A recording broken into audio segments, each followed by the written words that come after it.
I'm not sure what I wish to gain from this, other than potential insights from what actually happened here. This is something I've never forgotten, all the feelings associated with it, and I want to hear if anyone has ever experienced anything similar. This is my earliest childhood memory. I don't know the exact age I was, but it's one of the few memories I'm able to recall from my childhood as early as I possibly can. I remember waking up next to myself in bed. It felt like I was in complete and total control of my body, totally aware and conscious. I recall being extremely confused and worried about what was happening, and stepping out of bed. I'm unsure of what my motive was, but I like to assume it was probably to go and wake my mom up out of concern. Now, this is the part that has never left me. I feel as if I can put myself back in the situation and see it just as clearly as I did when I was a child. As I went toward my door, I turned back to see a tin garbage bin at the end of my bed. The lid started to move, and an illuminated, fiery orange figure started to crawl out of it. It looked like it was made out of magma or a personified fire. I remember screaming, but there was no sound to it, which scared me even more. I ran out of my room and down my stairs. When I looked out at these windows that surrounded the front door of my old house, I saw what looked like an animal, more specifically a dog. It was completely white and had yellow eyes, and it was staring back at me through the glass. I completely remember how I reacted to this, with genuine panic and fear. I ran back up the stairs and felt like crying, but I couldn't. I was only able to hear my own thoughts, and was unable to make noises. The environment around me, my house, was, however, it was actually very vocal. I recall the noises of my stairs and the sound of what garbage made out of tin would actually sound like shuffling around, constantly. The ending makes no sense at all to me. I was at the end of the hallway facing my room after running back up the stairs, and saw the garbage monster thing struggling to leave my room. Everything was almost completely dark around it, and I swear it's like I can relive seeing how the monster itself illuminated the furniture it was close to, just like how a fire or flame would in a dark room. I clearly remember hearing, "It's not real." This was the voice of my mother who was asleep. When this happened, a dream catcher I had hanging in the corner of my room began to consume everything around me. My memory of this part is not as clear as the rest of the dream or experience, but I remember there being light, with the centre focus being the dream catcher. I'm unsure of what happened at the end of all this. I do not remember waking up, or anything at all related to the event from that point forward. The only thing I can recall afterward is the feeling of knowing it wasn't actually real, and that it was a dream. From what I believe, I'm confident this was some sort of out-of-body experience, or a lucid dream. However, I also firmly believe that this was the first experience I ever had with feeling raw, genuine terror. There has never been a time I can recall such feelings of intense fear, other than this incident, from whatever age I was when this occurred. I'm now 21 years old, and have absolutely encountered the feeling of fear many different times, some of which where my life was actually in danger. But nothing has ever felt as intense as I did in this dream. I think that's why it's never left my memory. I just want to know what some of you think, because I'm unsure of what to make of any of this.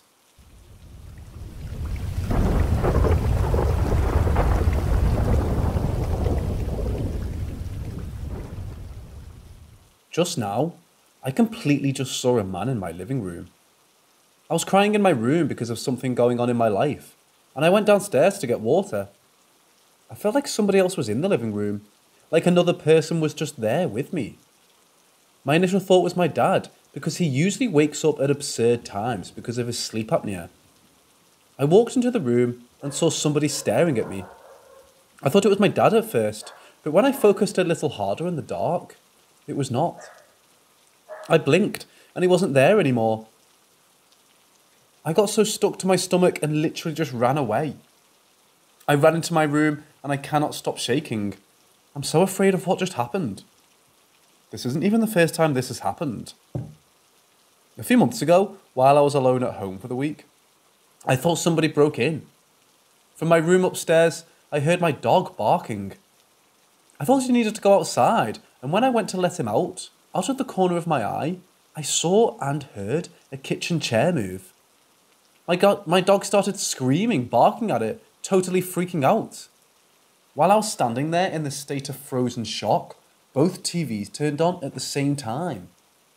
I freaked out and made a sprint for my keys on the table, got in my car and called my parents, sobbing. I wanted them to check the cameras before I called 911, and they told me they saw nothing on them.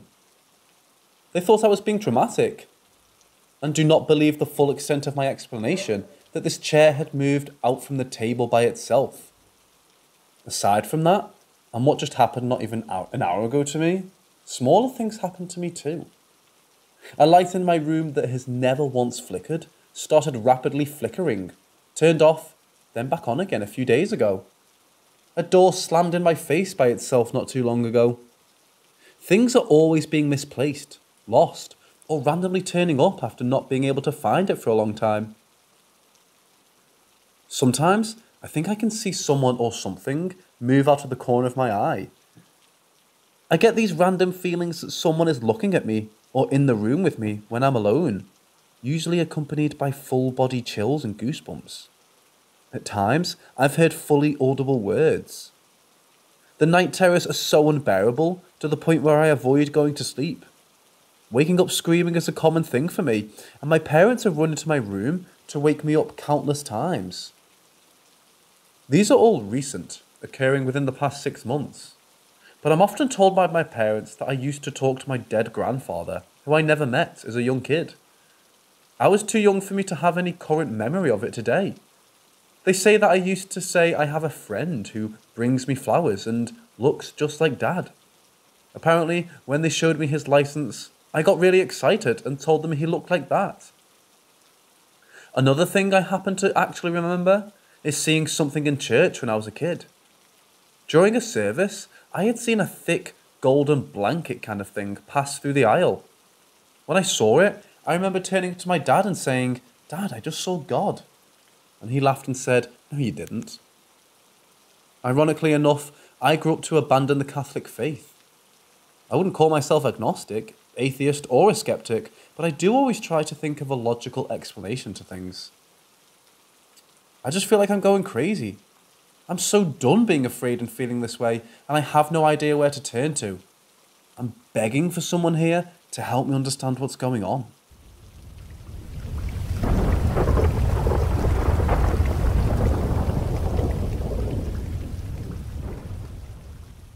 Recently, we bought a home that was built a few years ago, and it's 2 stories. We're the second occupants. The original owners divorced and sold it to us. At least, that's what we were told. Nearly every day when I'm in the office, I can hear loud, and I mean loud, footsteps on the second floor. My son's room is directly above my office, and that's generally where we hear these footsteps.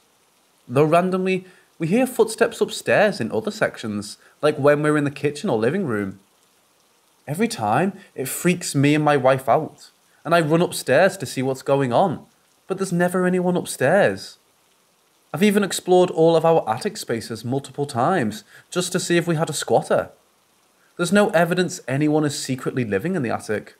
I've checked more times than I care to admit. I thought it was our son when he was taking naps, like maybe running around. However, he's a young toddler, still in a bed he cannot get out of. I've tested him and it multiple times.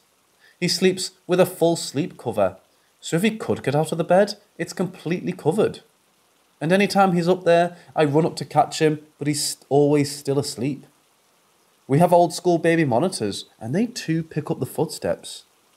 Now, if this were not crazy enough, since we've moved in, multiple items have come up missing or moved. For example, we finished up a wine bottle one night, and when we woke up in the morning, it was gone.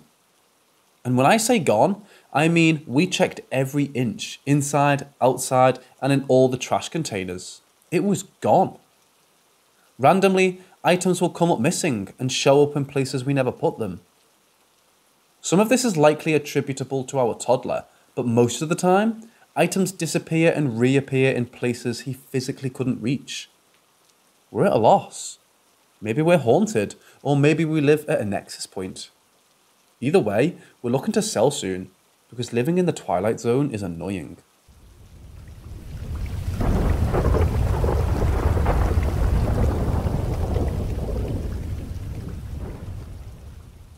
To start off, I work at a donut shop that is open literally 24 hours a day. Everyone wonders why we're open so late, but homies need their donuts, so it is what it is. I am lucky enough to work late night shifts, which I guess is prime time for paranormal activity. When I first got hired, I was pretty indifferent to the ideas of ghosts, spirits, demons, etc. I'm a college student, so I have a lot more important things on my mind, like not drowning my ass in debt, or just having a good time. Right after I got hired, one of my friends who convinced me to get the job asked me what position I got hired for. When he found out it was for the late night shifts, my guy busts up laughing and says, "Good luck, bro. Hope you know how to catch flying donut boxes." He's usually a bit of a clown, so I really didn't think anything of it. The first experience I had came on my very first night. I was being trained on how to ring up orders correctly and navigate the menu system. It was around 2 AM at this point, and it really wasn't too busy, so my trainer felt like he could leave me on my own for a bit and to call him over if I ran into any trouble. I pulled out my phone and started to run my playlist when all of a sudden I felt a cold finger tap me just under my shoulder. This made me freak the hell out immediately for one reason. My back was to the glass used to separate the customers from the register, COVID, which means nobody else could be standing there. I immediately turned around only to see nobody there, and I called over my trainer to explain what just happened. He just nodded and smiled before saying, "Yep, welcome to the job, kid." Surprisingly, it took this long for something to happen, honestly.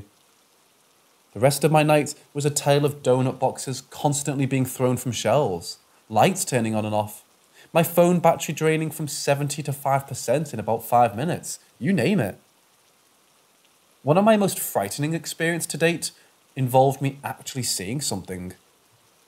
One of my duties at my job is to check the bathrooms to make sure they're clean and everything is in working order. On one of the nights I had to do this, my manager was with me. We began wiping down the sink when all of a sudden the door swung open. We both turned to look at the doorway and a huge guy walked in. He was probably close to 6'5" or 6'6", with a beard that would give Gandalf a run for his money. When he walked in a bit closer, the room just filled with the stench of rotten sour ass. It smelled like someone went to Chipotle, ordered everything on the menu, and decided to unleash the depths of hell on our walls. This guy looks at me and asks if the bathroom is open to use. Me, assuming the man needed to unleash the contents of his pants, grabbed my things and walked out with my manager to let him do his thing. We both waited right outside the bathroom door for about 5 minutes, before my manager suggested we go check on him. When we walked back in, it was completely silent and the stall door was closed. My manager and I both looked at each other in confusion and decided to knock on the stall door. No answer. I pushed it a little bit and it was unlocked. Nobody was there. This dude was nowhere to be found and there's only one exit out of that bathroom. I can say for absolutely certain he didn't walk out of that bathroom. Obviously, there have been so many more experiences that have occurred not only to me, but to everyone who works there as well. I will say though, it's a lot more fun to be the veteran of this place watching the new hires get freaked out at the voices, flying donut boxes, physical touches, etc. Because now I've been through it all and seen it all.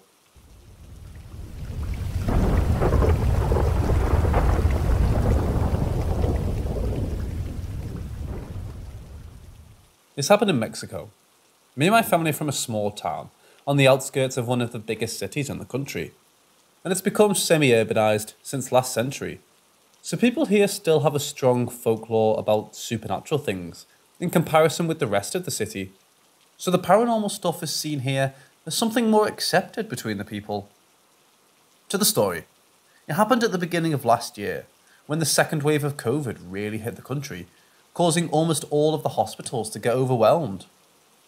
One of my uncles works as a nurse in a hospital, so unfortunately, he caught the virus and ended up infecting his family and parents, as well as my grandparents even before presenting symptoms. His father and my grandfather were brothers, and all of the tree houses are next to each other. The problem started when my grandpa and his brother started to get worse after they presented symptoms. So my parents decided to take my grandparents to our home in order to take care of them. Fortunately, my grandma didn't even present symptoms, but despite our best efforts, my grandpa was not getting better.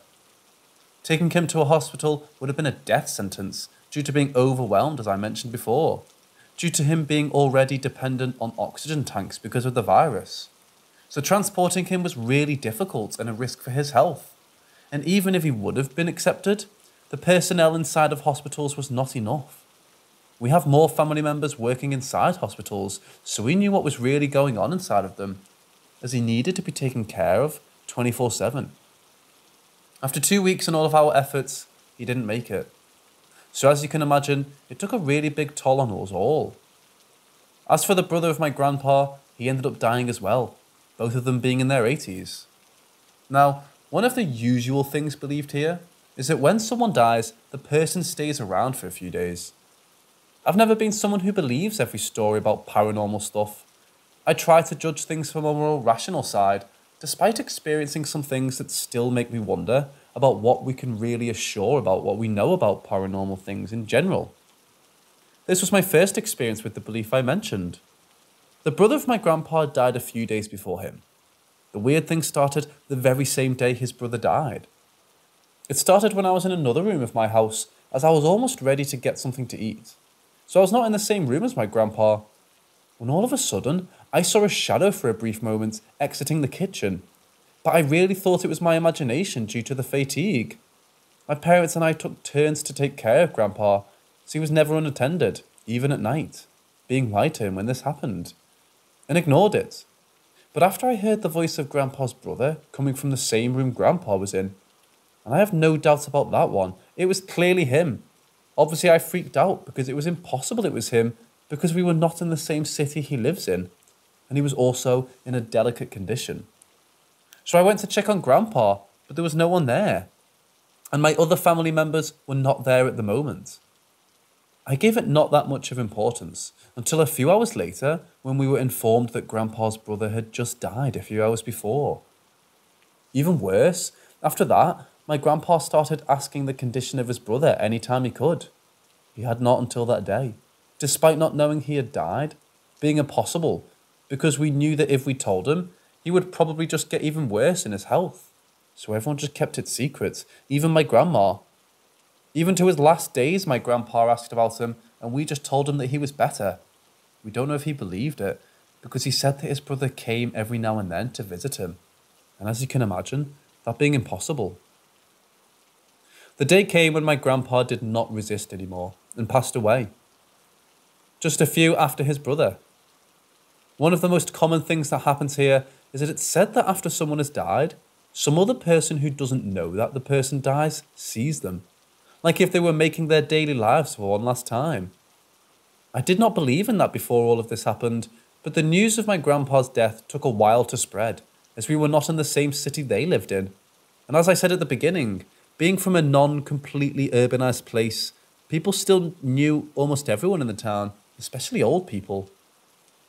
When we went back to my grandparents' house to stay with my grandma, fortunately, my parents' work could still be done at home, we found some friends of the family who were really surprised about Grandpa passing, as they said they had seen him just a few days before, still after his passing, and even had a brief chat with him. And knowing them, I do not distrust them, as they are not the ones who attribute everything to paranormal stuff. And also their reaction was complete shock.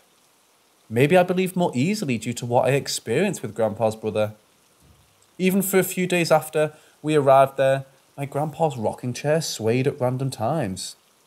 I would have known if the wind or a minor earthquake were the causes, because I know that house as the palm of my hand, because I lived there for a few years when I was younger.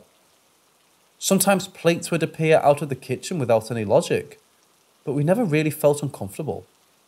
I guess that's what it means when people talk about feeling their loved ones still being with them. This started to fade away slowly, and in the end, everything returned to being as normal as it could.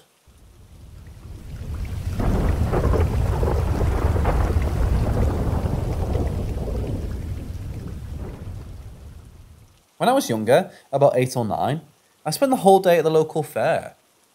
I was showing my 4-H animals, and because the shirt was itchy, I had gone to my parents' car to change it. For some reason, there was just this old man next to the car though. I hadn't put much thought into it. This guy didn't give much explanation, but he asked me to get into his truck. I hadn't really been educated in kidnapping and stuff like that. I knew it wasn't a good idea to trust strangers, so I quickly said no thank you, and finished changing before running off. Skip forward several hours, and once I was done hanging out with some friends, I went back to the car for it to be gone. For context, I've never had a good relationship with my parents, and I really shouldn't be living with them, with all they do to me. Of course I was worried, and really didn't have any way to get back home, but walk. But that old man was still there. He said that he knew my parents, even said their names, and said he was going to take me home since they had forgotten me.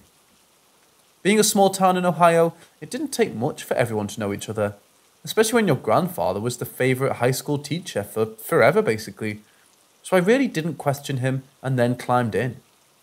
It was at this time that I noticed the first weird things, beside him still being in the same spot as earlier, as if he knew it was going to happen. His face would almost change, if that makes sense, never appearing quite the same as it had only a few minutes before, yet still recognisably being him all the same. Of course, he didn't take me home, but instead to his own home. Besides the normal kidnapping crap, there were many things off about this. We were seemingly phasing in and out of traffic, as if we weren't entirely there. Another thing of note is that when we finally did get to our destination, at first we had just turned into a cornfield before a small path just barely large enough for the truck made itself known. It was as if we were entering something otherworldly and that I was witnessing something that I really shouldn't have. At the point of him shutting the truck off, I had understood that I had been kidnapped, but something about him just made me feel so calm. Like I knew that nothing could go wrong in his presence, like no harm could be done to me. My time there was, for lack of a more fitting word, perfect. I had no worry of getting hurt from my parents, no stress to be as perfect as possible, no worry that every little thing I did wrong or forgot to do would get me hurt. I got to do whatever I wanted, play games with him or bake or help him around the house, or anything else my brain could come up with. Eventually the time came when I realised that I really needed to go back. No matter how perfect it was, I couldn't stay here any longer, simply just because I needed to get back home. Thus, I left as soon as I knew he had fallen asleep, and just as we came into the corn parted just large enough for me to pass through, while some fireflies fluttered about as if to light my path. It took me what felt like days to get back home, though it was probably only a few hours since night hadn't broken. The whole time, it felt as if I was pulled in two separate directions. One down what I assumed to be the proper path home, and a lighter pull back to that farmhouse.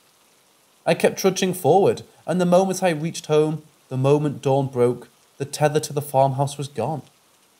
After managing to somehow get inside, I learned something horrifying. I'd been there for 10 days, and just as suddenly as I disappeared, I had reappeared. Years later, around 11 this time, while out with friends, I noticed I was near that magical cornfield, and just kind of went over to it, expecting something to happen, but nothing did. The corn simply swayed in the wind, and even going deep enough into it that I should have found the house, there was nothing. No clearing, no beat-up old pickup, no kind old man. I want to say this was just the delusions of a scared child, and that trauma has made me misremember some, or most of the details, but that doesn't feel right.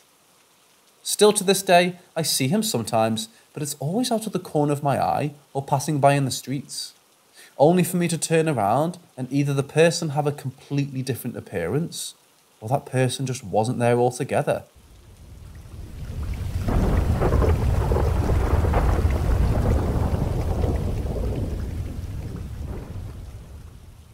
For years, my best friend and I have collected an array of stories, from minor encounters with the paranormal to the almost horrifying.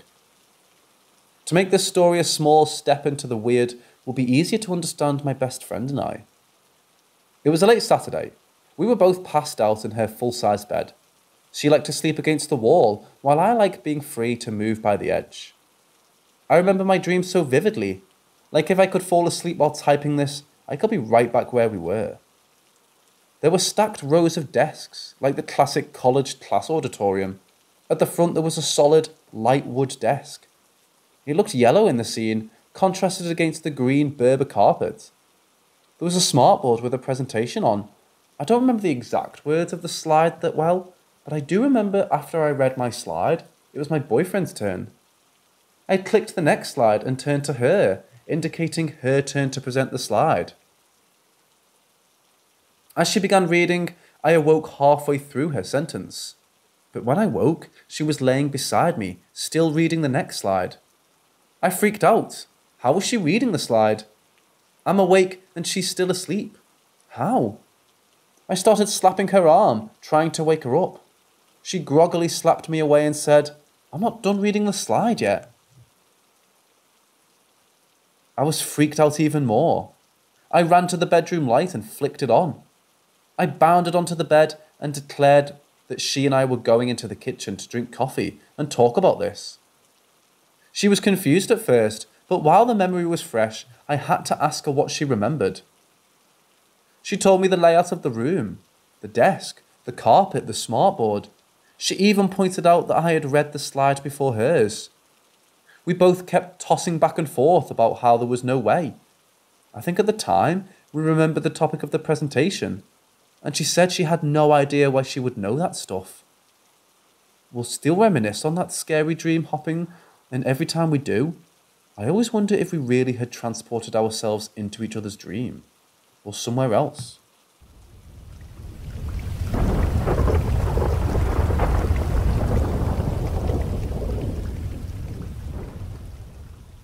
This happened years ago, but I still remember that night.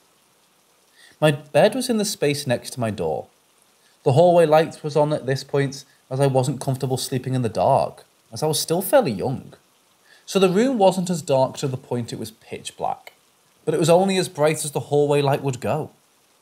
I was sleeping on my side, back facing my room and front facing the wall. I remember being in a deep sleep. Honestly, a peaceful one at that. I heard whispering. I remember I couldn't understand what was being said. Like, they were all talking in tongues or a whole different language. When I was younger, I wasn't bilingual at all, so I really couldn't have known if it was a different language. It was like it woke me up immediately. I remember my eyes being forced open by shock. Not the kind of shock where someone throws you a surprise birthday party or something you weren't expecting. It was that shock that makes your stomach hurt. I knew someone was on top of me because I could see their outline. I didn't dare to move. I was just so scared. At one point, they stopped speaking and slowly started to move to the side of my room. My eyes were stuck to where that thing used to be, and I remember having to talk myself up, trying to gain just one bit of courage to look. I eventually did look, but as you could guess, nothing was there. I don't remember much about what happened afterwards. I just know that I eventually fell asleep. I haven't experienced something so terrifying since then. Every time I talk about it, being reminded of that dreadful feeling.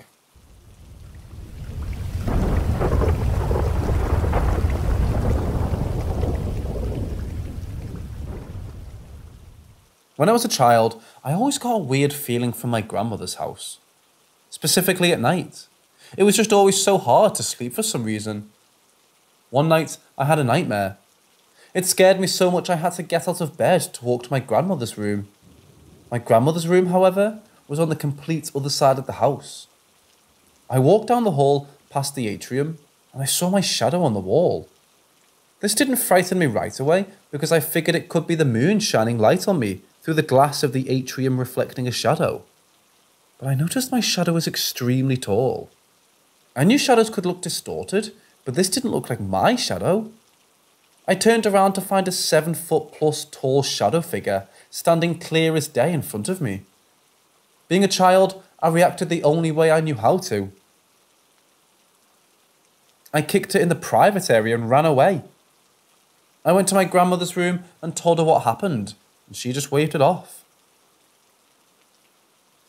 Now, I would just say this could be night terrors, etc.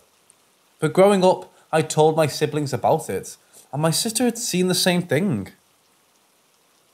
Years had passed, and we started to get too old to spend weekends at my grandmother's house. My brother lived there for a short while, and one of his previous girlfriends had seen it too. To this day, I wouldn't spend the night at her house. It's unsettling. I've even woken up to my grandmother staring at me while sleeping once when I was there. This hasn't been the only time I've seen shadow people though. I've seen them in the reflection of my TV, in the backseat of my car, out of the corner of my eye. I choose to ignore them. To me, it's not so consistent for me to think of it's hallucinations. I've seen many shadow people, felt presences, and just recently seen a full body apparition. One thing, I felt something watching me sleep so strongly. I was paralysed in fear because I knew it was there. I've had sleep paralysis before and this wasn't it. At one point, I swore I felt my shirt riding up while sleeping. I tried to ignore it, but when I felt something touch my back, I told myself, oh hell no, and got up. I find it strange that I see things a lot while others don't. I do believe in ghosts and the paranormal, but it honestly scares me. I don't invite that energy. I don't want to communicate with them. I just want to be left alone. However, I can't help be curious. I've heard shadow people are mostly negative, and that just frightens me, because I've seen so many of them. If anyone has more info on them, I'd appreciate it.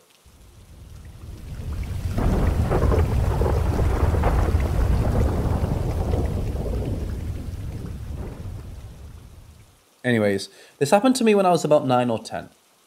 I was preparing to go to sleep on a weekday, and I got under the blankets, when I heard someone walking to my room. When I was a kid, I always left my bedroom door wide open, but because of the layout of my bedroom, I can't see anything outside when I'm laying on my bed. I only realised it was my dad when he stepped into my room and stood by the door frame. That's when I noticed something really weird about him. He had this expression on his face like he wanted to kill me, or like if I had done something terribly wrong and he was furious at me. His eyes were completely open.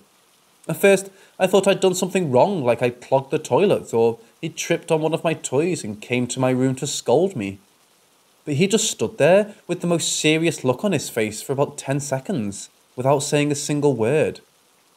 My dad is the least serious person I know, and he's really talkative, so this unsettled me deeply.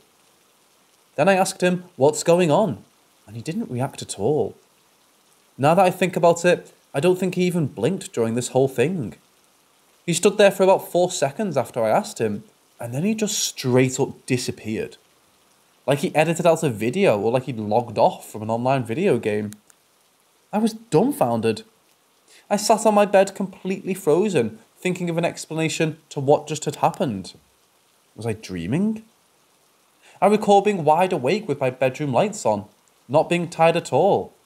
In fact, at the time, I couldn't fall asleep if I didn't have my blankets covering my head, and I was also playing with my PSP before I heard the footsteps. So was he really in my room, and I had just suddenly fallen asleep? Then I woke up and he wasn't there? If so, then why did he have that terrible expression on his face? I checked the time on my PSP, and only a minute had passed since I turned its screen off. I concluded that I could have had a quick memory lapse, and he actually did leave the room normally. So I quickly ran to my parents' room to see if he was either in the hall walking to his bedroom, or inside it preparing to sleep. I woke him up, and his eyes were bloodshot red as they usually were when he had been sleeping for a long time. His hair was also really messy, unlike when he came to my room. I asked him in a serious tone if he had gone to my room before going to sleep. He saw that I wasn't playing around, sat on his bed and answered that the only time he had gone to my room had been at noon. I literally cannot explain what happened to me. My dad thinks it's pretty weird, and I stopped mentioning it because he's pretty scared of the paranormal, and I don't want to stress him out. I don't tell this story often since it's so ridiculous. I know nobody would believe me, but it's been bugging me for so long, I just want some sort of explanation. You can't make this shit up.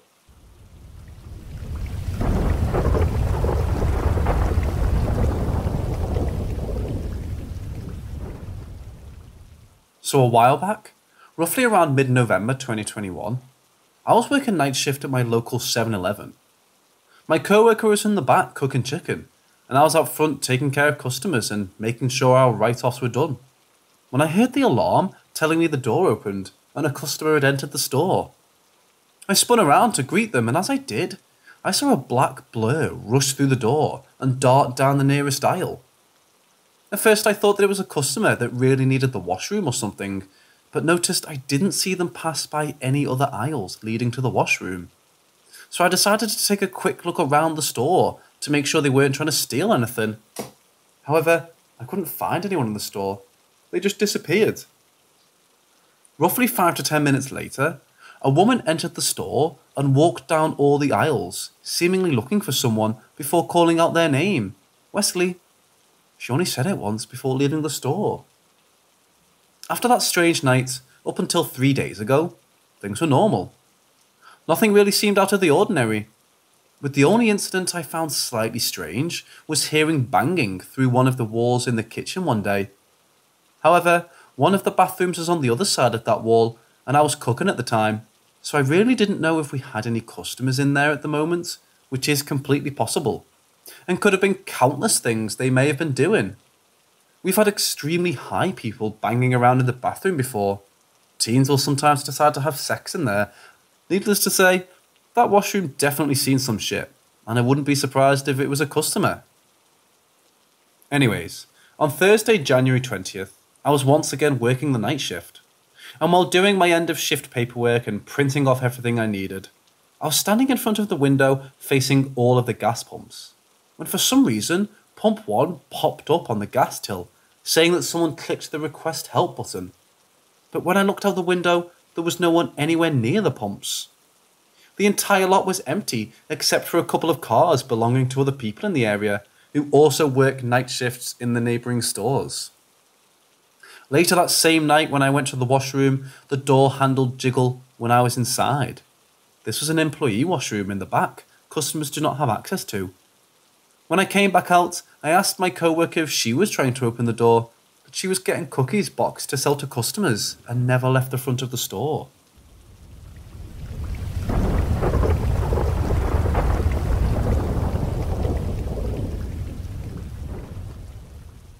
This one happened to me when I was young, like elementary school age. Pretty sure 4th or 5th grade. There's absolutely nothing to do in this little town. At least, there wasn't when I lived there.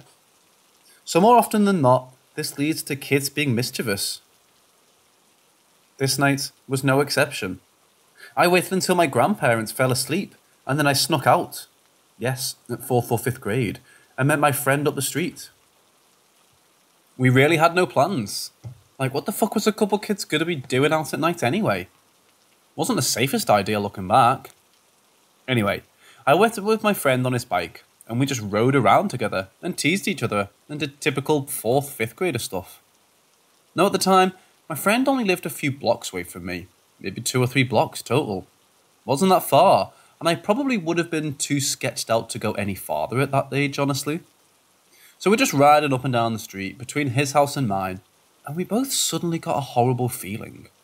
I say both because he had to have felt what I felt at the same time, as we simultaneously stopped riding our bikes and just stared at each other for a second. I still can't really wrap my head around what happened next, but I have a few guesses. As we stood there with this horrible feeling in the air, it was almost as if the air suddenly had an electrical current through it. It's the best way I can explain it. All the hair on my body stood up, and there was this sort of tingling feeling, I guess you could say, followed by a deep, deep, primal sense of fear.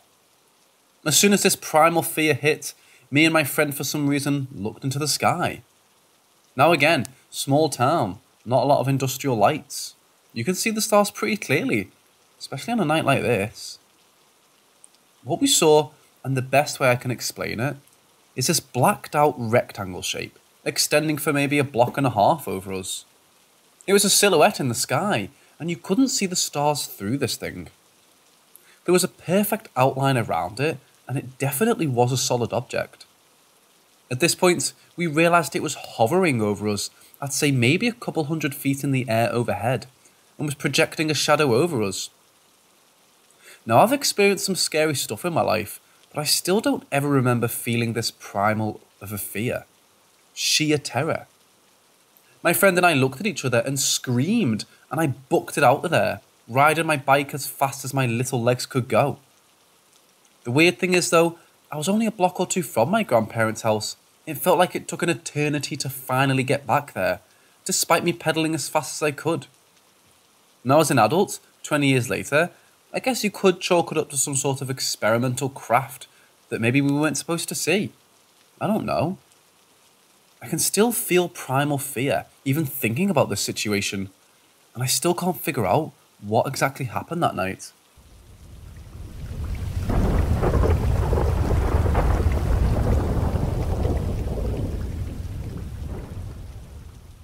I went to middle school in a smaller town/community.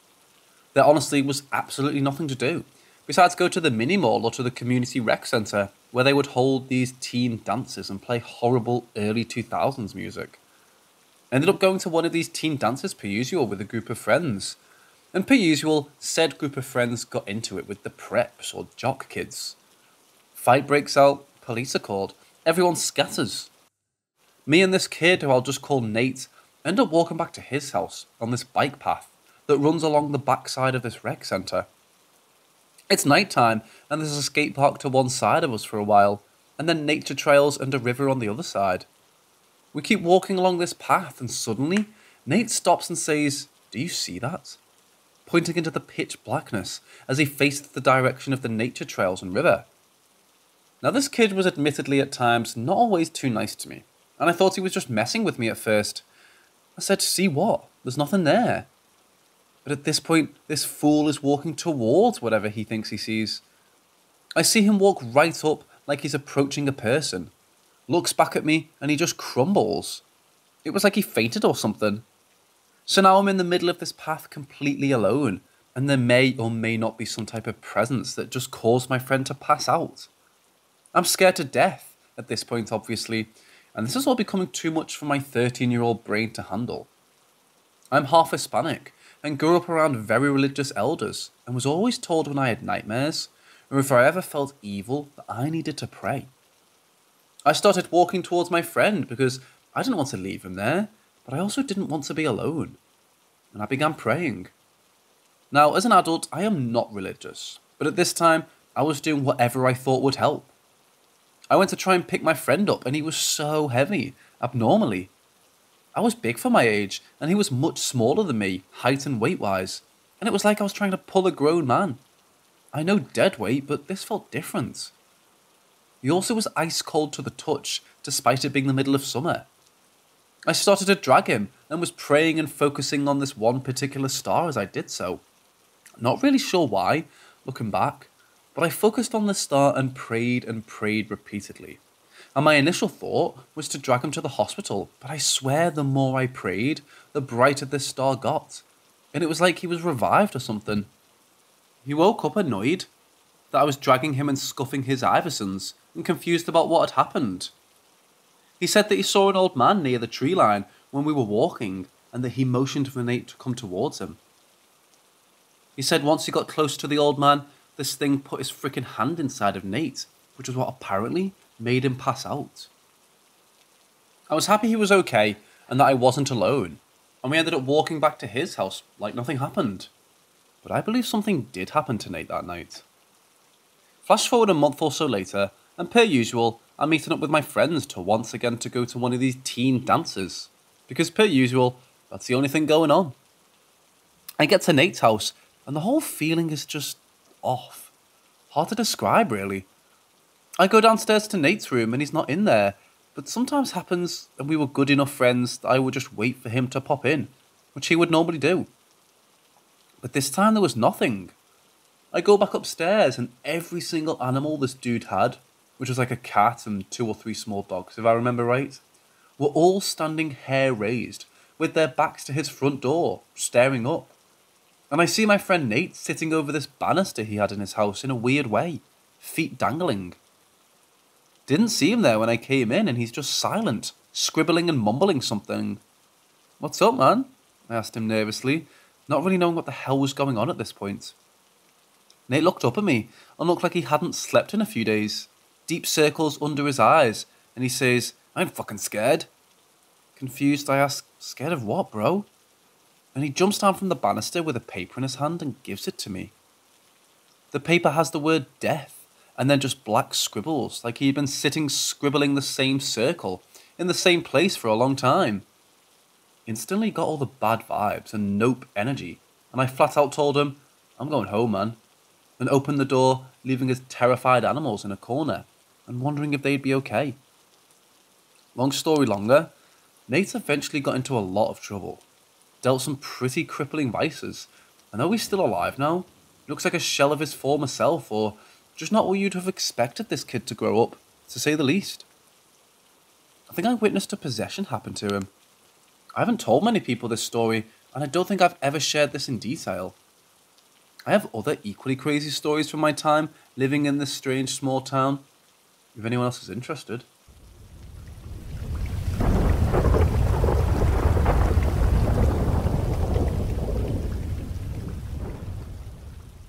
I'm a 22-year-old student male. I live in Fez, Morocco, where the university that I study is located. A few days ago, I was at a public cafe studying for exams, and as I was leaving for home, I ran into my friend, Mehdi. After the usual, "Hello, how are you?" he told me something weird had happened to him. As he was walking to the cafe to meet me, he passed by an abandoned villa situated on a small street behind the cafe. The villa is old and is surrounded by a 1.5 meter long wall that is further supported by a 2 meter long steel fence on top of it. The villa itself can only be viewed partly because of the vegetation behind the fence, old trees, untrimmed plants, the usual horror story stuff. As he was walking past the villa, my friend was called by a weird creepy guy from behind the fence. When he approached the guy, he gave him a piece of candy rolled inside of a piece of paper, as well as another piece of paper folded neatly and covered entirely by scotch tape. My friend thought it was weird, but didn't think much of it. As he continued to walk, he unwrapped the piece of candy, just to check if it is an actual candy, and threw it away. And then he moved to the scotched up piece of paper. After struggling with the tape for a bit, he managed to open and unfold it, to be surprised by a weird assortment of letters, symbols, and hard to decipher words in Arabic. In my culture, these things are taken very seriously, and the majority of Moroccans believe this stuff is real and works. So, my friend who studies Islamic jurisprudence was very surprised to know what it was. A hijab, not to be confused with the hijab, is a sort of magic charm that veils its users from harm and protects them from evil spirits. And in some occasions, it could also work as a bringer of love, appreciation, and service from other people. When my friend told me the story, I was instantly intrigued. For all my life, I've been curious about these things, although I do not believe in them and still don't to this day. I wanted to see if the spell would work. I took the piece of paper from him, gave it a quick scan to see what it was about, and gave it back to my friend, telling him to keep it until we go back home and see what it's about. When we did get back home, we opened it again and read it another time, more closely together. The wording of it is quite weird and hard to decipher, not to mention it has some weird symbols, one in the shape of a cross, and the other is in the shape of an Athala rune, and the other two are of a shape that I couldn't decipher, but they look like the unequal sign, only with 3 horizontal lines in the middle. Upon closer inspection, the words we could manage to decipher translate to something like this. "O God, I have sacrificed this unborn child for you to bring your servants. O most great one, to bring unto him acceptance, love, and victory." The servants referred to here are the jinn, to whom whoever made this spell wished to appoint the job of bringing the man who gave it to my friend good luck and fortune. When Mehdi read that, he interpreted the supposed sacrifice of the unborn child as bringing the crazy man the love that children get from others. Mehdi was scared, but I was unbothered, seeing it as nothing but pointless words that have no meaning. But since my friend was really scared because the spell was given to him, he consulted with his roommate, a psychology student, who advised him to burn the spell to break it if it had any real effect, and to relive himself from any unwelcome thoughts that it would invite into his mind if it was kept on him. Mehdi and I went out to the roof to the house and burned the spell together. Skip forward a couple days. Mehdi and I were walking together back from the usual cafe we sit in, and for some reason, he told me to go down a path we never took before. That's completely the opposite side away from where I live. I said yes, and we went for a walk until we arrived at the same villa he got the piece of paper from. And we saw the same guy that gave him the spell standing behind the fence with his face between the bars of steel and staring aimlessly at nothing. At this point, Mehdi and I no longer cared about the supposed hex or curse he cast on us, so we jokingly agreed to approach the guy and speak to him. The moment he saw us, he called us as we were approaching him, and we started talking to him. He introduced himself as Hamid. The villa he's in is supposedly his uncle's, and so is another cafe in front of it. We didn't believe him, as he's obviously not all sane in the head. He can speak and understand well enough, but something about his empty, emotionless gaze and super relaxed posture, as if he doesn't have a single care in the world, as well as the way he speaks completely spontaneously without even thinking, screams insanity. We asked him about the piece of paper he gave us. He said a police officer gave it to him, an obvious lie. We told him we took the piece of paper to a faqih, the Moroccan Islamic version of a priest, and he simply answered something akin to, "Yeah, sure you did." He saw right through our lie. As we were talking, he started giving us commands as if we were his servants, but doing so in a completely straightforward, non-condescending way, as if it's just natural for him to ask people for things and get them for free. He asked us to get him a simple soft drink from a nearby grocery store, to which we declined, but he insisted. So we told him to wait until tomorrow and we'll get it for him. Fast forward to tomorrow, we go past the villa again and he's there. His head between the steel bars of the fence, staring aimlessly at nothing. His big round eyes and toothless mouth gaping open. We saw him, said our hellos, and immediately he started giving commands. "Go get my drink, now." His commands became more assertive, but still non-condescending and straightforward. The way he speaks is like that of a child. So we told him to ask us nicely and we'll get it for him. He did, and we went to get him the drink. When he got it, he simply threw it to the ground and asked us for a bar of soap.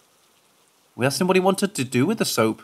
He said he'll be going to a traditional bathhouse and he needs soap to clean himself. So we got him the soap. And he threw it on the ground next to him too. He asked for something else, and we said that's enough. We'll be going back home.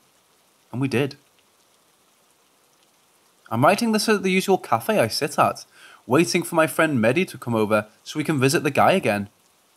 My friend and I joke about the hex having actually worked on us, and that's why we bought him that stuff yesterday, and are going to visit him again tonight too. But something deep inside of me questions me about it actually being true.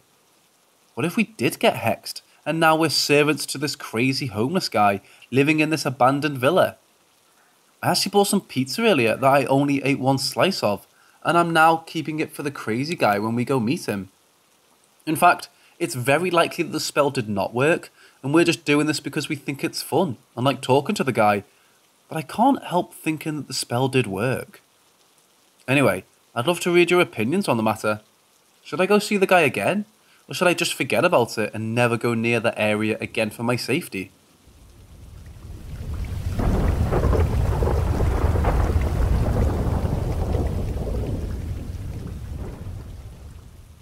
My old house felt weird.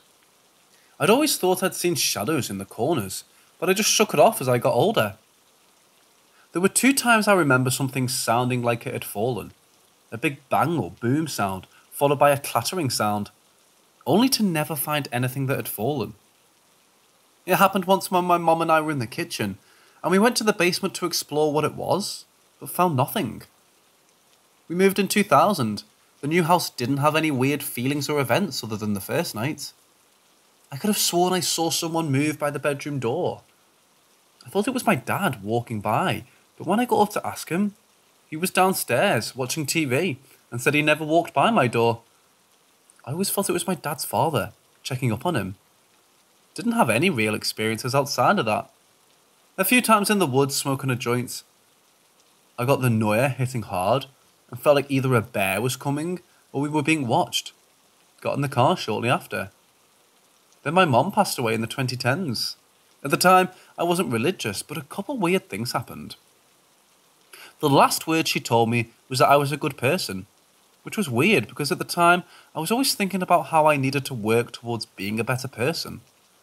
Then, she was supposed to be pretty much brain dead from a stroke, but the first day in the hospice when I arrived, she had a huge smile on her face and looked right at me as I entered. I didn't know what to think at the time, but now I feel like it was her way of saying goodbye. She never did it again that I saw, and passed a few days later. I distinctly remember having a dream with her in it a while after. We were at our old church and she was in the foyer chatting with someone. I noticed her sitting talking to her friend, and I think I said, "Mom?" But all I remember is she looked right at me, smiling, and I felt a bunch of positive emotions, just pure love. Later, I remember I was chatting with a woman, and she just happened to mention something about finding dimes left behind by your loved ones. What was so weird about that is since my mum had passed, I had noticed specifically dimes popping up in weird places, and when this lady told me that, it felt like it all clicked. It even happens now, and I always think of my mum and dad. After my mum passed, I was more open to everything, since my mum was really spiritual. Some things she had told me before, just general stuff, and they started to come true, so I knew I had underestimated her teachings. A few years after that, my dad sadly passed as well. Both were tough to let go, but I was more understanding this time than with my mom. Back then, I was very angry, but now I realised this was just how things had to go. My dad didn't pop up for a while in my dreams and I was worried. Then one day, I had an extremely vivid dream. I guess I should have mentioned that I usually don't remember my dreams, so sticking with me means more, I suppose. Basically, in the dream, I'm in bed and someone is coming to smother me with a pillow, but I see it coming, so I'm ready to explode when they do. As I do in the dream, I wake up. The lighting of the room is the exact same as in the dream, fairly bright and sunny.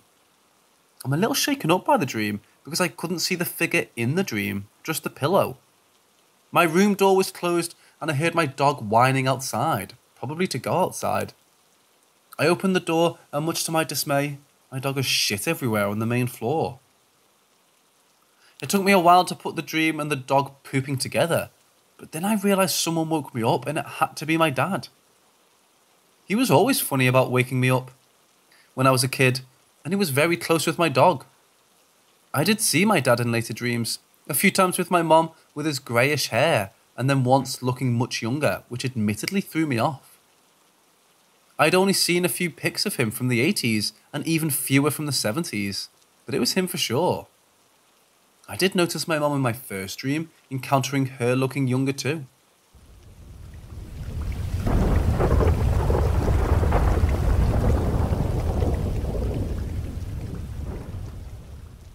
I was about 9 when this happened.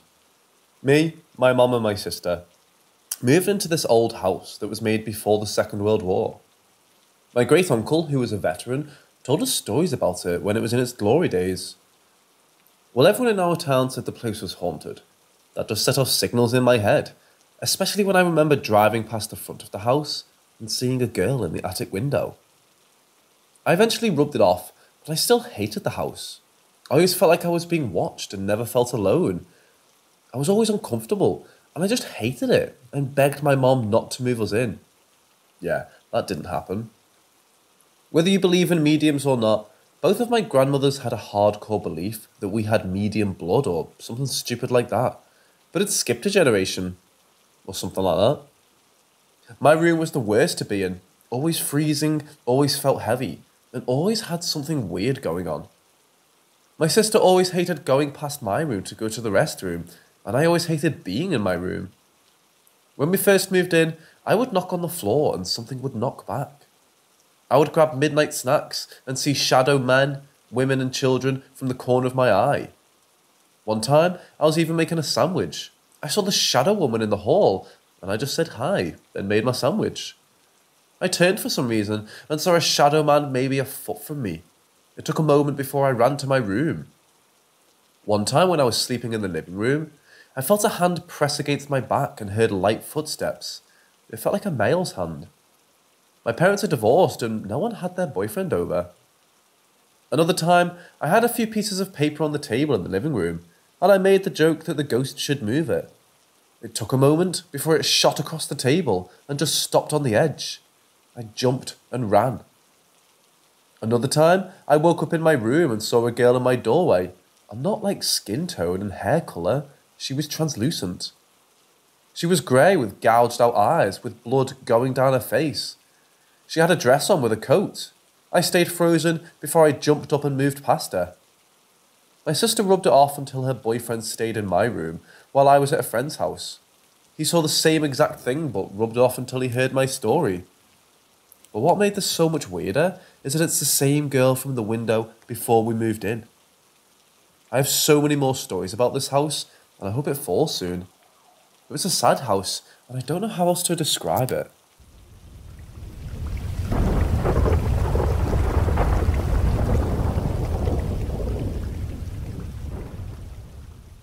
I want to preface this by saying I'm not religious. Spiritual, but not religious. I believe in cleansing with sage, incense, crystals, all of that. Pretty common nowadays, I know. I like to think I'm pretty in touch with the unexplained, but this has been taken to another level. So I've had sleep paralysis since I was 15. It's just something I grew used to. Other than the initial shock and fear, it didn't really bother me. When I was 19, I was living with my aunt and I could just feel there was something in the house. But there was one experience that changed my perception entirely. I was working at Ulta at the time. Most of my job was showing customers products and swatches. I normally used to get sleep paralysis when lying on my back, but this specific night before I worked, I had fallen asleep on my stomach and ended up having a really bad episode.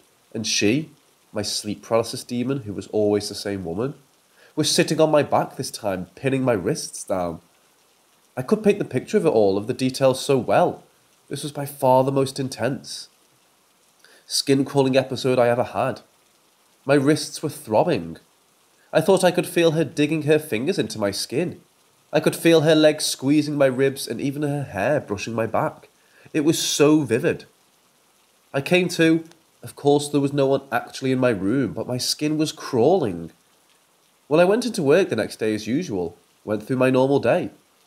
I'd been washing my arms off from all the swatches, and my coworker pointed out this weird brown shade that wasn't coming off. I brushed it off, but when I was showering later, I tried scrubbing it off, and although it didn't hurt, it didn't budge. There were identical bruises on both wrists where she had been holding me the night before. This changed my perception of sleep paralysis entirely. It no longer felt just like bad dreams. It became very real. Moving out of that house, things seemed to halt. I hadn't had sleep paralysis or negative spiritual experiences for about 3 years, until last night. So I moved in with my boyfriend about 2 months ago. The house has never felt bad or negative to me. Me and my now 4-month-old puppy have been doing pretty great. Brutus, the puppy, has had a couple of weird incidents. Barking in an empty dark room, waiting in front of the doors with no one inside, and randomly going nuts. I figured I'd sense anything awry, so I chalked it up to just being a crazy puppy.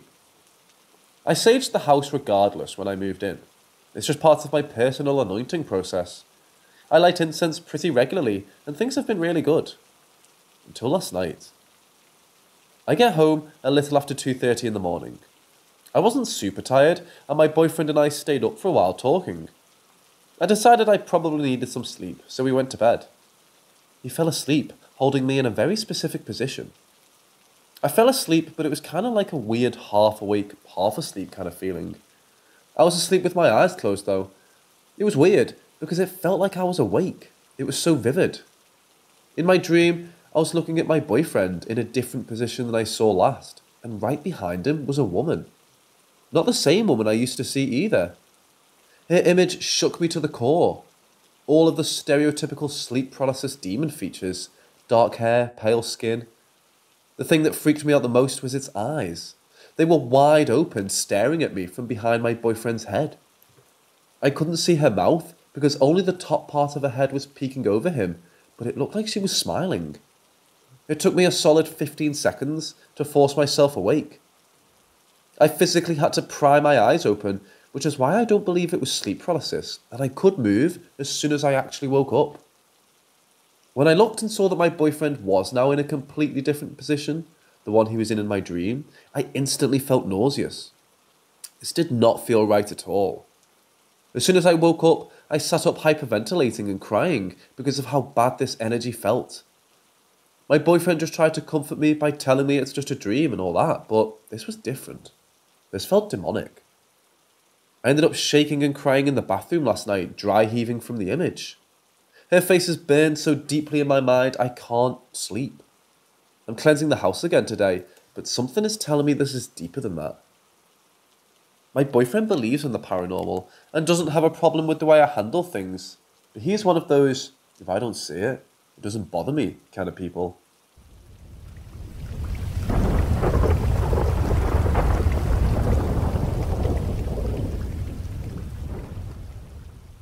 Ever since I can remember, I've had some scary experiences with things I can't really explain. From things falling off counters to seeing people that weren't there, it became a norm for me and my family to the point of us ignoring things. I believe it was all connected to the house we were living in at the time, because as soon as we moved out, these unexplainable things hit a plateau. But this experience was too stunning to ignore. First, a little bit to know before I start the story. It was a pretty chill night at my house. Everyone was asleep except me, my sister, and my brother's baby. Avery, who was about 10 months at the time. Avery was very attached to my sister, so she often slept with us. Me and my sister shared a room with a bunk bed, and of course, being the youngest, I got the top bunk. This bunk bed was worn and creaky. If someone was moving or doing anything at all, it would make a noise. Anyways, on this night, I was watching TV while my sister went out to do something, leaving Avery sleeping on the bottom bunk. She had been in a deep sleep for about 30 minutes, and usually when she hits the 10-minute mark, we know she's out for the night. To my surprise, my sister came back to the room pretty quickly and sat down very aggressively on the bed, as well as leaving the door open. Her heavy sit caused a loud creak to come from the bed, so loud it made the baby wake up. I heard a quiet shh come from my sister from the bottom bunk. Avery started crying heavily. I've never heard her cry so hard, but I chose to ignore it because my sister was with her and would calm her down. But after 20 minutes of constant crying, I couldn't take it anymore. I wondered what my sister was doing instead of comforting the screaming baby right beside her. I was annoyed beyond belief. Are you serious?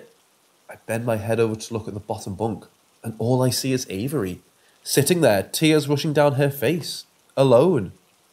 My heart completely dropped. It felt like I couldn't breathe for a second. My body went completely cold, although I was in a well-heated house.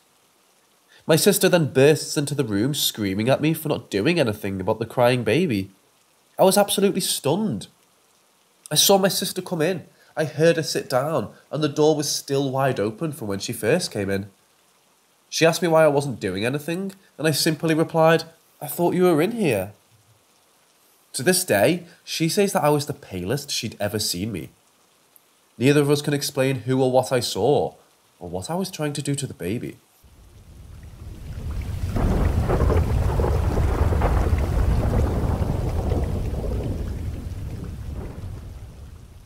Over this summer of 2021, I was visited by an angel named Tibri. I know how this sounds, but I need to document this on the web in case anybody else ever comes across a similar situation. I was driving to meet up with my friend and go and have as much fun as you could in New York during peak COVID restriction times. I was depressed, driving and listening to all my favourite sad songs on my way to hang out with my friend. I park up around the corner of his house and just start crying, thinking about my future with school and my business that I'm launching this year.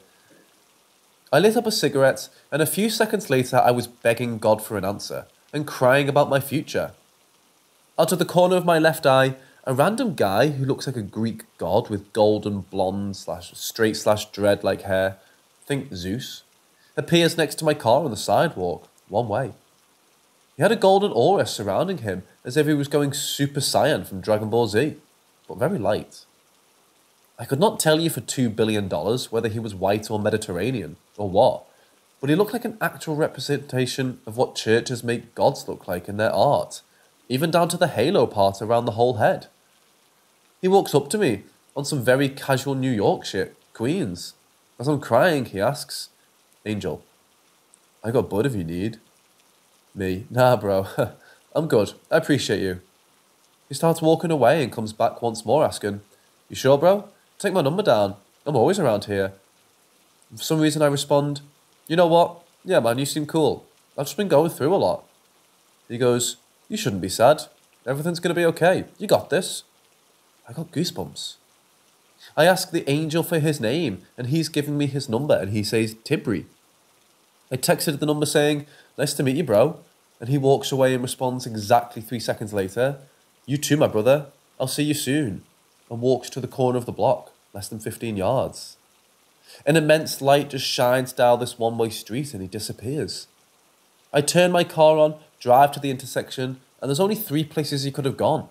Straight, left, or right. He went neither. He vanished. In less than 10 seconds, this man was gone, and he walked to the corner. His phone number no longer works. Goes straight to, "We're sorry, this number has." Some of you may laugh, but I feel like if an angel were to ever approach you and send you a message, what's the best way you think they could do that won't make it too obvious? For me, being raised in New York, you always got someone trying to sell you weed and take their number down, so I'm used to it. So instead of an angel coming down with its wings out and an obvious halo, what if they just pop out as a regular customer at your job? Or just someone you let cross the street, even when you have the green light? Or that homeless person who truly wants something to eat? What if that's why we are told to love each other equally? Because you never know who you could be really talking to. For all we know, this reality is all a test, and you need to pass the test by shedding kindness onto every soul you meet. If I caught my angel slipping, just know, Tribby, I'm going to make fun of you for eternity.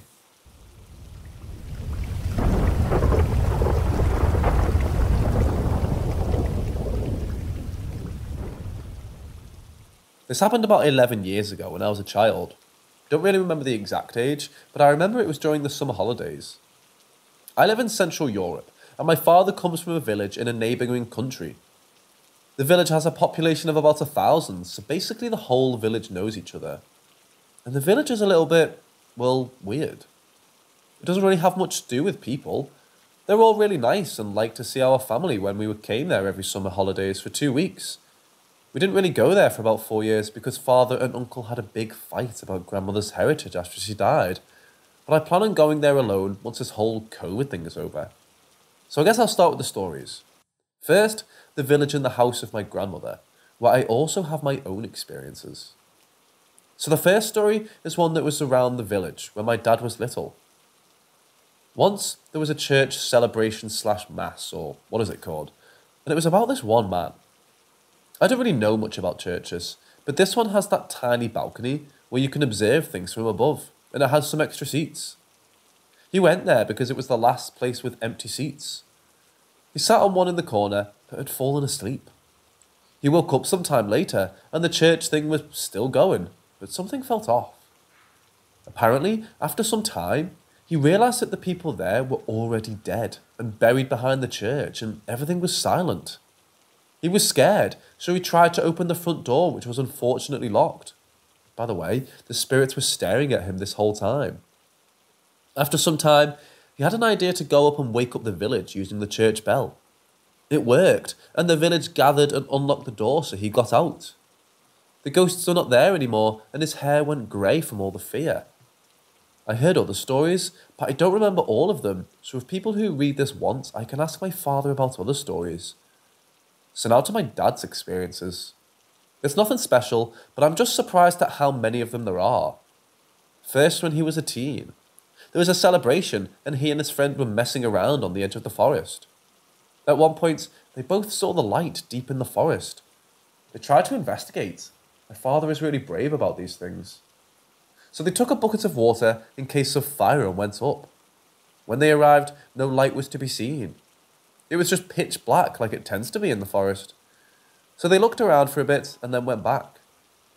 After some time, they again looked up the hill and saw the light again, but this time they were too scared to go there. So they kind of forgot about it, and the light disappeared after some time. Then, when he was older and was in high school, this one is probably the creepiest and always seemed too fake to me. So I later thought it was just some bedtime story my dad made up. I joked about it a few years back, however, and my dad started to shout at me and was really angry with me for some time afterwards. That made me believe he was telling the truth, because he seemed genuinely angry that I was making fun of it. So he was in high school in a nearby city, and would always arrive home pretty late. This one evening was in winter, and it was around 11 PM. From the bus stop you have to take quite a long road to the house. Then it's just a few more houses and then the forest. So he was walking towards his house. A few hundred meters away there's a turn, so you cannot see very well what's further down the road. But then there arrived an old lady, and she was coming right towards him. He already knew something was off, because what would an old grandma be doing outside at this time?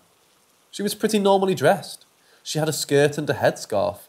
But after they got closer, he noticed something. She was normally dressed, but instead of a face, there was nothing. Just a black hole. He was obviously really scared, but continued to walk towards her. They crossed each other, but she didn't seem to be aware of his presence. So she kept walking towards the village, and my dad ran home and went to sleep. Those are the two that I remember. There are, of course, a few more. And now to the house stories. So first, my dad when he was already an adult, and slept there for a few nights. His grandmother used to live with them when he was little. He had a room on the second floor, and his bed was facing the door. Every morning, his grandma would look through the glass that was on the door to see if he was awake, and then she opened the door. So now he's an adult and is sleeping in the same position as when he was little. It was close to midnight, and he was looking at the locked door. At one point he asked himself, what would you do if the doors opened right now? And just a few seconds later, the doors would creak and open. He was staring at them for a few minutes, waiting for something to happen. Then he got up and locked them again and went to sleep. The second one is from my uncle when he was about 11 years old and home alone at night. The stairs to the second floor always creak incredibly loudly. He was about to go to sleep when the stairs started to creak, as if someone was walking on them. He was scared, but managed to put the blankets over his head and fall asleep. And now to me and my twin sister. We recently talked about this, and I told my sister I always felt weird and scared on the second floor. And when I had to go up there, I would go super quickly, and then sprint back down. I was surprised she told me that she felt the same. First, her story. Me and my dad were sleeping in a tent in a garden. We were about 9 years old. My grandma and mom were sleeping downstairs, and she was sleeping on the second floor. She told me that she heard the door open and someone was walking around the room. Then she suddenly felt cold, like someone was hugging her. This lasted for about a minute. Then it stopped and the door closed again. And finally my story. It's pretty similar to my uncle's. I was quite addicted to video games when I was about 10 years old. So once, there was some kind of celebration and everyone from the house went there except for me, because I wanted to play. So it was around 5 PM, and I was playing downstairs in the living room, when suddenly I heard the stairs creak incredibly loud, like someone was stomping on it. I waited for nothing and bailed from there to the garden, where I spent the next 2 hours before everyone got back, and I grew even more scared of the second floor and the stairs.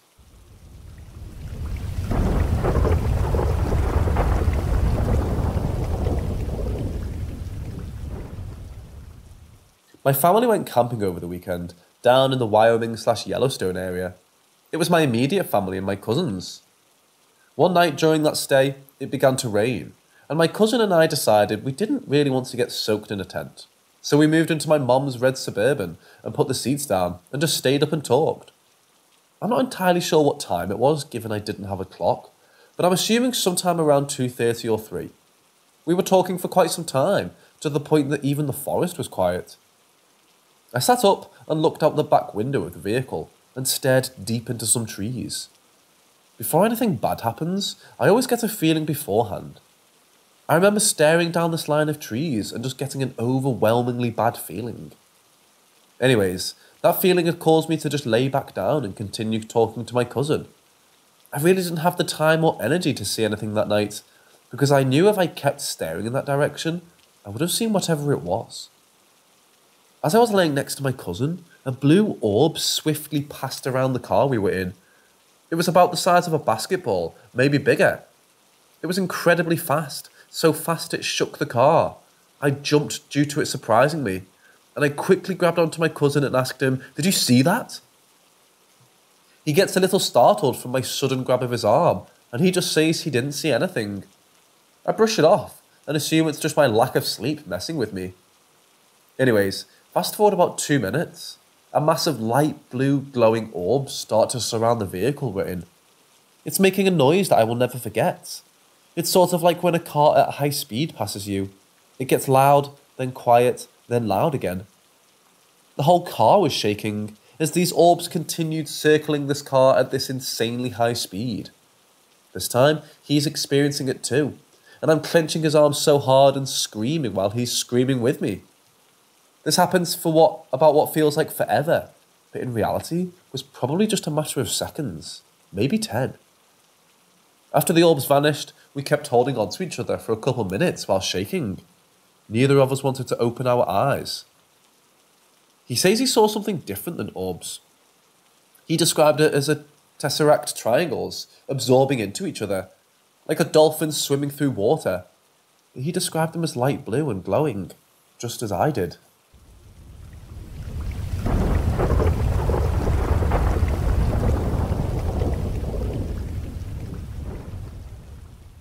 My family is pretty abnormal, I'd say.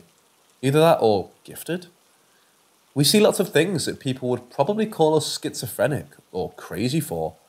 Hence, why I don't share these things with people outside of my family or inner circle. And normally, when I do have other people with me, they can see these things too.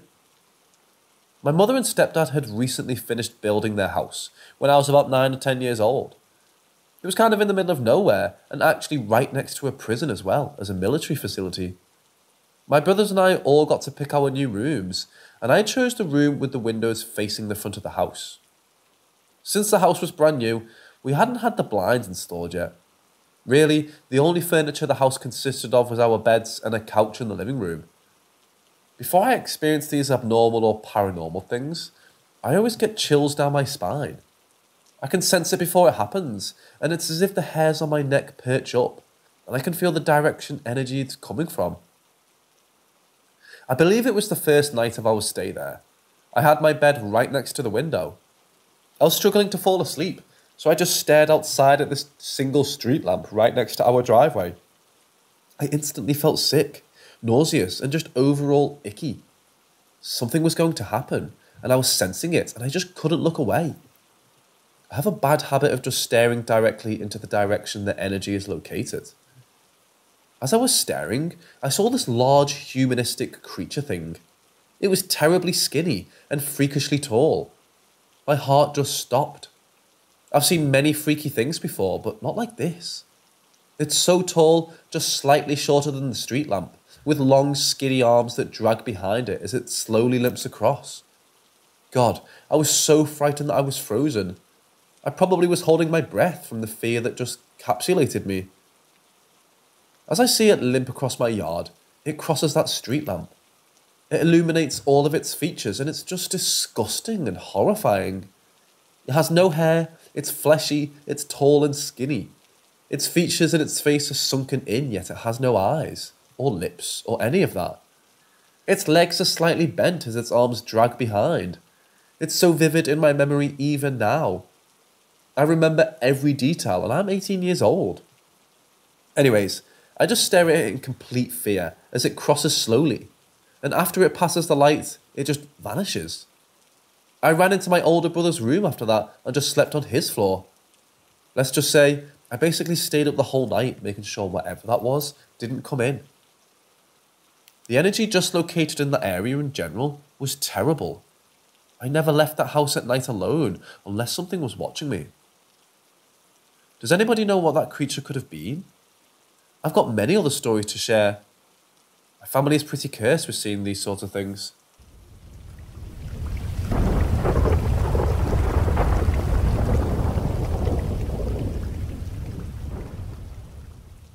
The roof was technically not the exclusive use of our kindergarten, as it was shared between our building and the next, and their penthouse also had access to said roof. But the family that owned the contiguous apartment had an agreement with Baba to let them use it.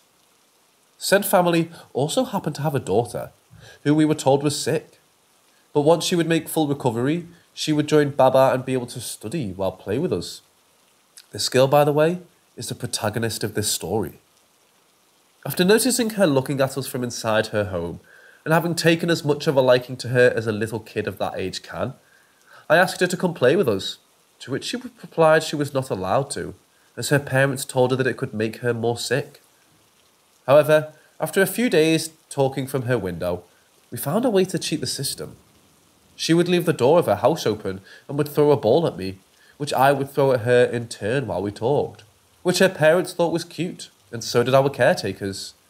So much so that they told my parents, who wasted no time to tease me and claim that I had a girlfriend, which embarrassed and angered me, and would tease me almost daily, whenever they would fetch me and would find me playing with her. This detail would be important later.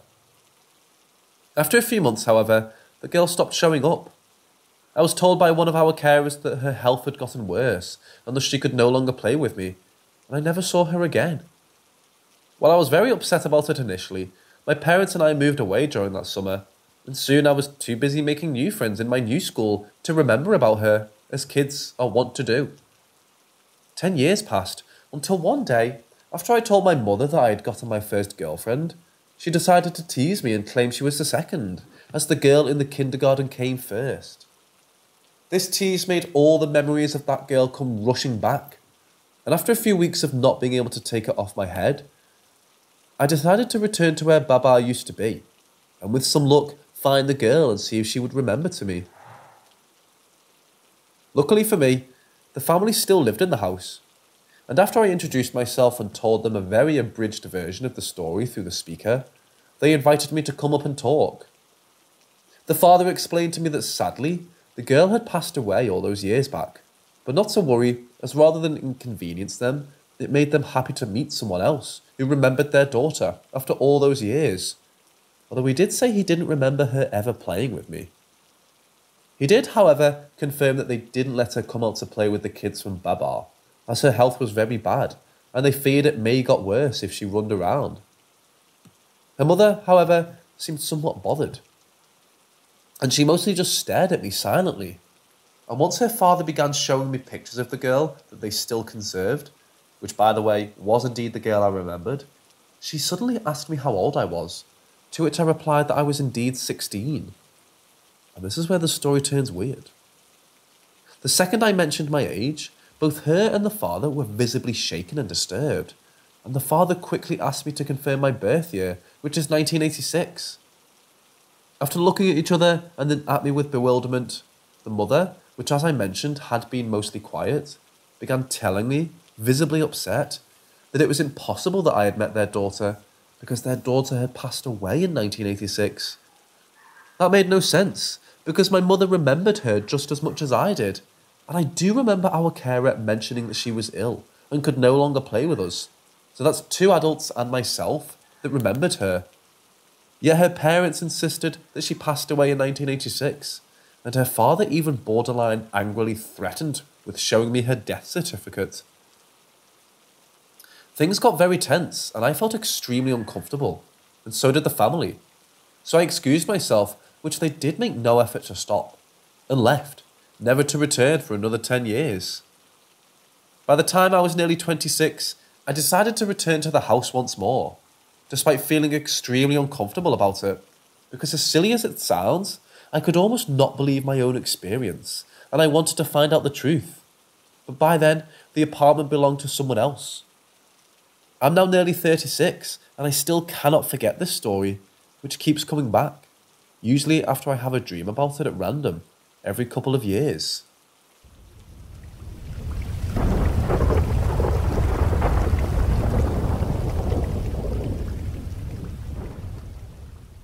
When I was around 14 or so, I had 2 friends very interested in magic, Wicca, and the supernatural. I'll call them Abby and Brittany. One day, Brittany wanted to try something she had read about, A massage that was supposed to open up the senses or something and be a spiritual type release. This massage was supposed to only be done with 2 people in the room, but we were young teens and didn't care. We decided to try it in Abby's room, in what was basically an attic. Brittany would massage Abby first. We turned off all the lights so it was pitch black, and Brittany started on Abby's shoulders. I was sitting on the floor, unable to see anything, and that's when it happened. I began to feel weak and lightheaded, like I was about to pass out. I took a deep breath and was suddenly no longer in Abby's room. I had been transported somewhere else entirely. A bright blue sky, no clouds and no sun, expanded above me. Flat, beige rock was as far as I could see. From the rock, people were growing, almost entirely made of beige rock. Some were formed more than others, some were just tall blobs. It was like the blobs were being shaped by an unfelt wind. I walked along in the eerie quiet, surrounded by these people, until I came to a rock woman in the middle of my path. She was older, her hair in a bun with glasses on her face, and her arms had not been formed yet. I was just standing there looking at her when just as suddenly as I had arrived, I was back in Abby's room. Abby was crying and Brittany quickly turned on the lights. She told us that she'd seen a dark place with reds and blacks. It had scared her badly. I didn't tell them what I saw. I had thought that was that. We never spoke of it again. A couple of years later, Abby and I were at the mall. I had to use the restroom, so I went and did my business and walked out the store to the sinks. And that's when a woman approached me. She held out her hands, they were wet from washing, and said in what I'm thinking was Italian, "Scusi." She was dressed in beige from her glasses to her high heels, with her greying hair in a bun. I was shocked, but showed her how to use the airdryer for her hands. She said grazie. We smiled at each other and I walked out. I never saw her in real life again, but a few years after our encounter, I had a dream. The beige woman was laying in a canopy bed, surrounded by thick purple and red blankets and her family. A window could be seen looking over a beige city with a bright blue sky. It was clear she was on her deathbed. She told me something, and I wish I could remember what it was, and then she peacefully passed. That's when I woke up sobbing. For years, when I would think about her, I would tear up, and would feel like I was having an adrenaline rush. When I finally was able to tell others about this, I couldn't speak about without crying. I often wonder about the beige place with the bright blue sky. Was it creation? The Matrix?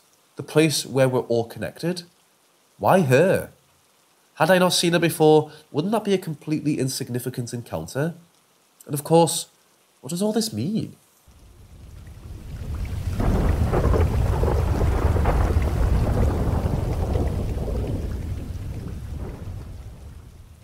I was 14, so maybe my memory is foggy, but I swear to God it's real. Spirits and ghosts were always a joke to me, until this moment when I legitimately felt like something happened. So 3 or 4 years ago, when I was around 13 or 14, I was with my close friend at the time. Me and him always hung out, and I would stay the night and all that jazz, as one would do as a 13-year-old. I trusted him. His house was kind of a big backyard, where we would always play soccer. Now, if you're standing flush to his house, looking at his backyard, there's a normal wood fence straight ahead, and a normal one to the right. To the left, there was only a 2 cinder block high little wall. He would always tell me that he saw big black figures and shit in his neighbour's house windows and yard and porch. Meanwhile, might I add that nobody lived there at the time. I would always write it off as him just jokingly saying these things to mess with me. He would always describe them as these 8-foot tall black masses, just pitch black things standing there or existing there, and when he would look away, it would go away or move closer. Keep this in mind. So, me and him are in the backyard, messing around, playing soccer, kicking the ball, eating whatever you do at 13. We have our goal set up with shoes instead of the cinder block wall. Dumb as hell. I shoot a couple, they bounce off and come back. When I hit one and it goes over the wall, into the neighbouring house's yard, and rolls to the furthest corner of the yard. Of course, my friend being him said, "You kicked it, go get it." Willingly, I jump over the little wall and head to the ball. As I walk over, Yes, walk. I don't know what I was thinking. I feel the only way I can describe my stomach dropping like a roller coaster. I turned my head towards the neighbour's house, and standing against the wall is this massive, at least 8.5 foot black mass. Just there, existing. I froze, ball in front of me, and all I could do was stare. I felt like it was holding me mentally. I wasn't focused on anything but its entire body. I heard my friend tell me to hurry up, and I finally snapped. I grabbed the ball and I looked away for half a second, and when I looked back it was gone. But I said fuck that, and I grabbed the ball and ran as fast as I could back over. I went inside and got a drink and just didn't mention it. The next morning I asked my friend and he said, yeah bro, I say that all the time. It never does anything, it's just kind of there.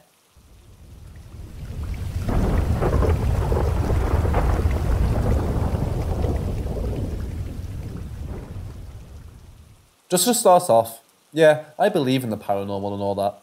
I also practice craft stuff, so it's fairly well a part of my life.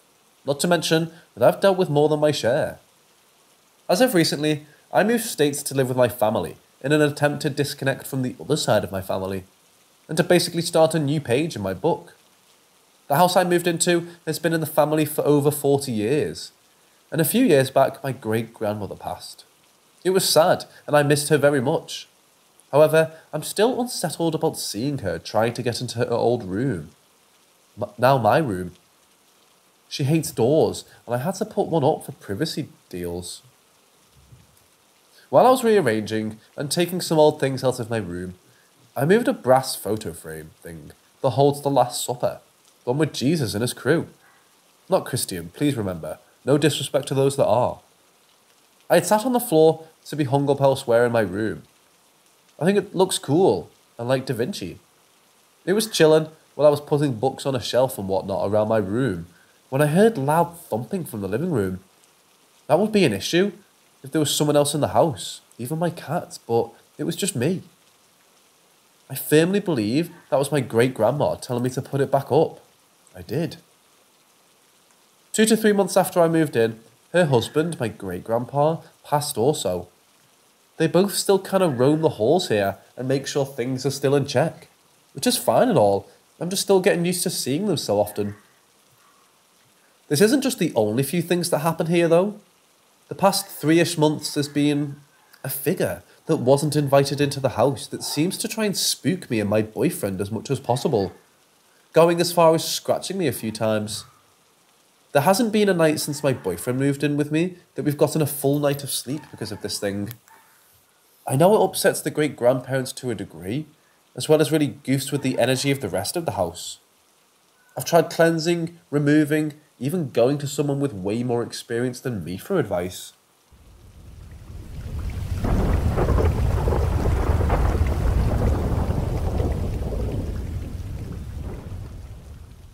So it's 2 AM, I'm very tired right now, procrastinating going to sleep, so apologies if this is incoherent. I've never told anyone this story before because they'd probably think I'm crazy. I myself am atheist, though this memory sure raises some doubts. I've decided to believe it was hallucinations caused by anxiety, since at the time I had terrible social anxiety, along with generalised anxiety disorder.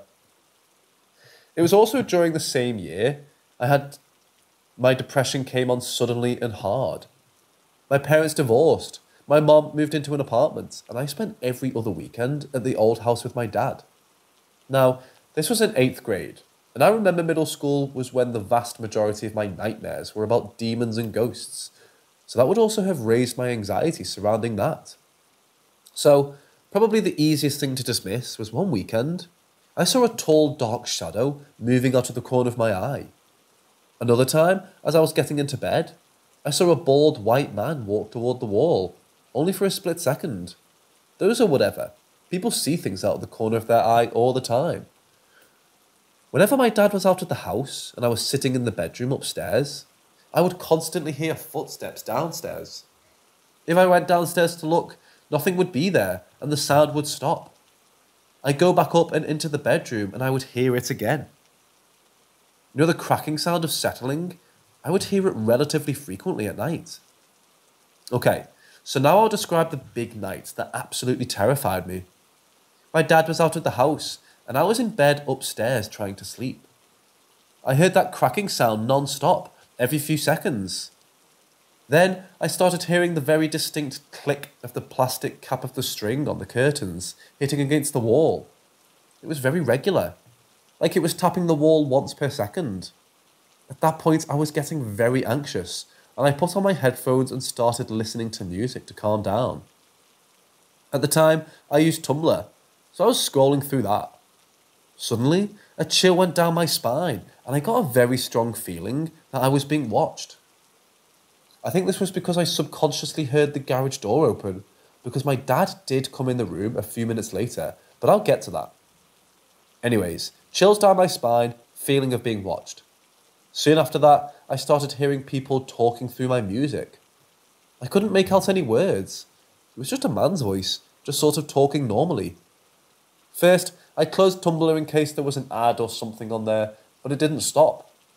Then I closed the music app. It still didn't stop.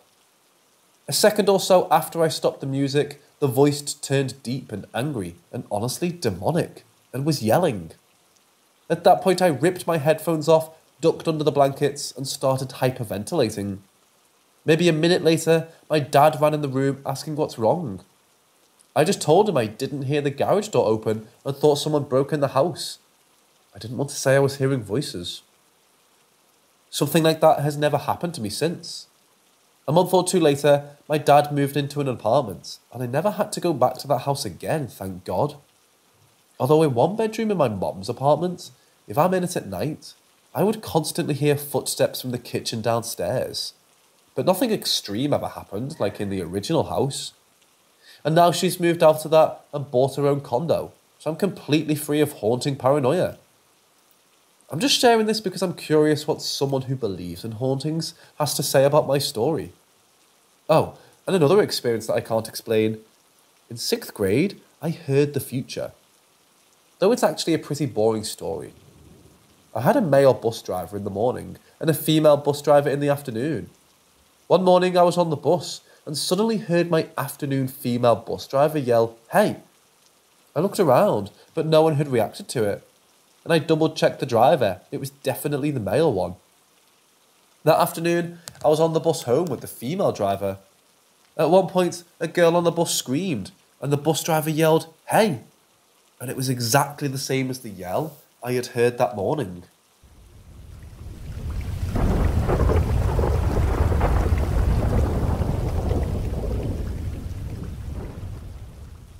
First off, I've never really had anything paranormal happen to me in all my relatively short life, 25 years. Being a scientist, it never really made much sense to believe in something that can't be proven. However, that all changed one night. About 4 years ago, I was attending a college in southern Arkansas for my bachelor's in biology. My then girlfriend and I didn't have much money, so we shared an on-campus apartment, so our scholarships would cover the rent. This complex was on the outskirts of campus, right next to a rather large pine forest that some people went to smoke, but you could always hear them. In between the forest and our apartment was a dirt parking lot. Our apartment sat on the first floor of the complex, on the side closest to the tree line. We came back to the apartment after grocery shopping one night. After bringing all the groceries in, I decided to sit out on the patio, looking at the forest and the night sky. It was a nice spring Arkansas night with not a cloud in the sky, so this didn't surprise my girlfriend. She went inside and I sat down. As I'm listening to the whippoorwills, I notice a green light coming from just behind the tree line. It was blinking relatively slow and looked as if it was around someone's neck and that thing was digging. Not digging with a shovel, but more animalistic, like a wild boar digging for grubs. It was making no sound and seemed to be minding its own. As I'm watching this thing very intently, a car pulls into the dirt parking lot, briefly flashing its headlights over the light. At this point, the light stood up, turned solid red, and darted in a straight line through the trees, away from the car. Not like a deer running through the trees, mind you, but straight, without moving. I estimated that it would probably moved about 40 to 45 miles an hour. Needless to say, I didn't sleep that night. The next day, I got up early and went to investigate where the light was. There was a small opening next to a creek where I estimated the light was coming from. However, there were no signs of digging or tracks of any kind. I walked in the direction the light fled to. The clearing quickly went back to being a thick understory made up of lots of scrub oak, greenbrier, and limbs. I could barely walk through without getting cut up, and I certainly couldn't walk a straight line. I do not know what I saw that night. I've certainly never heard of anything like this, and I've never seen that light again. I talked to some of my wildlife management friends to see if they had tagged some animals with an LED collar or tag, and they looked at me like I was crazy. Doing so would make no sense and would reduce the survival of the animal, so what was it? An ET? A lost spirit? A person? Or an animal? I guess I won't ever really know for certain. Since then, I've seen many other paranormal things. I've stayed in cabins where the chairs moved by themselves. I've witnessed green orbs from the sky crashing to the earth. I've witnessed spirits vocalize and speak out about possessions my friends have taken from them. It all started after seeing that light. My question now is, why? What was that light?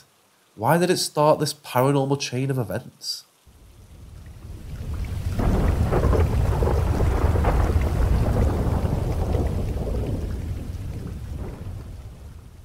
There was a family of 4 that moved into our neighbourhood. I couldn't figure out where they were originally from, but they looked like Asian and Hispanic at the same time. They're very good looking people. I can't explain, but you can say they're very attractive. I've not seen them go out or talk with other people, and I think it's odd that they go out all together almost every night. The 2 members look like a couple, and the other 2 look like a mother and her teenage kid. I wasn't quite sure if the teenage kid was a boy or a girl, because they look very attractive in a way I couldn't explain. They have short, silk black hair, but not very short with pitch black eyes, and a sad body posture, like in a weak demeanour. At that time, I thought they were a bit weird. It was night, and I was practicing and running around the block, preparing for some school competition. On my way home, I saw a weird kid sitting in their front yard, and they were holding a water bottle. I said hi, and they just nodded, so I didn't try to make conversation, and I headed home. I never really talked to my family, but they stayed in our city for at least 5 years. Not quite sure. Then I heard from my parents that this family is moving to a different country due to their jobs. I didn't ask my parents a lot about them, because I guess I was too busy with teenage stuff before, but looking back, I wished I'd asked about them more. So, fast forward to this day. I moved to this country. I'm not going to disclose this for my anonymity, but I saw the kids sitting alone at my local coffee shop. Again, I'm a rational and logical guy, but when I saw them again, I got chills all over my body. Same posture, still very good looking, and still young but dressed maturely. I don't know if they remembered me, but I look older now. I don't know. Maybe this story doesn't mean anything. Maybe I'm just paranoid. But I did ask my parents about the family, and they don't remember them, so I guess this is a dead-end story.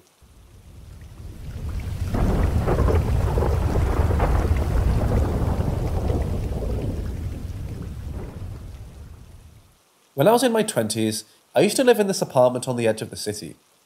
I used to walk around to explore, because if you went down to the main road, there was a long stretch where there wasn't really much except woods, fields, etc. If you kept going, though, it would become another subdivision. I should say that many weird things happened to me and my friends in this area when I lived there. I'm pretty sure it was built on burial grounds or something. Anyways, one day I was walking down the side of the road away from the city, and I saw a sign at the end of a little gravel road that said Antique Shop. I don't remember the name of the shop, but it's irrelevant. Anyways, I remember that I had been looking for a specific item, so I decided to walk to the shop to see if they had it. As I walked down the gravel driveway, there stood what looked like an old log cabin, but it was the antique shop. A little behind and to the left of the shop, about 50 feet away or so, stood a house. The house was inhabited by the woman who owned the shop, which I found out later. I walked into the shop, and it looked very old and rustic inside. I was the only one in there, except behind the counter, an older woman with grey hair. She immediately started talking to me and was very friendly and welcoming. Felt like I'd known her forever. We chatted for a while, and I remember asking her if they had the item I was looking for. She said no. We talked for a while. I felt like I lost track of time, like we were in our own little world. After chatting with her for a few minutes, she told me I could go up to the house and ask the shop owner if she knew if they had the item. I walked up to the house and knocked on the door. A different older woman answered, and I asked her about the item.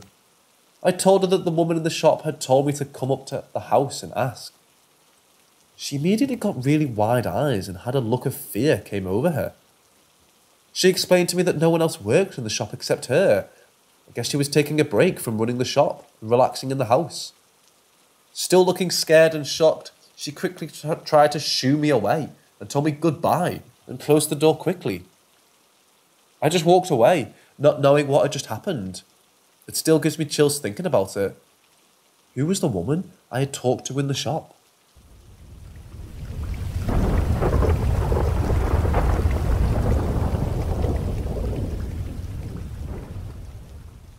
Several years ago, I had an opportunity to help restore a 100-plus-year-old church that's been vacant for roughly 45 years or so. The church is attached to what once was a primary school that had already been restored into office spaces. This was a no-brainer, since it was literally a couple blocks away from my house, under the table, and the responsibilities were incredibly easy. Since the church had been empty for years, we only worked during the day, since the electrical system had yet to be installed. But during the days I would work, I'd always see movements in my peripheral vision, but nothing was there when I'd look in that direction. This happened a lot, to the point where I'd become accustomed to it. This all changed a few months later when the building became operational, as we converted the church to an event hall designed for any event you'd pay for. Well, after business hours one evening, I got a call from a tenant saying that something was making noise in the basement of the church.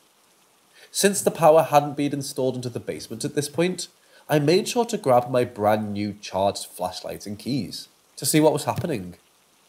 As soon as I got to the basement door, I could hear what sounded like a power tool running. I go in and start making my way through a pitch-black labyrinth of a basement towards the noise. I found the cause of the noise was an air compressor.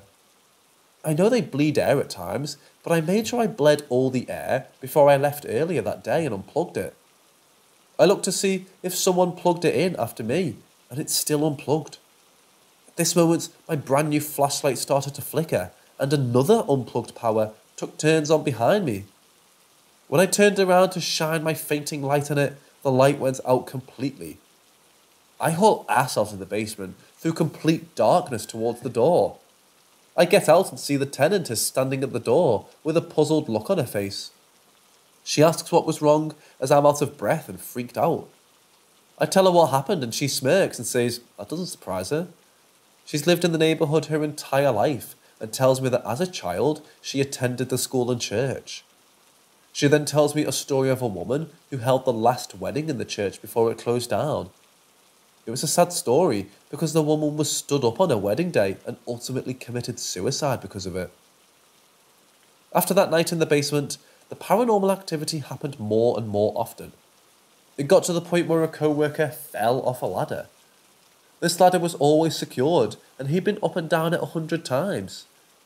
When I asked what happened, he said it felt like he was pushed while leading to paint. There were even times where the movement I had always seen in there started to take shape. Instead of a blur, I started to see a person standing there, but nothing when I looked in that direction. What finally pushed me over the edge was the night I guess you can say I met her. Since events were always held there, I'd always lock up afterwards. After an overnight booking, I ran into the guests as they were leaving. A gentleman asked me if there were any other people in the building that night. I said no, as we make sure the office part of the building is vacant during overnight bookings. He proceeded to tell me he heard yelling from the basement and footsteps on the balcony. I assured him they were the only ones and began to lock up the building. As I'm locking the doors, I hear faintly what the gentleman was referencing. I could hear footsteps on the balcony and I yelled out, "Is anyone still in here?" I didn't get an answer, but at this point I'm ready to go. What I hated most about locking up is the light switch was nowhere near the door. She'd have to shut off the lights and then walk about 30 feet to the door in darkness. I shut off the light and immediately sprinted towards the door. As I reached for the door, I hear footsteps behind me and a muffled voice say, "Leave." I didn't stop to see what it was. I made my way to the glass entry doors and to the other side as fast as I could. As I'm locking the door, I see movement inside of the church.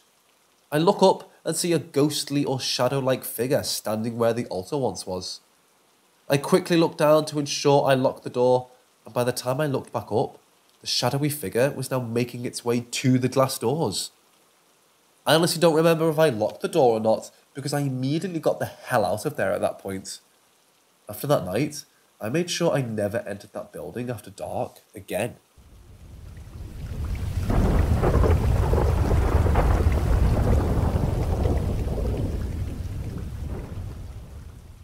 Summer before last, my boyfriend and I took a road trip to Omaha, Nebraska, with the main purpose of visiting the Museum of Shadows. We're both somewhere between believer and skeptic, and thought it would be a great experience for us. Leaning in, he even paid the $20 to rent a spirit box to use as we walked around the museum. If you haven't visited the Museum of Shadows, I'd recommend it, even if only because I found it very cathartic. It's mostly dolls with tragic stories attached to them, but walking around reading all the stories of suffering and sadness, families associated with many of these items, was very heart-opening, for lack of a better way to word it. Some items I felt were just creepy, and that's where people associated haunting coming when people own them. I believe sometimes people create their own hauntings by just being afraid of an object. Same with the dolls owned by children who had passed. The families are just so saddened and grieve so hard, they begin to assign their child's spirit to those items. It's so sad, but really made me feel a great connection to people I didn't even know, which I think is great for the spirit, however sad. So our spirit box was not giving us anything, literally not a single intelligible word. We were not angry or disappointed. It was sort of a neat if we hear something, but understandable if we don't sort of thing, because we sort of assumed a majority of items in there couldn't be haunted. They've got this doll, Demas, and when I say my heart rate increased just typing her name, I'm not lying. And she lives in a chicken wire cage toward the back of the first floor of the museum. She's scary looking, not a normal looking doll. I got uneasy when I just saw her, and this isn't a building of frightening dolls. Maybe that's intentional though. Maybe they put her in the cage to raise your apprehension. There's a sign above her that says if you choose to speak to her, always say goodbye, which of course you should do with any spirit, but Demas is apparently particularly malicious. I'm a pretty bold soul, so as we're standing there together with the spirit box, I decided I wanted to talk with her. "Hello, Demas," I said, and the spirit box just kept clicking. I didn't know what to talk to her about, but I'm always worried about lost spirits, so I decided to ask, "Are you okay?" And without hesitation, the spirit box said, "Amanda," extremely clearly. My boyfriend and I both heard it. I said, "Did it just..." And he was like, "Yes, absolutely. It said your name." I said above that I'm brave, but I was immediately filled with a sense of dread. Something about it saying my name and that we'd gotten absolutely nothing else with that box the whole time was terrifying, and I do not scare easily. I didn't continue the conversation, I just said, "Goodbye, Demas," and ushered my boyfriend away from her, because I was so uncomfortable with her following that. Just now, I went through their Facebook feed to see if I still felt the same about her, and saw an event where they let people hold her. I've never felt so appalled seeing such innocent-seeming photographs. That doll is the only item I've ever encountered that I'm sure is 100% haunted, and maybe even malicious.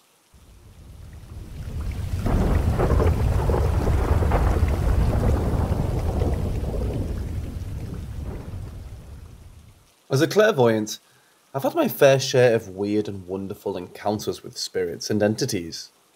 Most have been good, some bad, but I've only ever dealt with a few evil ones.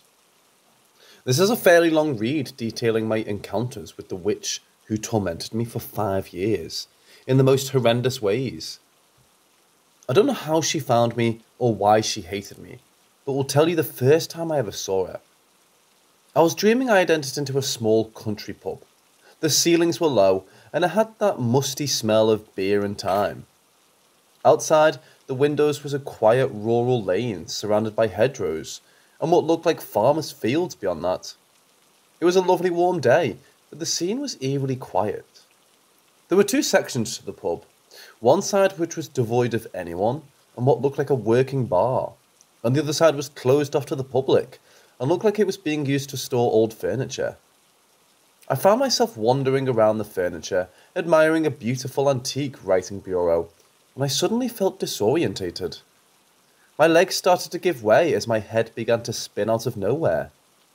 My centre of gravity was thrown out of whack, and I stumbled onto the floor, and a fear I could not explain started to overcome me. I knew something was wrong, and had the feeling of being circled by a predator, one I couldn't see. In a state of panic, I shuffled back on the floor until my back made contact with something solid, an old dusty chest of drawers, and I tried to calm my breathing, not making any sense of why I felt like I was in so much danger.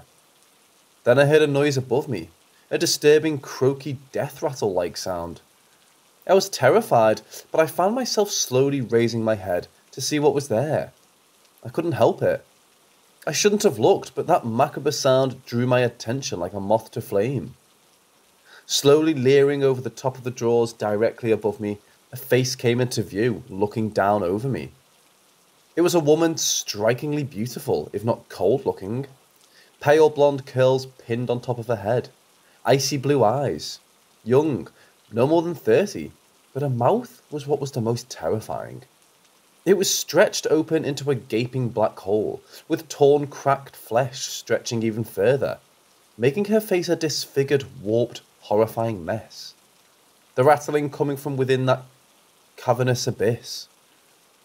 I've never felt a fear like it, the sort of which strips your brain of any normal function and sends your guts plummeting. I could barely scream. I was that scared. It was more like a high-pitched hysterical whimper, which barely left my mouth as her face came closer. Then I woke up sweating, and still trying to scream. As disturbing as the dream was, I thought it was just that, a nightmare, although I've never been able to get her face out of my head all these years later. Roughly 6 weeks later, I had another nightmare in which I was involved in a vicious assault on the street outside my home. In the dream, the police came, and as I was being pinned to the ground and arrested with the assailants, I noticed a figure walking around the periphery of the circle of police and people. As my face was being pushed into the ground, it was hard to see who it was, but they were getting closer and closer to the tangle of bodies on the floor. As the police pulled me up, I saw it was a crooked old woman, bedraggled and dirty hair hanging in her face. It was full of debris and dirt. She was in an old-fashioned white nightdress. My stomach lurched, and although she looked different, I knew it was the same woman I had encountered in my nightmare weeks before.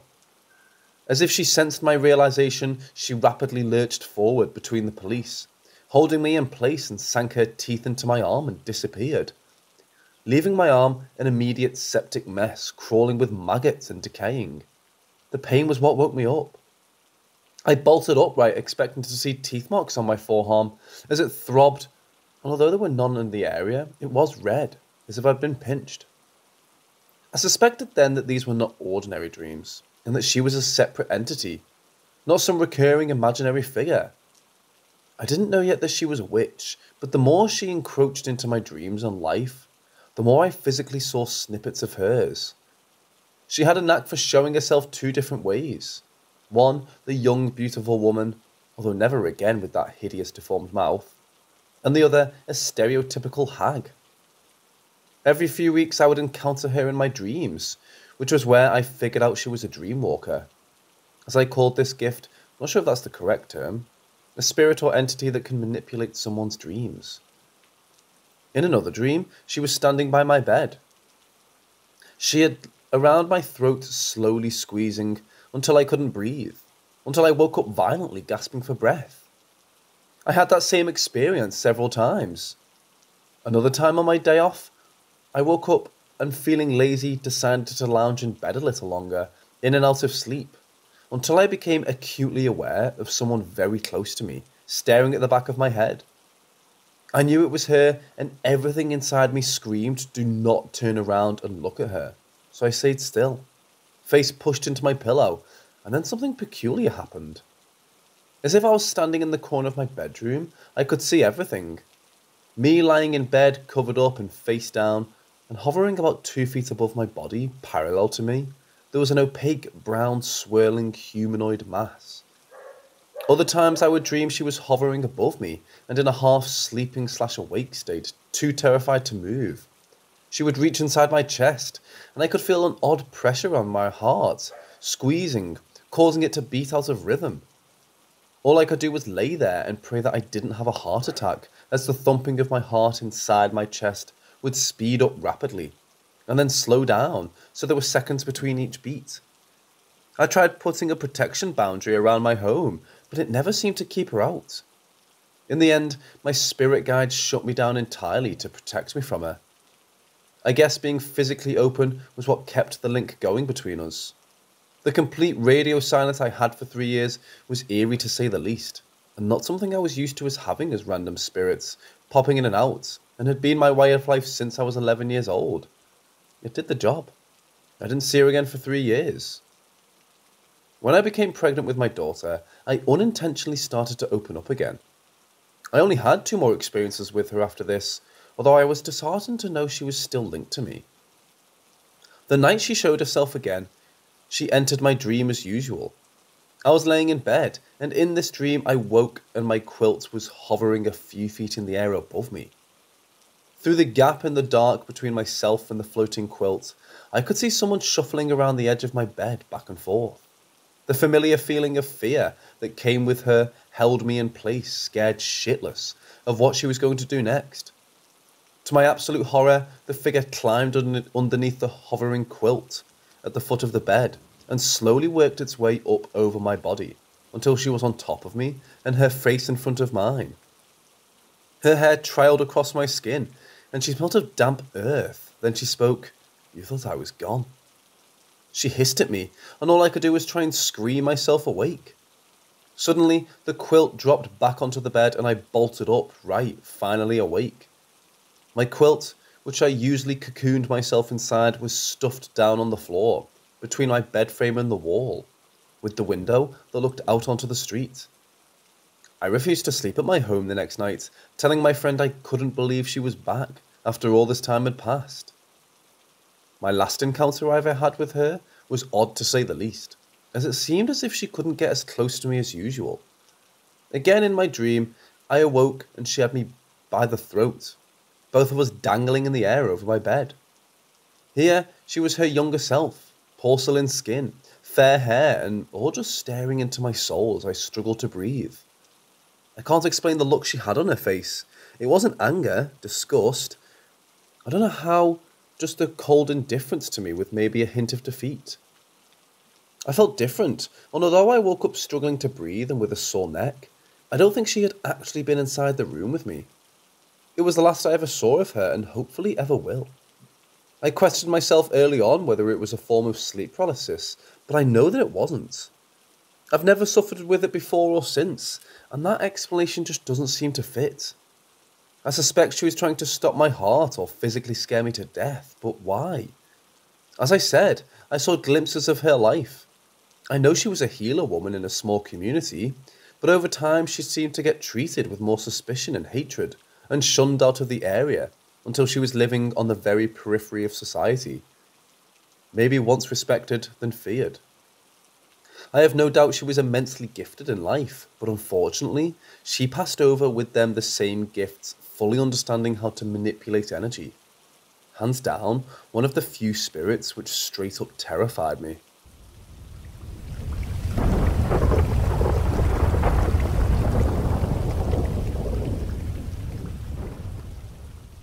Some of this is far weirder than I would like to admit. But as I go along in each post, you'll notice the serious escalation in activity, much to my mother and sister's horror. Although I loved spooky stories, I never experienced anything myself until we moved into number 74. I swear my mother is a gypsy at heart, and we moved around a lot growing up, but this house was different.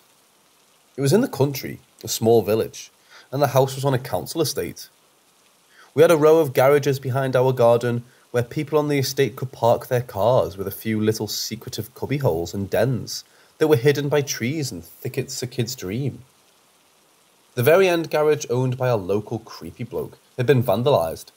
Someone had spray-painted "Red Rum Believer" onto his garage door. I never knew what red rum meant back then. One warm day, about a year after moving in, we were all 11, my sister 6. A small group of us consisting of me, my sister Little Gem, my best friend Gemma, next door neighbour Kiri and her cousin Michael, were hanging out in one of our dens shaded by the trees, just mucking around as kids do, beside the vandalised garage. Michael, being a bit of a class clown, stood up doing an impression of one of our larger teachers at school. My attention was drawn to the ground where he was standing. The solid, smoothed dirt appeared to be moving like fluid. It looked like it was rippling like water. It was the strangest thing. I think it was only me that saw this. None of the others confirmed what I was witnessing anyway. What came out of my mouth next was even stranger. "We need to dig there," I told them. I couldn't explain what was compelling me to say this. Something's under there. I continued. They all just looked at me and started asking why. I couldn't give them an answer besides, "We just need to have something buried there." I think boredom and looking for adventure convinced my friends and my sister to go along with me. So we found sticks. I had my sister go and pinch 2 spoons from our house, which was only yards away, and we began digging in silence this little circle of mud. They must have thought I was mad, but I couldn't explain it. I just knew that there was something under there. Kiri stops because she has dislodged something hard a few inches long. We scrape the dirt off with one of the spoons and can see it is a bone. One end is all sharp and jagged like it's been snapped. We look at each other a bit spooked, but decide to keep digging to look for more. It's probably an animal bone, Michael tells us, but this weird feeling had come over our little group. Finding more bones the deeper we go, we collect this little morbid pile and start digging a wider circle. But our finds start to dry up. I think there were about 15 bones, roughly. Some were a fair size, others small and broken. We gathered them up, and I remember putting them in a sandwich bag and taking them to school the following Monday. I plonked them on the teacher's desk and informed her we had found all these bones near my house. I'll always remember her face like a kid for really getting these gross bones off my desk. She told us that they were probably just animal bones and put them under her desk.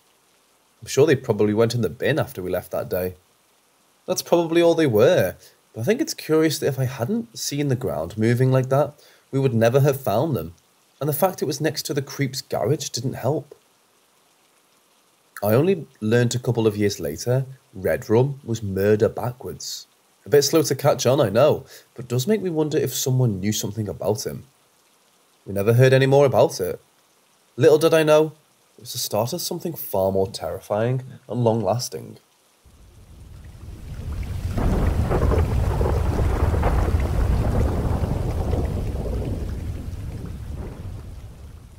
I have always been into the paranormal as a kid. I was completely fascinated by it, and I found over the years the more open to it you are, the more downright bizarre some of the stuff you experience is. This tops my list of weird experiences. Roughly 4 years ago, my sister came to my flat one night to spend a bit of time with me, as we both had been working like crazy and hadn't had the time to catch up. It was like the two of us, and she suggested having a game of cards, something we've always done since we were kids. It's a favourite pastime in our house. Once I had gotten the cards out and started shuffling them, she asked me to look at the time on my phone, as she had work the next morning at 7 AM and needed to be home for a reasonable time. She had lost her phone on a night out a few days previously, a terrible habit that she has. I told her it was about 6:10 in the evening. She replied, "Okay, well I'll have to be getting off around 8:30 or 9:15 to get my uniform washed and dried, so keep an eye on the time for me." I agreed, and we started playing a bit of rummy to start with. Now, we weren't drinking alcohol or taking any drugs. We were just having a relaxed game of cards, chatting about guys and work. The usual stuff, I suppose. Everything was normal. We played cards for what felt like 2 hours easy. I mean, you can't mistake that length of time when you've had about 16 to 18 hands of rummy and we're in the early stages of playing a game of poker, having got bored of the other game.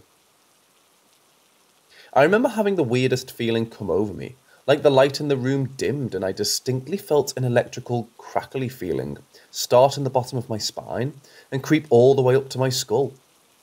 I looked at her and she was looking at me all wide-eyed and silent, like she knew something was up. I blurted out, "Something is wrong. Really very wrong." Without blinking or reacting in any other way, she just says to me, "Look at the time," which I thought was strange. I picked up my phone and looked at the time. A mixture of shock and dread creeps over me. "That can't be right. It's not possible," I mumbled out loud. To myself, if anything. My phone must have glitched out or something. Getting up to turn the telly on to see what the time is on there, she's looking at me like, "What the hell is going on? What is it? What's the time?" She asks me again. I just repeat that it can't be right, and as I switch the telly on, the time flashes up in the corner of the screen. It said 18:29. She sees it, and is now just as freaked out as I am. "Amy, that can't be right. Did your phone say the same time?" I told her it did. I pull out a laptop to check the time, and even get a watch out of my drawer to see if they all matched, and sure enough, they did. We just sat there in a bit of a fog, like, what on earth has just happened? We tried to discuss it, but we couldn't make any sense of it. To be honest, it felt uncomfortable. Even to this day, to talk about it, it doesn't feel right. She breaks the silence with a joke, something like, "Oh well, at least I have another couple of hours to chill with you." We just tried to forget about it. I just wondered if anyone has any ideas as to what it was. A little background. This house was built in 1995 by my dad and mom. It's a big house with 2 floors and a basement. We were the only family that has ever lived there. My grandmother died in the bathroom upstairs in 2010. No one else has died in that house besides her. My sister and brother, who I'm going to be mentioning in the story, had moved out of the house before things ever started happening. I moved out about a year ago. It started a few years after Granny had died. We started hearing steps going up and down the stairs at night. We were spooked a little, but forgot about it soon because we just thought that it was Granny's ghosts, since she's the only one who's died there, and we heard those steps very rarely. Maybe a year passes, and I'm looking through pictures my relatives and I have sent to each other on Messenger. I found a screenshot that she had taken when we were on a video call at night, and I saw some weird grey mass behind me. I zoomed in and was completely taken aback. There was a grey torso and face behind me in the darkness. I put some filters on it so I could see it better, cropped it because I had an ugly face on the picture, and showed it to my family and friends ASAP. Everyone except my dad was completely shocked. My dad didn't believe in the paranormal at the time and kept denying when stuff happened. My sister said that the grey apparition looks like Granny, and I agreed. Anyway, a few years forward, my mum and dad are downstairs cooking something in the kitchen, and I'm on the second floor in my bedroom, sitting on my bed. I hear exactly 3 knocks on my door. It's normal that people knock on my door first before entering, but this time no one opens the door to enter. I just stare at the door for a while and eventually ask, "Who's there?" I get no answer. I call Mum on the phone because I'm spooked. She said that nobody had gone upstairs. I went on to Google about 3 knocks on the door, and I did not like the answers I found. I panicked a bit and just waited until I felt like enough time had passed that it was safe enough to open the door. I went downstairs and told my mum and dad what had happened. Dad didn't believe me like usual, but Mum was a bit spooked. By now, I've also seen shadows walk past my bedroom door. Creepy, but nothing special in my opinion. Again, a few years have passed and my mum and I have moved out. It's a long story about what happened and why we moved, but in short, domestic violence. Only my father lives in that house now. The house is empty and freezing most of the time because we live in Europe and father travels a lot due to work. It's also been put on sale. Since I moved out, the activity in the house has increased. My father has told my sister that he's been hearing someone walking around, faucets turning on and off, doors opening, etc. He didn't believe in the paranormal before, but now he's experienced the spookiest of it himself. Yesterday, my sister, Mom and I had met up at the house while Father was at work, to just catch up. At one point, my sister informed me her and Mom were planning on staying the night there, and asked me if I was staying too. I declined because I hate that house, and it makes me have panic attacks. Well, fast forward to today. Sister called me and told me that she was absolutely never going to stay in that house again because of what happened that night, and I was lucky for choosing to go back home.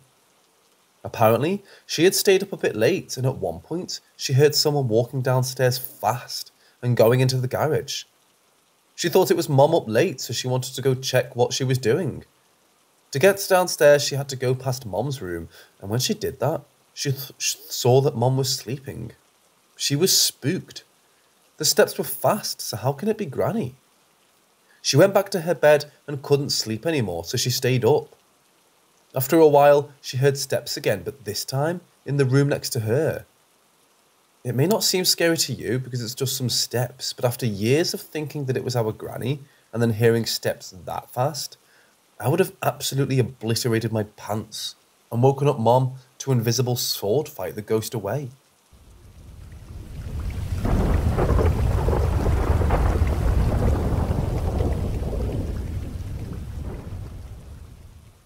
Cutting to the chase. In October, we lost our dog of 13 years. Her name was Bella. And no, I didn't name her after Twilight, though it was in vogue at the time. As a 2-month-old puppy, she witnessed the murder of her then owner. She was one of 6 pups. Ironically, her brother was adopted by my parents' neighbour. They'd ardently play through the chain-link fence whenever we visited home. I raised her in my first year alone at college. She and I were practically attached at the hip. She accompanied me throughout the 6 years it took to get my frickin' degree, marrying my best friend, then moving across the country. I'm trying to express the depths of my love for her, and the words just fall short.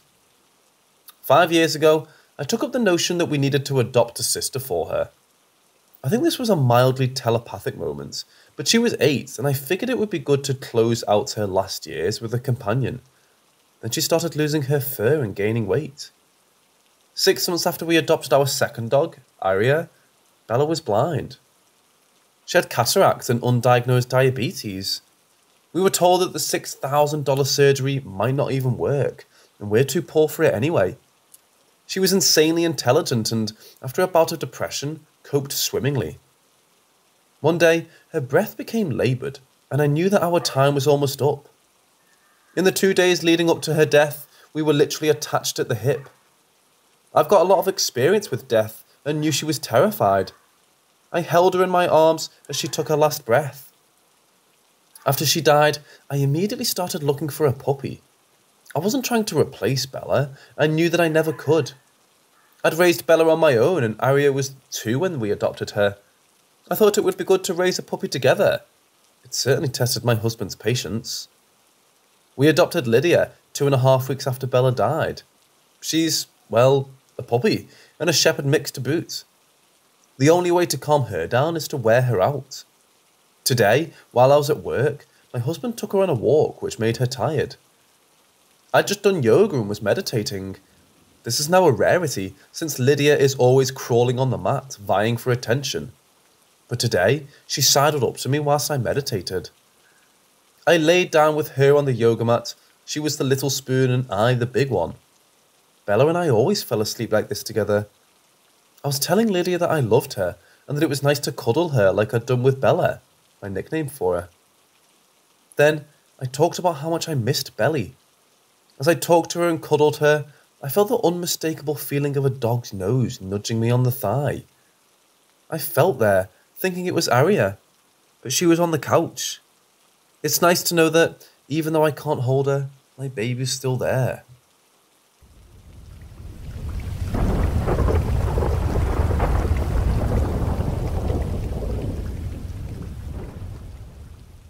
I grew up in a house that was over 100 years old when we moved in.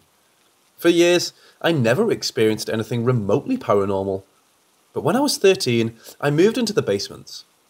On the first night, I didn't sleep. This isn't uncommon because I'm an insomniac, but this was different. My room was pitch black at night because the only window was tiny. I rolled over in the night and heard my inflatable chair, hey, it was the early 2000s, move, as if someone was getting out of it. I felt that someone was standing behind me watching me, and the feeling didn't abate until I started to see the sunrise. I lived in that basement for 7 more years and had a myriad of other experiences. I heard a man and woman arguing in the laundry room when nobody else was home. I'd set 3 alarms. Again, I'm an insomniac, and all 3 would be turned off in the morning. I'd hear whispers in my ear when I was laying on the couch trying to nap. I saw a shadow figure going up and down the back stairs, which led to the basement, but the creepiest experience happened when I was 14. If you hadn't leaned it yet, I have trouble sleeping, and this is mostly because I'm a light sleeper. Literally anything will wake me up. One night, my friends and I were having a sleepover in our basement living room. My 2 friends and my sister slept together on our fold-out couch. I slept on the recliner, which was in front of my bedroom door. When we woke up in the morning, we found that my friend Kristen, who'd been sleeping in the middle of the other 2, was gone. My parents were still asleep, and we didn't want to wake them, so we searched the house ourselves. All of her stuff was still there. When we didn't find her, I decided to go into my room and call her parents. I moved the recliner, which was still in front of my bedroom door, propped up against it with no wiggle room. There was no other way into my room. I opened the door, and there was Kristen, asleep in my bed. She had no memory of getting up in the night, and she wasn't a sleepwalker. People have tried to tell me that she must have gone past me, but that's impossible. I would have woken up if she'd even walked past me, let alone if she moved the recliner I was in to open the door. My sister and I still get chills when we talk about it.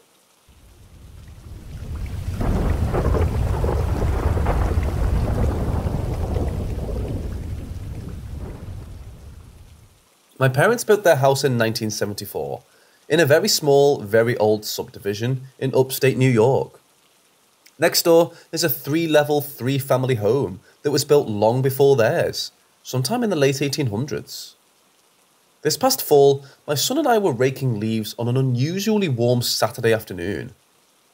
I enjoyed telling my son about all the trees that are still up, and how my friends and I used to use them as bases when playing wiffle ball or kickball back there. My parents don't have acreage, but they do have a pretty sizable backyard. While clearing an area by a tree found close to the back corner of the yard, I came across what appeared to be a small broom.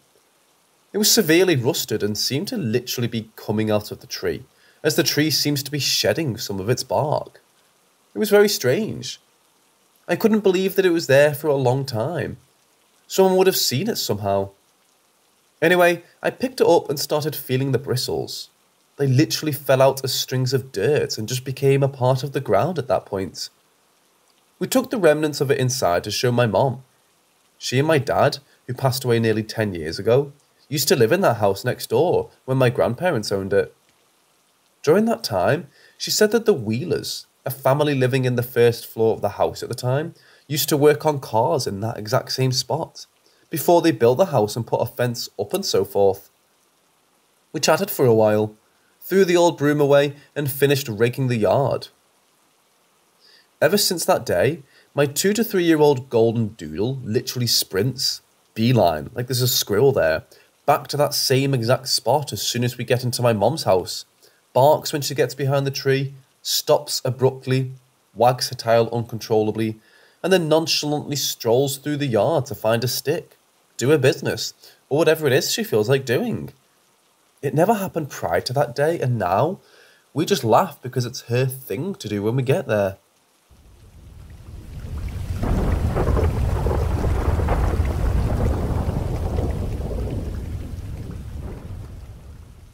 When I was 11 or 12, my family moved to a house in some woods, pretty close to the town. It was a lodge, a wooden house. My 2 brothers, sister and dad. My mum was in another, similar house next to ours, as there wasn't enough space. In the first few days, it seemed good, safe, and even freer than usual. My dad worked in the evenings, so we'd be alone in our room doing homework, chatting, normal stuff. One evening, my dad was going to stay till morning, so me and my brother got his room. We were in bed trying to sleep.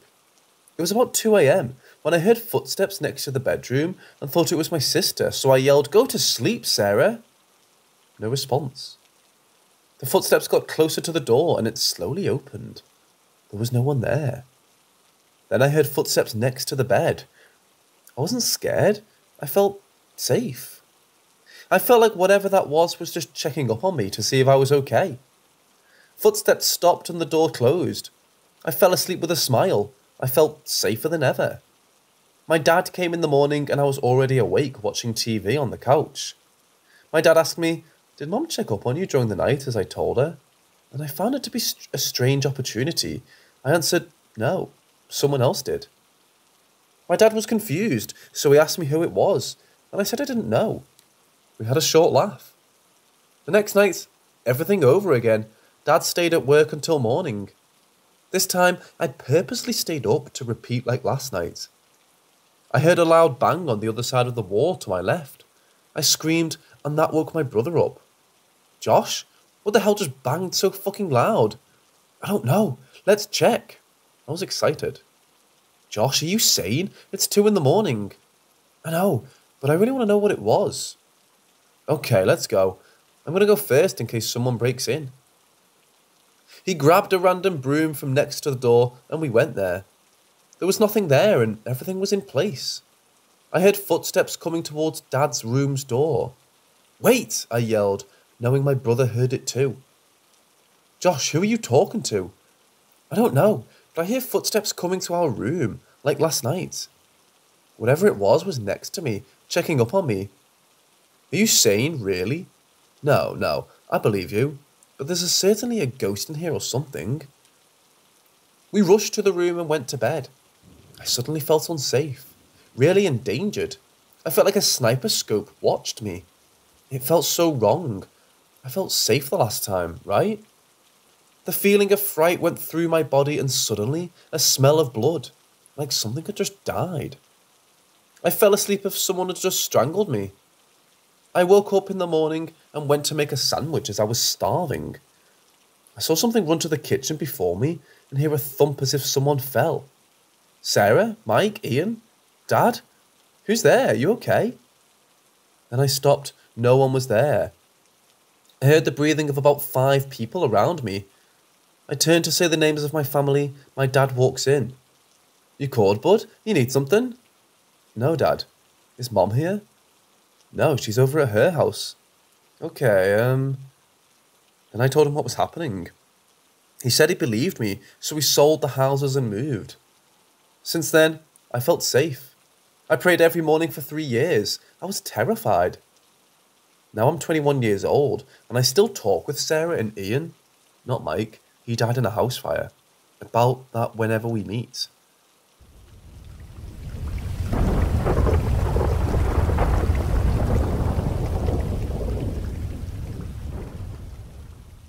I used to live in Libya, in Tripoli to be exact.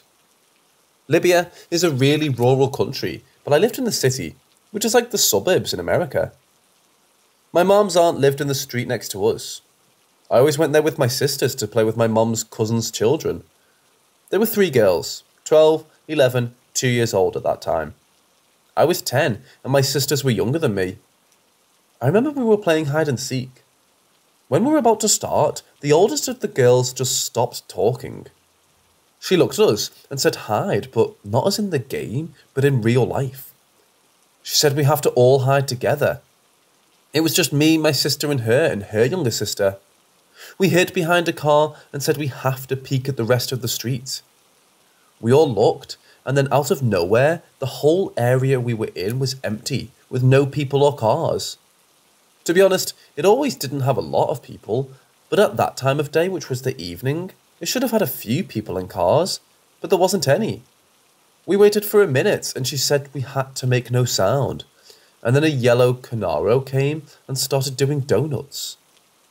I know this might sound kind of weird, and to make it even weirder, in Libya, we don't have expensive cars, and a Camaro was really rare to see. After that, I remember me and my sister running home scared and told our parents, but they didn't think it was weird or anything. What made me scared was how the girls I was playing with, especially the oldest, was acting. She was looking at the car and was waiting for it like she knew it was going to happen. Now, the thing that made me post this and made me remember it was that she, the eldest, died yesterday because of a car accident. A yellow Camaro hit her and killed her, and the car ran away. My sister and I remembered the story and were really spooked right now. I'm 16 years old right now. If this has any importance, magic was and still is somewhat popular in Libya, especially in family fights with other families and love spells.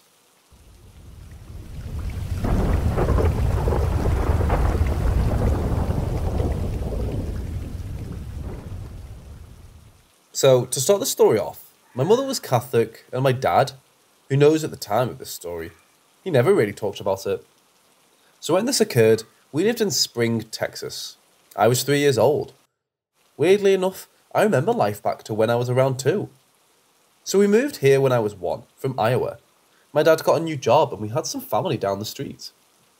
So let me start with details on the house layout, so you can imagine it somewhat better.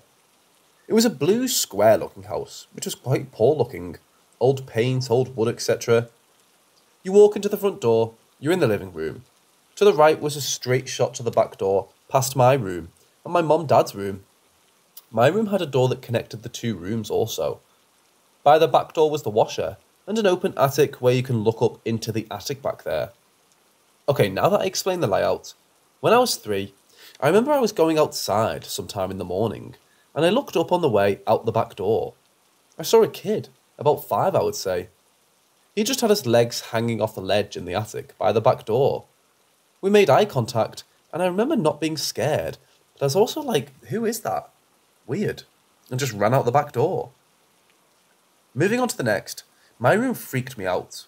When my mom read books to me, I would fall asleep, and she would just head to her room through the connecting door. The night I had the worst feeling, my blanket was pulled down. I remember waking up in the pitch black looking down, and then right when I looked down, it ripped my whole blanket off of me. I still to this day can feel the fear I felt as a child. I screamed so loud with my heart racing, jumped straight out of bed and went to the connecting door to my mom's room, freaking the hell out. When I brought this up to her and she said she didn't know I had that happen, saying I was just crying and panicking until I passed out asleep. So, when starting this conversation, she told me she didn't believe in spirits until that house. She told me about nights if my dad was working. He did overnight work. She would hear someone walking through the wooden kitchen clear as day. Telling me that she understood that it's old and houses creak, right? But the part that makes us weirder, the back door would get opened. Easy explanation since the house was old, but the door had 2 dead bolts and 1 chain lock, with the door handle locked. And while alone, my mum was worried about people breaking in. She would lock all of them. And every night, all unlocked and open. And she wouldn't leave the room until it was quiet. She ended up telling my dad, but he didn't believe her until a night he was off work and it happened. He said to my mum, "Do you hear that? Someone's in the house walking through the kitchen." And she just said, "That's what I told you has been happening." He grabbed a bat and ran, opening their door so that you could see the kitchen and back door. No one was there. The door was still locked. I was told he looked through the whole house, checking locks and windows. No one was there. When they went to sleep and woke up, the back door was wide open, all locks off. Nothing stolen, nothing in different places. This is when my parents started getting worried. After this experience, she said with the door still opening, she was watching TV in the middle of the day. She heard the walking and she looked into the kitchen and said she knew it was walking her way. When the noise stopped, she sighed, but she freaked out when an indentation of someone sitting on the cushion right next to her. When she jumped up the spot and stayed until she ran by it, then when she looked back, the cushion was slowly raising back up. She said she called a priest to bless the house that day, and said I stopped screaming, but still said I did not want to sleep in that room, and that the door and walking stopped after that.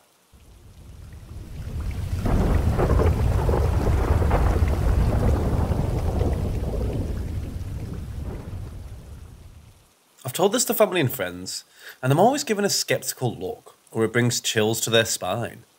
It sounds far-fetched, but honestly, it was as real as it can get for me, and that's all that matters. I was around 10 or 11 at the time, and was in my old home in Millmont, Pennsylvania. It was after school, and I spent a few hours just gaming in the first full living room. It was only me and my older brother home at the time, since my parents worked second shift until around 11 PM. It was around 7 or 8 PM when I began to crave one of my favourite snacks. I walked in the kitchen and opened some blueberry Pop-Tarts and sat down at the kitchen table. I was facing away from the living room at the end table. Now I need to explain the layout so you better understand. Before entering the kitchen, there's a small archway with no door. It leads straight from the kitchen to the living room, extending to around 2 feet of open space on either side, after the archway. From the living room continuing straight, there's a staircase to the left, facing away from the kitchen view. I was mid-bite of my Pop-Tarts when all of a sudden, I began feeling what I can only describe as dread mixed with the feeling of being watched. I kind of shook it off because it was being so random. It made no sense as to why I felt that way, so I just kept eating. It was a few more small bites in when the feeling intensified and I only had a gut instinct to turn around. I decided to do so when I shouldn't have. I'm going to try my best to describe the finite details of what I saw. When I turned around, I was immediately focused on the 3/4 of a face peeking out, completely sideways on the right side of the archway. Now this face was completely solid and not transparent at the least. It was the face of my older brother Jonathan. His eyes were opened wide, unblinking, and staring directly into my own. His face had an absolutely sinister smile. An ear-to-ear smile that was almost too far stretched out to be normal. My brother's skin was normally pale, but this face was an extremely pale, being for sure a few shades lighter, almost like a slightly cream porcelain. The face's eyes were the same colour as John, being bright blue, but it seemed almost glossy. It made no noise and never attempted to speak. It just stared at me, unmoving. Now, I have a condition where I get heart palpitations from a murmur I've had since birth. If I'm surprised or get excited too quickly, I get several quick palpitations. I've had it for as long as I remember. When I suddenly saw that face, I had to clutch my chest as an immense immediate fear and surprise caused my heart to palpitate several times. I also got a huge lump in my throat. I couldn't scream or yell. I just stared widely back in a paralysed terror. What was around 5 seconds felt more like an eternity. The face then pulled back behind the archway at an angle you wouldn't think possible. For a few seconds I was terrified, but then I just began to trying to rationally think of what I saw, in an attempt to pull myself back to earth. In my own mind, I knew it was my brother. It's just his features were a bit oblong, and that smile was more sinister than anything I've seen before. I was already used to him pranking me on a weekly basis, so I convinced myself that it was another one of his stupid pranks. I thought to myself that I can also sneak to the archway myself and scare him back, since he didn't walk back to the living room. I knew he was just hiding on the right side of the archway, so I slowly and silently got up from the chair and sneaked my way to the right side of the archway from the kitchen. I reached the edge of it, waited a few seconds, and then jumped out and yelled, "Boo!" However, to my confusion, there was nothing there. There was no way that my brother could have moved away from that position without me seeing, as that part of the wall only came out about 2 feet. I still had visible access to the rest of the living room from the kitchen. I was in shock and confusion when all of a sudden I heard a quick walk coming from the staircase on the left side of the living room. I slowly turned towards the staircase and looked up at the sight of my older brother, looking back at me with a confused expression. "Dude, who the hell are you yelling at?" my brother said as he peeked over the stairwell at me. He was 13 at the time. I was just in utter shock. I tried to make out words, but I just couldn't. My lip was only quivering. I instead turned back around, went back into the kitchen, and sat down at the kitchen table again, just staring into my Pop-Tarts for about a minute or two. My brother came down the stairs and into the kitchen and saw the blank look on my face and pressed on his question. I told him everything I saw and he somehow believed me. Maybe due to the fear and panic I had when he first saw my face. I was researching online what I could have possibly seen, and I've only been pointed to what is known as a doppelganger. But I saw that they were an exact copy of a living person. That thing was very close to being exact, but wasn't 100%. I'd say 90% at best, with that stretched smile and the skin tone. Also, my research showed me that they're not sinister or evil, but can be a sign of bad luck. But I swear, the only feeling I got off of it was dread and a sense of sinister evil. I never saw it again after that day. So what exactly was it then? I have no idea. I have other experiences from my 27 years of life, but that was the scariest out of them all, and I just wanted to see if anyone has any idea what I witnessed.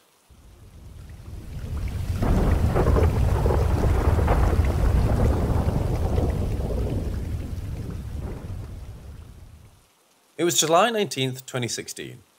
I remember the date because we had our annual Christmas in July at my in-laws, and it was a crazy full moon. We had left to head home. We took the back way. We live in a somewhat rural area, so the back way is very dark, no traffic at that time of night, and the speed limit is 60 kilometers an hour. As we're driving along, and about 5 minutes from home, out of the corner of my eye towards the forest on the passenger side, I catch a glimpse of something moving fast. The moment my foot hits the brake, my wife's hand grabs my leg. Getting goosebumps as I type this. It was such a crazy experience. We come to a screeching halt in the road, and whatever it was stopped dead in front of us. It cocked its head to look at us. We both at the same time said, "Do you see that?" It was huge. Best guess, 7 foot tall. It had yellow eyes that glowed from the headlights. And it was muscular and skinny at the same time. The most memorable feature, though, were its legs. It 100% looked like a dog walking upright, with the cocked angle in its leg. No sooner did it stop and glare at us, did it continue to bolt across the road and vanish into the forest on my driver's side. The only way we've ever been able to describe it was werewolf-like. And like I said, my wife and I both agreed. If we had not both witnessed it, I'd have called myself crazy and never mentioned it. But we both saw it. No question about it. Ghost? Werewolf? No idea, but whatever it was huge, mean-looking, and fast.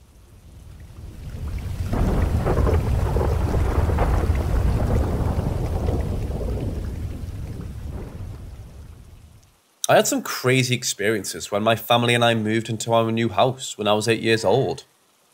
The first time I noticed something wrong was a day when I was playing with my new RC car. I played with it in the living room for a few minutes, then took a break to use the computer. I left the controller on with the toy car behind me. I then started hearing an odd sound that was happening in bursts, and it sounded like a small power tool coming from beneath the house. I sat there confused, looking around, but it stopped. A few minutes later, I heard it again. I turned around and noticed that the long antenna on the RC car was wiggling back and forth. The sound was the car moving by itself. Then there was a time not too long after that, I had another odd experience, and the thought of this one still makes me uncomfortable. One day, I was in the family room watching TV, and there was a computer swivel chair to my slight left in the room. Suddenly, the chair slowly turned and faced me, and it wasn't like the chair had slightly turned, it made a good, decent-sized turn. What's even more odd is that that room is known for having an uneven surface, whereas the floor is at a slight slant. The chair swiveled up against the slant towards me. A few months went by, and there was a day when I had family come over and visit. It was at night, and my family was in the family room across the house. I was watching TV with my brother in his room, with the TV to my left and the doorway to the hall in front of me from where I sat. He told me he was going to go hang out with the family, and I told him I would join as soon as the episode finished. He leaves and I enjoy my time. But a few minutes go by and I start noticing something. The doorway is in front of me and it's dark with no light. And when I look at the TV, I can see the doorway from the corner of my eye. As I'm watching TV, I seem to notice a human-like figure standing in the dark doorway. I immediately turned my head and saw nothing there, and I figure it's just my eyes playing tricks on me. I go back to looking at the TV, and suddenly I see this figure again, but this time I wait slightly longer before turning to directly look at it. I noticed it was shaped like a woman who was wearing a dress, but no details other than a white shape. I look and it disappears. And at this point I'm kind of freaking out, but I'm trying to convince myself it's not real. I turn to face the TV once more and the figure reappears, but this time it's moving. Her hands and arms making shapes to make some gestures. After that, I bolted out of the room and ran to my family. After that experience, I still wasn't 100% sure if what I saw was real, and a few weeks went by. One night I was hanging out with my sister in her room. Out the doorway of her room, you can see the doorway into my room on the immediate right. We were talking and joking around until something caught my eye. There was a shadow of what seemed to look like the bottom of a dress on the floor in my room, with the rest of the figure being hidden by the edge of the doorway. It looked like the bottom of the window curtains swaying slightly in the wind. Then it moved up and out of view around the corner to the doorway. I immediately went into my room to check, and it was empty. I heard no curtains nor anything fabric that could cause that shadow. I went back to my sister's room and told her what I saw. She didn't really take it seriously and brushed over the topic. Soon after, she looked at me concerned and told me, "Man, you really did see something, huh?" She said that my face was extremely pale. Finally, about a year goes by. One morning I awoke. I opened my bedroom door and my sister came up to me with deep concern on her face. I ask her what's wrong, and she begins to tell me the story of what happened overnight while I was sleeping. She tells me that in the middle of the night, she heard what sounded like our mom outside in the hallway, softly calling out my name, James. My sister found this unusual and called my mom via cell phone to ask if it was her. My mum awoke with a groggy voice saying it wasn't her and that she's asleep in her room. My sister got freaked out and went to my mum's room where she slept for the rest of the night.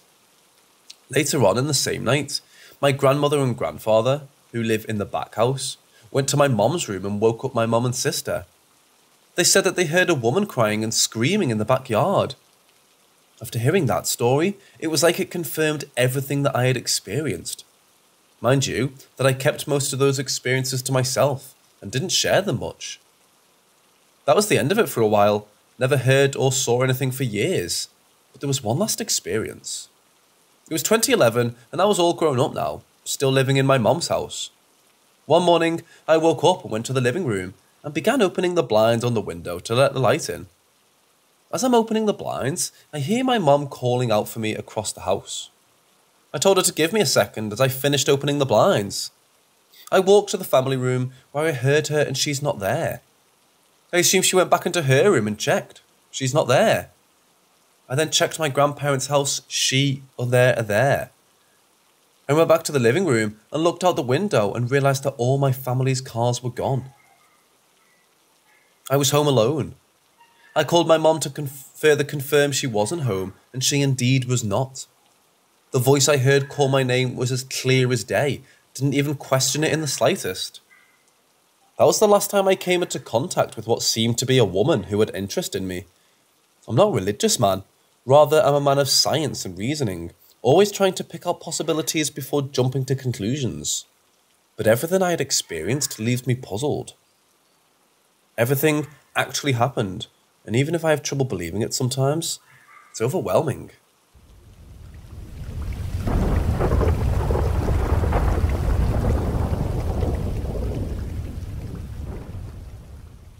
Back when I was a kid, I had an imaginary friend named Charlie. From what I remember, Charlie was around from the time I was about 4 years old up until I was 9, when my family moved to a different house. So I spent 5 years talking and playing with Charlie. My parents encouraged it because I didn't have any real friends or siblings, and it wasn't uncommon for a lonely kid to create an imaginary friend to play with. I was a loner, and still very much am today. Charlie told me he used to live in my house before my family moved in. I believed him because we often played hide and seek and he knew all of the best hiding spots. He knew things about the house that even I didn't know at the time. A couple of times I asked him where his parents were and why they didn't live in the house with him, and he never gave me an answer. After a year or so, he started asking me to do strange things like stealing change from my mom's purse or hiding my dad's car keys so he would be late to work. Random, mischievous stuff like that. When I refused, his requests became much more sinister, telling me to push my mom down the stairs, start a fire in my parents' bedroom, etc. Of course, I again refused. Charlie became more cold, and instead of wanting to play, he only suggested doing things to hurt me or my parents. I was scared of him. I never told my parents what he said, only that I didn't want to play with him anymore. When we moved out of that house, I didn't bring Charlie with me. I forgot about him for many years, until a few days ago when my mother asked me if I remembered having an imaginary friend growing up. That's when all of this started to come back to me. I did some research into the history of my old house and found that there was indeed a young boy named Charlie, whose family lived in the house about 15 years before mine, and apparently died at a young age. But I couldn't find any info as to how or where he died. Is it a coincidence that my creepy imaginary friend and the kid who died in my house shared the same name? Why was he telling me to hurt my parents? Did I imagine him, or was he a ghost? I'll never know for sure, but feel free to share your opinions.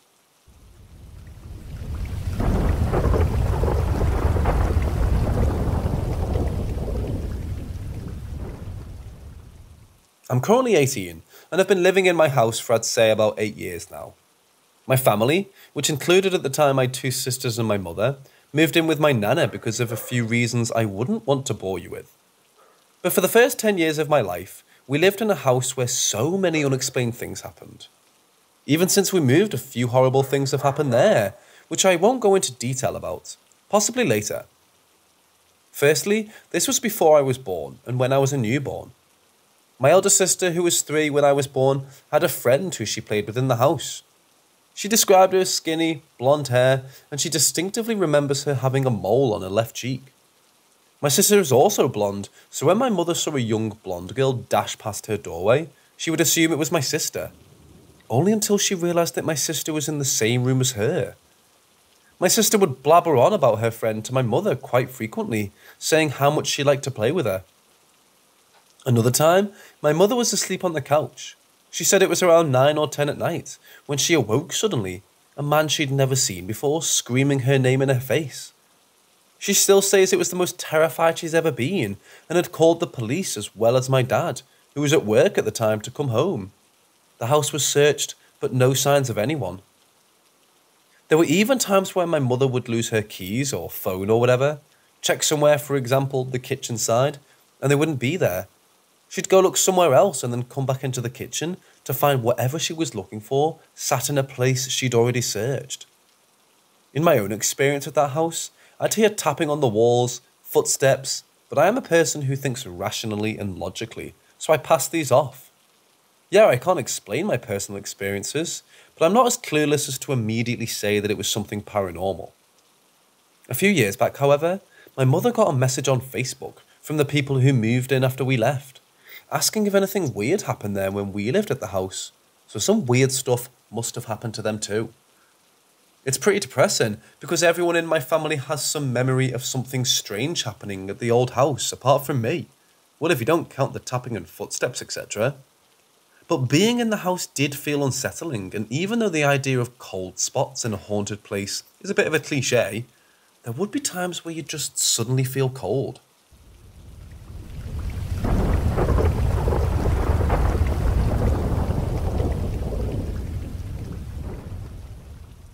Now, before I continue, the stories I'm going to recite might not have occurred exactly how I described them, since both of the stories I'm going to tell happened when I was pretty young.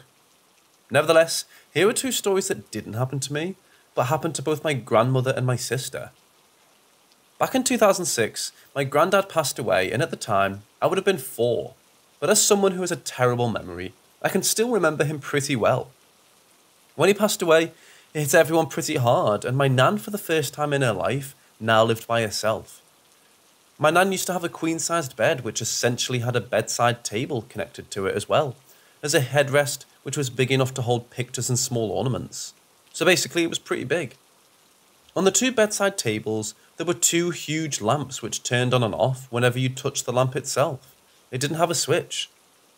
One night, not too long after my granddad passed away, my nan was just laying in bed when the lamp next to where my granddad would sleep lit up and then turned off. She brushed it off as something possibly leaning against the lamp, but then it happened again, so she was understandably pretty spooked. She decided to ask if it was my granddad, and the lamp turned on. my nan began to cry and began to say various different things, and she was getting a response as the lamp turned on and off. She recorded it happening, but considering it was 2006 and I'm unsure what she even recorded it on, I've never seen the footage, but both my mum and nan both said that it exists. As a skeptic, when it comes to the paranormal, I hope that it would possibly make me a believer. Around 2011, my gran passed away, and at the time, she was not in a position, both physically and financially, to live on her own, so she lived with my dad right up until she passed away. My parents split when I was really young, so when we would go to see him, I would sleep in his room, which was pretty big enough for an extra bed, and my sister slept in another room.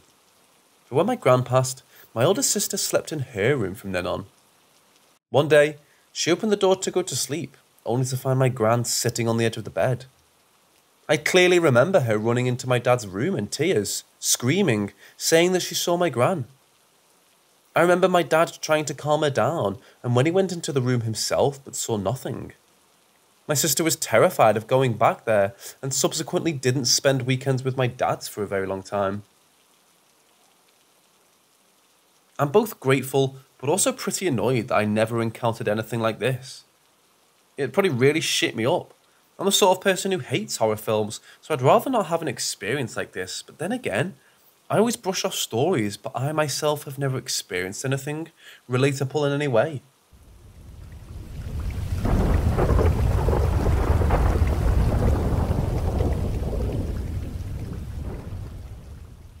This took place over a few years in a farmhouse in the desert of Arizona. It was newly developed land. We moved into the place when I was 15. At the time, I was going through a lot emotionally and smoking a lot of weed. That might explain some of my personal experiences, so I'll try not to dwell on them too much. The house was set up almost plantation style. It was very wide and narrow, a big wraparound porch and lots of awkward corners. The front room was a tall library with an open balcony to the upstairs, which ran into long, skinny bedrooms. My parents' room was closest to the stairs and attached to a nursery with a sliding ensuite door. My brothers, 2 years younger, and my room were at the end of a dark hallway. That side of the house never got sun, so it was bad vibes all round. Downstairs, there was a fucked up Harry Potter-style closet, a sunken living room, a kitchen in the centre of the house, and a sunken playroom for the baby. It honestly started the first day we moved in. My brother and I were the only ones in the house unboxing plates. The place was so empty, everything echoed. I swear, it sounded like a little girl laughed, like a creepy track you could get off an app or something. Keep in mind, the TVs were not plugged in. We were on an acre of land far away from the dirt road, and my brother was way too stupid to pull a prank like that. I started hearing voices at night. This wasn't unusual. I honestly used to freak myself out so badly, I think I made up noises to scare myself. My parents had raised me not to talk about things scaring me, to tough it out and be a big girl. It was fine most of the time during the day. Everything came at night. I remember distinctly when it started messing with me in bed. In solidarity, my brother and I kept our bedroom doors open for the hallway's nightlight, and in case we needed to call for each other. We had a pretty fucked up childhood that might have contributed to all the codependency I'll describe during this. I was falling asleep, but not quite out.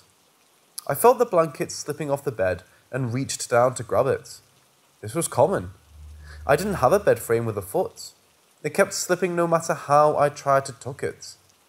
In classic horror movie fashion, the last time I pulled it, I felt tension.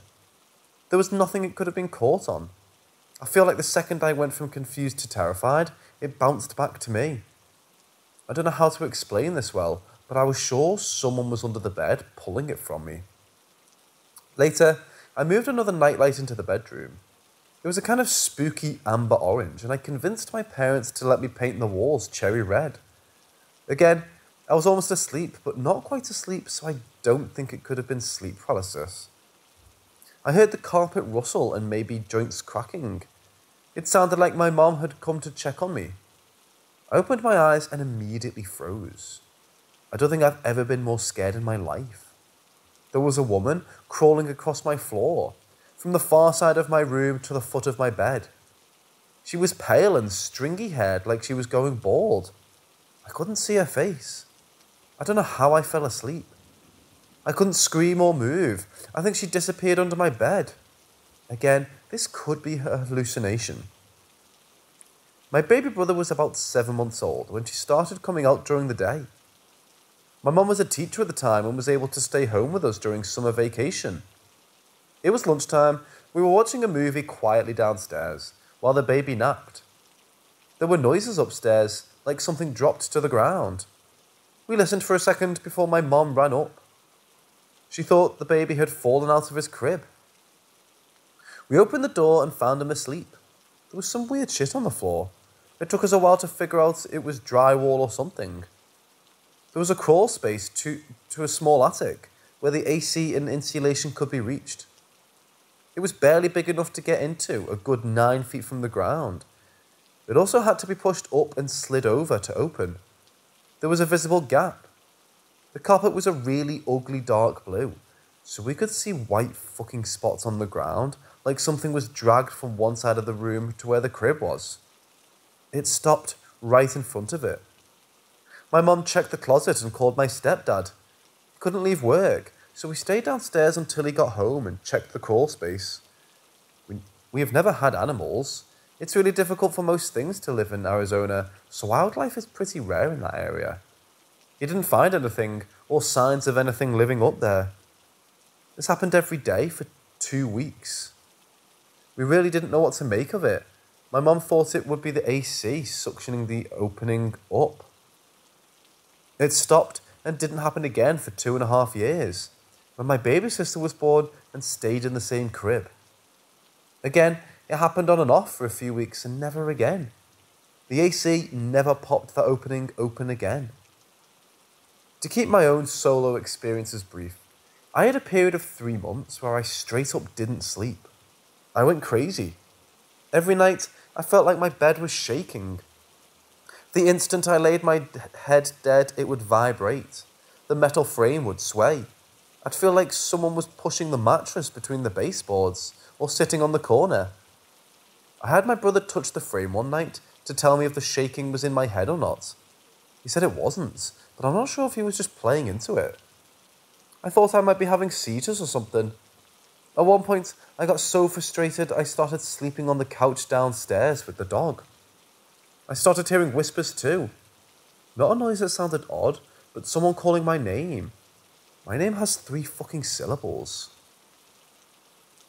I would be in my room, door open, doing something at night after my parents went to bed.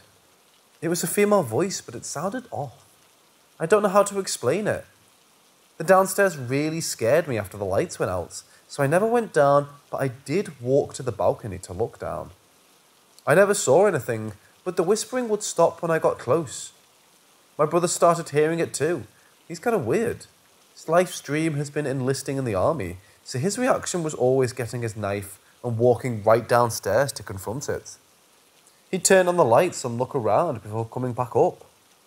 He slept on my floor a few nights because he was convinced she wanted me. We had prior haunting experiences, which led to my parents making jokes that the ghosts follow us. They didn't pay much attention to it at this time when it was quiet. One night, my parents went out with the babies. My brother and I were in our rooms, doors open per usual. We started hearing something weird. I thought it was the wind. It got louder until it was clear a woman was fucking wailing. I know it sounds crazy, but it was so clear. We hid in my room for what felt like hours, calling my mom. For some reason, it didn't occur to us to call the police. The crying stopped. We had to plan to run for the stairs and out the nearest door. All of the lights were on in the house, and my brother had his stupid knives. It's like it knew we were going to leave. We heard shuffling outside the door and maybe breathing. It could have been the air conditioning. We kind of decided that we were ready to die, unlocked the door and booked it. The crying started again, and it was clear it was in my parents' room. We stood outside the property line for an hour, waiting for them to come home, watching the house. No one could have gotten out without us seeing. We had huge windows lining the upstairs hallway that showed everything with the lights on. My parents made fun of us, and still do about that night. A few other incidents include my baby brother talking to the man upstairs. He'd stand in front of the balcony and talk up to someone. He told us the man was hiding in my room. He talked about the man in the window and would ask, "Who's that?" direct to the doors at night. I don't want to talk about all of it, but there were so many instances of voices, doors slamming, and things being knocked over in my room. I thought I was losing my mind. I moved out at 18 and come back occasionally, usually to babysit. Apparently, my reluctant believer mother and absolute skeptic stepdad watched a coffee pot jump off the counter. They also were sitting outside having a fire open evening when they saw a figure in the balcony window of their bedroom. He was a tall man, but my stepdad still needed urging to go upstairs. It appeared a second time, closer to where the nursery door was. My mom said she had horrible dreams about a man in the corner of her room after that. She was present for many of the times we heard footsteps upstairs, doors slamming when the AC was off, etc., but she always denied there being anything wrong. My parents left town with the kids for a week. At this point I was 19 and happily living an hour away. My mom begged me to check on my brother and stay a few nights for the weekend. I arrived during the evening after I got off of work. I asked how it had been alone. He said he was fine, he just didn't go upstairs at night and minded his business. He said if he ignored it and tried not to get scared, then it ignored him. He felt safe with the dog. We were watching YouTube and eating when we started to hear a deep noise. At first I thought it was a bike or one of the small buggies people drove out there. Then I noticed it was holding a tune. It was humming. The dog had a weird thing about staring into the bathroom if the door was open, which was scary at night. This time, the door was closed and he still stood up and stared. The noise was so deep it sounded like it couldn't be human, but it was definitely melodic. There's nothing I could figure out to explain it. My brother and I just kind of looked at each other. Then a door slammed upstairs and we decided to fuck off and go on a walk. When we got back, I decided I would sleep in my parents' room. It didn't feel right to stay in the kids' room, but looking back, it would have been best to stay close to my brother. I fell asleep surprisingly easy. I guess about 2 hours passed before my brother slammed the door open. The house smelled like it was burning. Not really like a fire smell, but like a burning plastic and trash. I was panicked. I was the adult and didn't know what to do. We checked the house. I turned off the air conditioning thinking it might be on fire. We opened all the windows and fell asleep on the couches downstairs. The next day, the smell was still lingering but less overwhelming. The air conditioner was fine when I turned it back on. Like usual, the day was fine. The next night, my brother and I went on a Jack-in-the-Box run. Might have been taken 30 minutes. We arrived home to a mess of blood, vomit and shit. The dog was sick all over the living room. We immediately took him to an emergency vet, certain he was dying. They checked him for everything they could and gave him a clean bill. When we got home, all hell broke loose. My brother and I were cleaning up the mess with the doors open for airflow. There was absolutely insane banging noises from upstairs. We hadn't locked up on the way out. My brother thought someone had snuck in and was trashing the upstairs. We went up to check and I hung downstairs ready to call the police. Nothing happened. Nothing even seemed out of place. We kept cleaning, but the noises started almost immediately. It kind of sounded like someone was shouting behind a wall of cement. I couldn't tell the gender. My brother told me he had been fine until I got there. I could leave if I wanted. I totally did, and I didn't go back. My parents sold the house this year. During the interim of the move, they stayed in an Airbnb. My brother lived really close to his work, so he stayed in the house with the dog for a few weeks. This story is just his own, so I'm still not sure if I believe it. He's kind of weird, but not one to embellish. He had been hearing the usual things, even his name being called in the night, but ignored it all. His friends had been coming over to keep him company.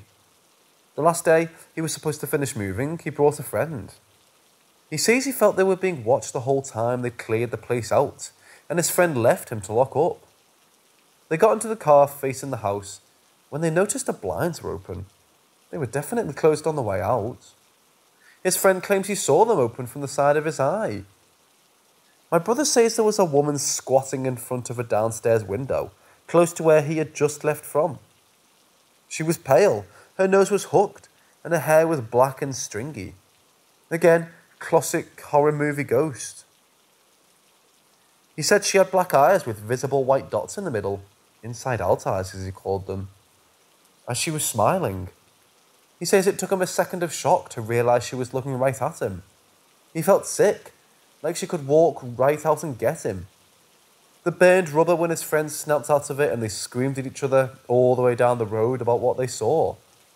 He called me right after to explain it, but I was with friends and not really willing to listen. What fucks me up is that my mom thought he had a psychotic break.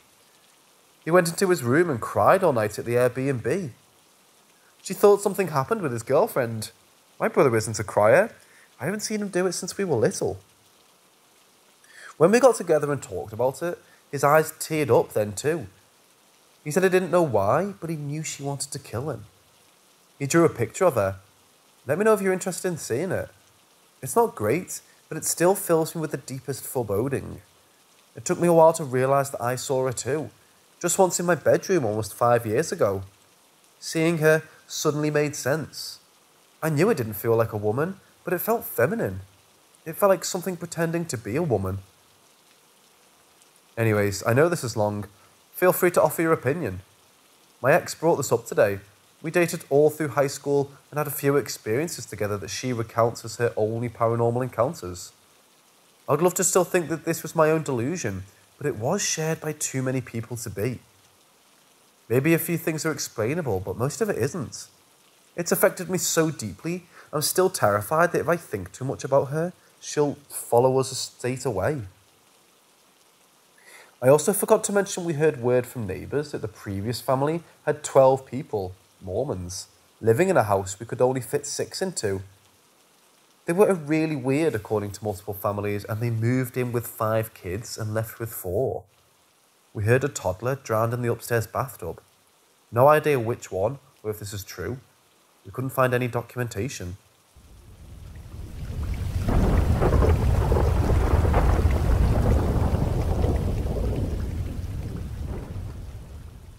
To start off with, I've always been a sensitive person, to the point that I'm highly susceptible to migraines, sun sickness and car sickness. Not only are my regular senses heightened, but I could be headed to have 6th senses. I always say that this is a family thing, but I can't actually remember who told me that, when, or why. That said, I've always been able to kind of feel people's energy in the form of emotions, and had a bit of an awareness of electromagnetic energy. Able to tell when a CRT TV was on anywhere in a house, but most relevant to this, I've always been sensitive to the supernatural. I also usually don't dream, though dreaming has become more common in adulthood, but I attribute that to less consistent sleep, as I most often dream only if I fall back asleep after waking up. As a kid, I remember I was afraid of the dark because I always felt like I saw things in it. But that was very likely my imagination, as I remember that I didn't have a strong ability to differentiate my imagination from reality until I was about 8. I remember around 12 I had an out-of-body experience, but that wasn't really ghostly. Around 14 or 15, I had a very active autumn. On Halloween, I saw 3 shadow people in one night. One watching me from a fence, one behind an above-ground pool while playing hide-and-seek, and I can't remember the third, but I remember there were 3. This all happened at my father's best friend's house during a Halloween party, and I remember people saying I must have seen someone in costume. But the more you think about it, the dumber that sounds, because shadow people really just don't look like people in costume. A week or 2 later in November, I was out late in an appointment with my mother, and we were walking back to the car. The building had lights on the sides, and I was trailing a few feet behind my mother. It was a short walk, but at one point, I just looked down at my shadow and noticed the second one next to mine, almost twice as long and maybe a foot wider. I looked over my left shoulder to see where it was coming from, but as I did, I heard a rustling in the bushes about 5 feet to my right. Turning around, I didn't see anything there or in the bushes, and the shadow was gone. I freaked out and ran with my mom to the car. I can't remember clearly if I definitely saw shadow people any time in the future after that, but I think I did. The next major things I experienced, though, were my Uncle Frank. He was a very well-respected man, and not just my godfather, but felt like the godfather, with the way he was treated and the way he carried himself. He had a position high up in American Airlines, and he passed away in 2012. I remember being told that the plane carrying his body back to New York made 2 trips around the city before landing. I think he landed at JFK, but I don't know for sure.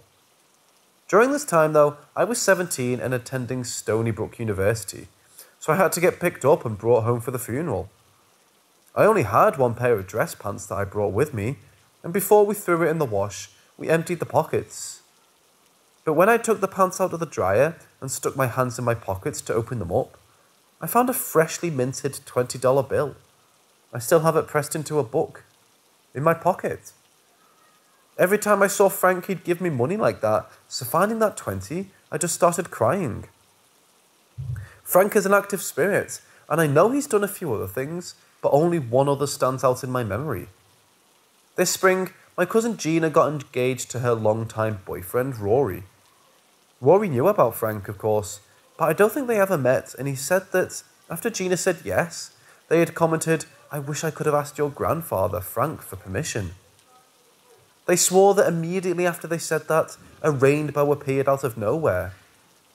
When I spoke to my mum about how I can't remember more Frank stories, she assured me that people like him are always around, and said she still feels her father around all the time. I asked her about this because she's never mentioned this to me before, and she was surprised she hadn't. So I'll share what she said now. Whenever I'm looking for something in the garage, I usually have trouble. So if I can't find something after a moment, I just say, "Okay, Dad, where is it?" And suddenly it would appear. I found this a very interesting story for a few reasons. 1, my grandfather died long before we got their current house, so kind of funny he'd know where anything in that garage is. And 2, my mum has always had a talent for finding things no one else can, and I've joked about her being able to find anything for years. I wonder if that's just because of her dad. The last thing I have to mention is not really fun at all, and I still don't know how to explain it. So me and my fiancée moved into our apartment last June, and we went to her family's Thanksgiving together for the first time ever that year. So on the way there, we went through a neighbourhood I've never seen before, and the second we entered the neighbourhood, something was very, very wrong. I'm starting to cry and sweat cold just remembering this, but I can't explain it very well. I was just sitting there, and all of a sudden I got a chill. Something was focused on me, a very strange presence. I couldn't say where or what that something was in that neighbourhood. It took us about 7 minutes to get from one side to the other. My fiancée was terrified, not because she felt anything, but because I was crying, a horrified mess, complaining to her about something watching me. Something felt like it was out to get me. I'd never been so scared in my life. We went to my parents after we left her family's house, so we've never gone back to that neighbourhood. And I wasn't paying attention to where we were going, so I'm not sure where it was. But I don't want to ever go back there again. It's a really hard thing to explain. That sudden sensation of not being watched, but almost haunted. I'd never felt anything like it before, and I never want to feel it again. I never saw anything. It was about 3 o'clock, so not even dark out, and it seemed like a normal neighbourhood, but I swear on my life that something was there, and it felt like it was out to get me for the entire time we were there.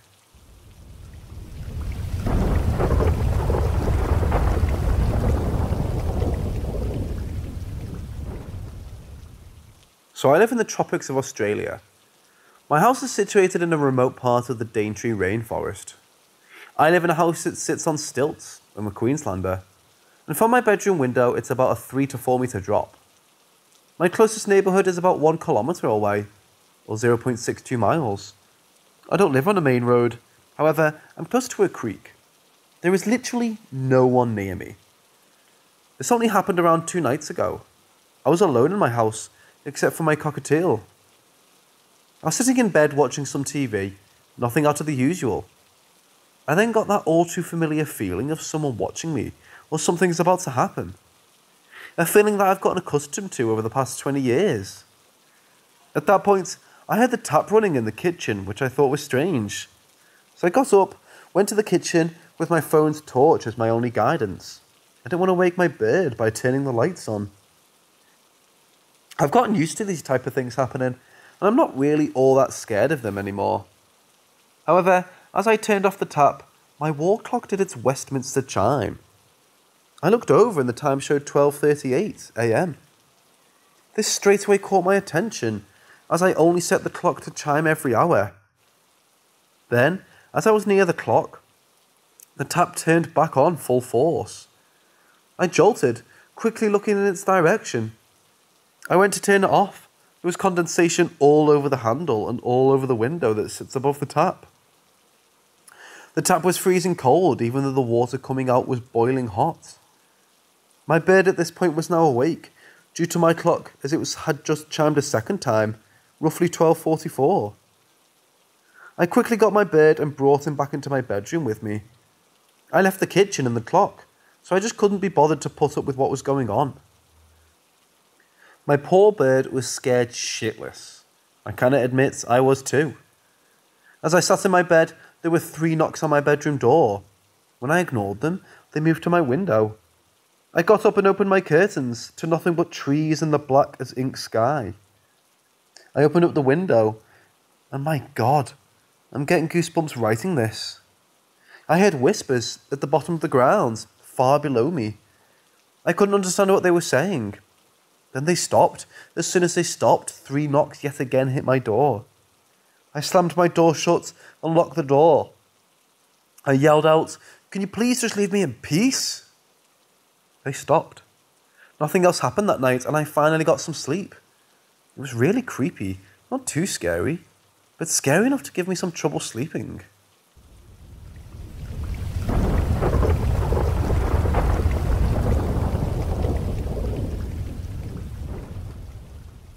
It was one of the last weeks of Christmas holidays in Oz, and my family was getting ready to move out of our Queenslander. The experience happened within a week, the last 2 days, Tuesday and Wednesday. I had 2 mates over for a sleepover. The first day of this experience, previous Friday, my grandfather was looking after me. The house was a general layout. There's a long hallway, 4 bedrooms, and 2 bathrooms that branch off from said hallway. At the bottom of the hallway there's the kitchen, lounge room and dining area. There's a second small hallway leading from the kitchen out to the back deck. This back deck sits far higher up than the backyard, like a giant balcony looking over the backyard. It's worth mentioning that a spare bedroom branches off from the top of the main hallway. This is where the latter of the story is. I should also mention that I had a fascination for electronics. I still do. So I had electronic train sets, and I also had a security system, only 3 security cameras, because I liked playing around with the switchboard. Friday. My mum and dad had left early for work, so I woke up to the smell of crispy bacon and egg breakfast sandwiches. My grandfather always believes that breakfast is the most important meal, and never settles for anything that doesn't have sausages, eggs, or some sort of breakfast sandwich. I slowly stumbled into the kitchen, still half asleep, gazing upon my steaming hot meal on the table. Well, you're going to sit down and eat? It isn't going to eat itself. Per my grandfather's query, I sat down and ate. So did he. We had a bit of a discussion. He said that we would go to the corner shop in the afternoon, but he wanted to watch the midday races, which was code word for he wanted to sleep for 3 hours after lunch. After breakfast, I played with some Lego and played with my dog, etc. Nothing really happens until after lunch, and my grandfather is asleep. So let's skip to then. With my grandfather snoring loudly and reclined in his chair, and I bored with races, I decided to go down into the backyard and say hello to the cockatoos. My neighbours at the time had a pair of sulphur-crested cockatoos. Their cage was outside, down in the middle of the neighbour boundaries, but we didn't mind. I walked down to the cage that sat under 2 huge avocado trees. "Hello, Bluey. Hello, Bluey." The pair knew my name. As I visited them often, they were honestly quite cute. I sat on my little wooden stool I had there and just admired them for 5 or 10 minutes, as well as listening to the magpies flying high above. Then I got that feeling, the feeling of someone watching, that feeling that something is going to happen. Out of instincts, I look behind me and up towards the deck, just barely being able to see the back door due to perspective. After seeing nothing there, I turn back around to the cockatoos. This is when things become hectic. Only 10 seconds after I turned back around, the crests upon both cockatoos rose simultaneously to their full length. They flattened their body feathers and stood up straight. Cockatoos and cockatiels do this behaviour when they're mostly curious, shocked, surprised or worried. They started to absolutely scream. They started to shout my name, their owner's name, and also started to native scream. I was now in shock. I didn't want to turn around. I was frozen. Until I felt an icy cold breath on the back of my neck. I instantly turned around from feeling this. I see nothing. While looking behind me, the front leg of my stool just snapped. I fell forward, face planting into the ground. At this point, the cockatoos have started to fly around in their cage. I stand up quickly, frozen again. Then, in the side of my ear, I hear Bluey. It was quiet and sounded like an old, angry man.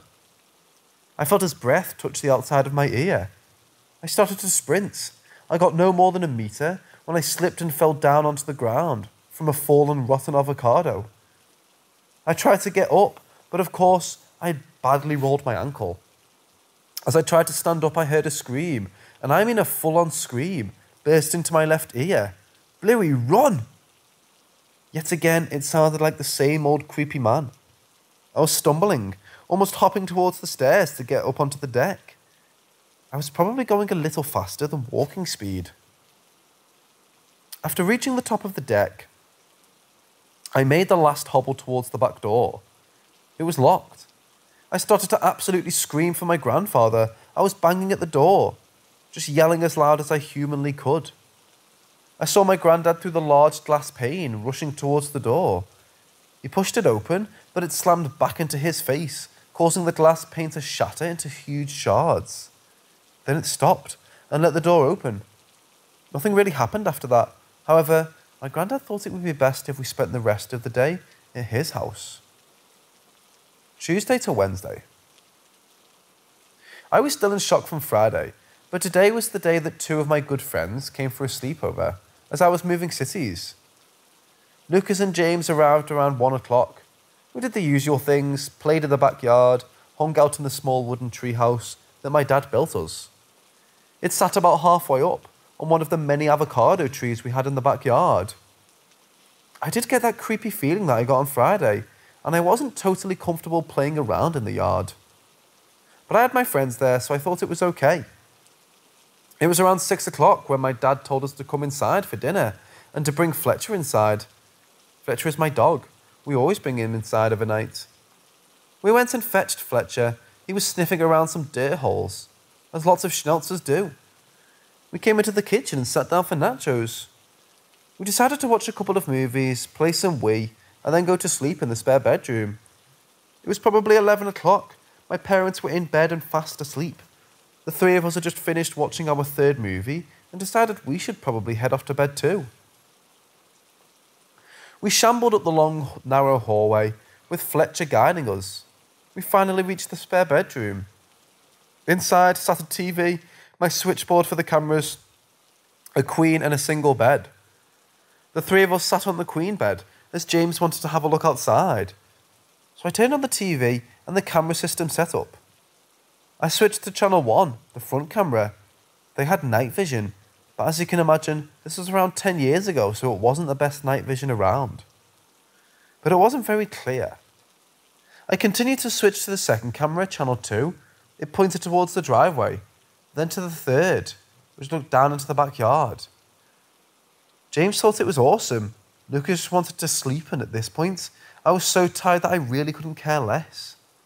James took control and switched through the channels, thinking he was some sort of security guard. Then, some static took a hold of channel 2. Bluey, what was that?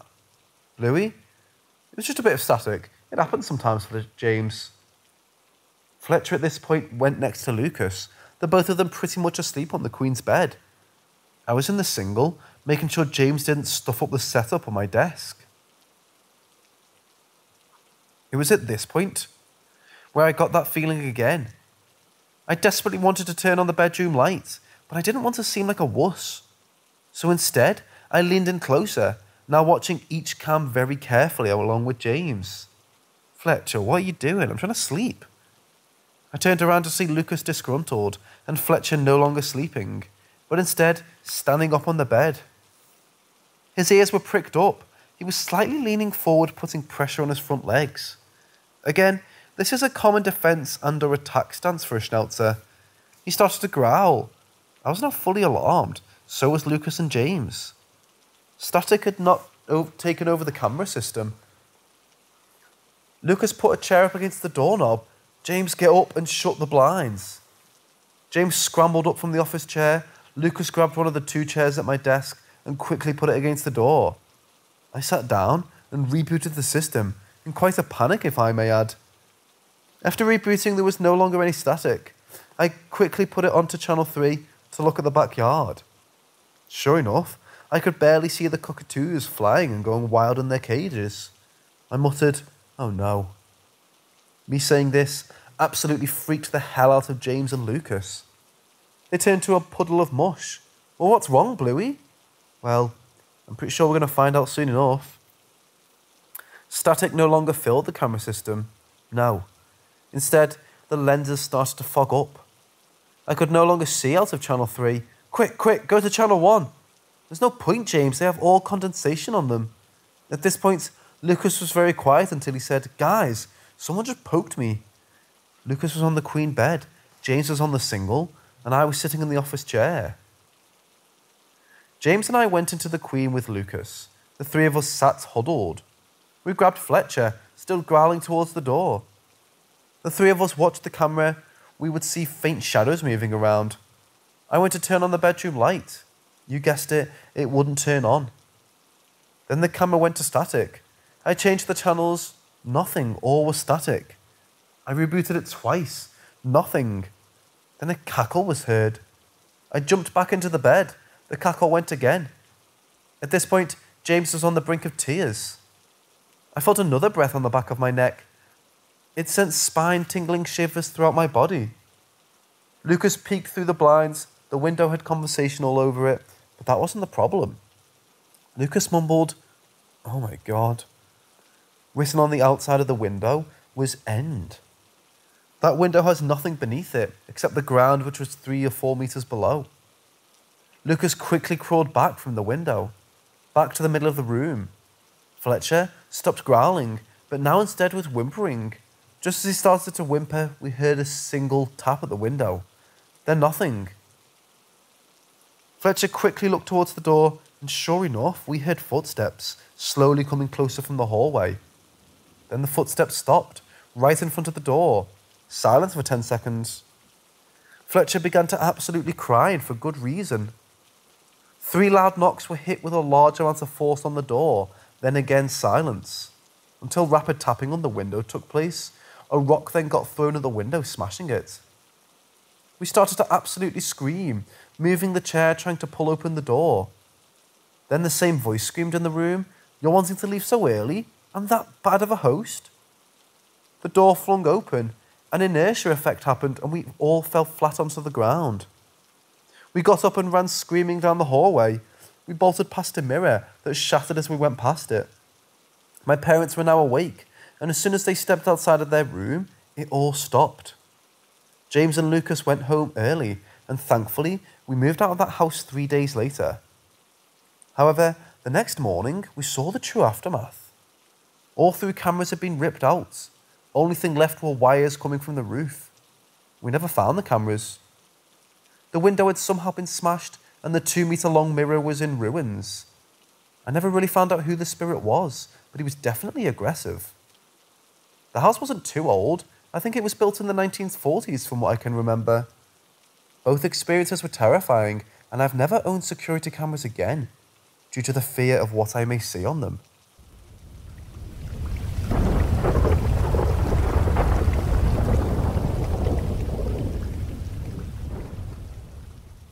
This story happened many years ago, around the months of July and June.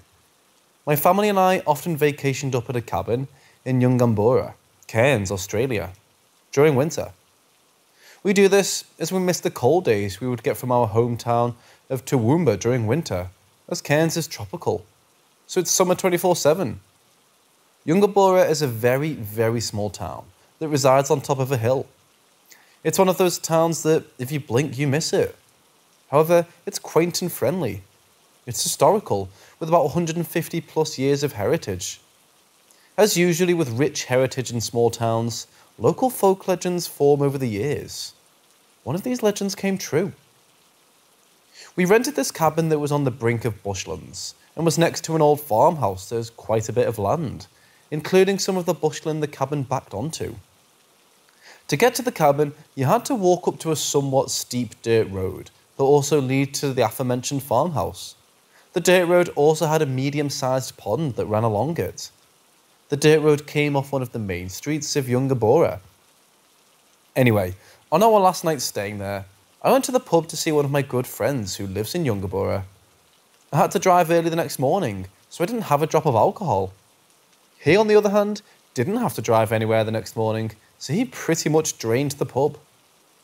It got to about 11:30 p.m, and I decided I'd better get back to the cabin to go to sleep. The cabin was only a 15-minute walk, so after saying my goodbyes, I started to walk back. As I was walking, I realised not driving was a dumb idea, as it was about 5 degrees Celsius or 41 degrees Fahrenheit. I had a very thin jumper, and that was all. As I continued to walk on, it grew colder. I started to shiver big time. I finally reached the entrance to my driveway. God, did it look ominous. There were no streetlights leading along the dirt road, so it was pitch black. I decided to get out my phone and turn the flashlight on. It was at this point that I knew something was up. After I had my flashlight on, fog started to roll in. At first, it was only light fog, but it continued and developed into heavy fog. Then it surpassed heavy fog. Thereupon, I could barely see my shoes below me.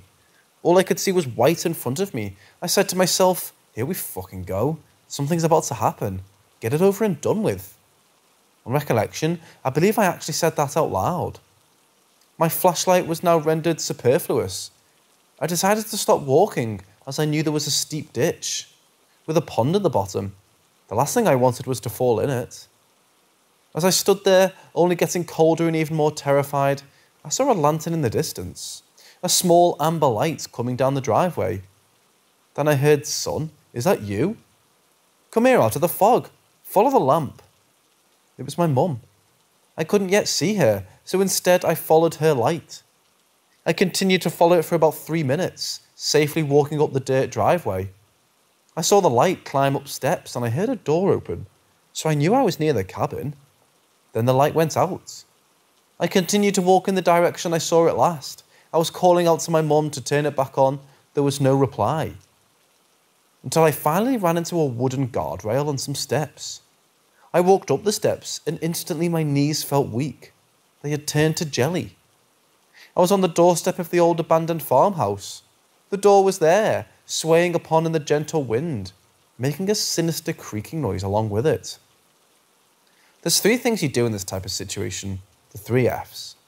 Flight, fight, freeze. I was frozen to the core. I didn't know what to do. I couldn't turn around and find my way back. I was definitely not stepping foot inside that house. I was stuck. I then heard a voice coming from inside the house. "My son, welcome home. Nasty weather, The voice no longer sounded like my mum's. It had a prominent British accent. It was then I realised I would rather be out in the fog than standing on the doorsteps of this house. I quickly walked down the stairs. I heard the voice now yelling, "My son, where are you going?" I started to sprint, but as I was running, I smashed my foot and leg against some sort of stone and fell flat onto the ground. I took a chunk out of my knee and cuts all along my hands. I still have the scars. I turned around and realised I hadn't tripped over a stone. I tripped over a tombstone. At this point I screamed. I got up and started to run even more. I was screaming out for my parents and started to slow down to a jog. I stopped. I thought I got far enough from the house until little amber lights, at least 6 of them, started to surround me. They started to come closer. I found a gap between them and ran for it. Yet again, I felt like I was sprinting for my life. It was like I was in a race, but the medal at the end was my life. Before I knew it, slam! I ran straight into a wall, with my head being the contact point.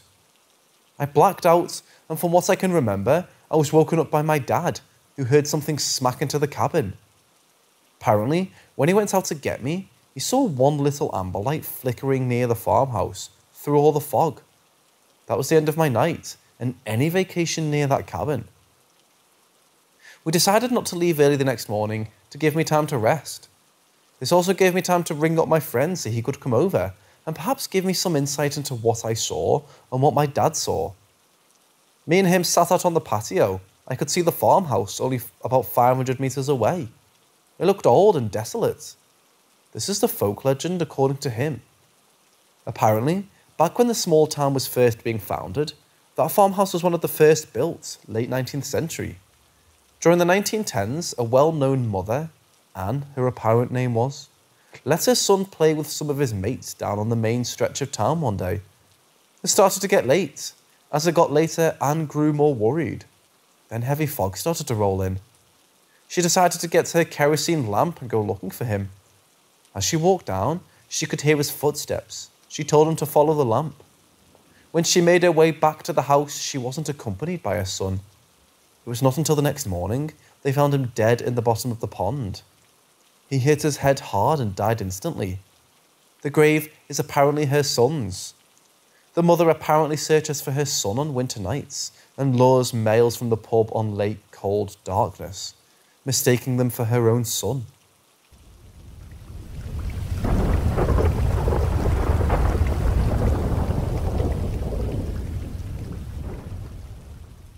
This story happened about 4 years ago. I'm in my late 20s, and so is my friend. It was around June in Toowoomba, Australia. My friend, let's call him Mark, asked me to come pick him up from his college, Downlands. June is when it gets its coldest in Toowoomba, and that night I remember it reaching -4 degrees Celsius, or 25 Fahrenheit. It was around 6:30 when I reached the college. Mark's a teacher there, and apparently his car had stopped working. I wandered through the dark trying to find the admin block. I finally reached the block and Mark was inside. He looked shaken up. I asked him what happened. He said in his shaky voice, "He's here, a ghost. We're at the school too late. He's been moving stuff." Now, as you can imagine, at this point, I started to absolutely freak it. Downlands is a boarding school, so I know there was a small amount of people still here. However, the boarding block and admin block is a far, far ways apart, and I wasn't about to wander through the dark pathways with Mark spouting the stuff he was. Instead, I decided to go back to the car with him. So we locked up the office and cautiously walked out. As we were blindly walking the concrete path in our thick jumpers, the wind was making an eerie howling noise as it started to blow gusts. Then I saw a flickering light, an orange light, coming from behind us. All of a sudden, it got really warm, and I mean a quick, sudden boost in temperature. We were about halfway down this hill, so Mark and I turned around to see who was at the top of the hill. This still freaks me out when I think of it. It was a man on fire. He was standing there watching us. When we turned around, he stared at us for about 5 seconds. It felt like 5 hours then. He then let out the most horrendous scream and started to run at us. Mark and I ran and fell over to the side of the path. The man on fire ran past us, down the hill and into the forest. I got up. I looked down toward the oval. He was still running.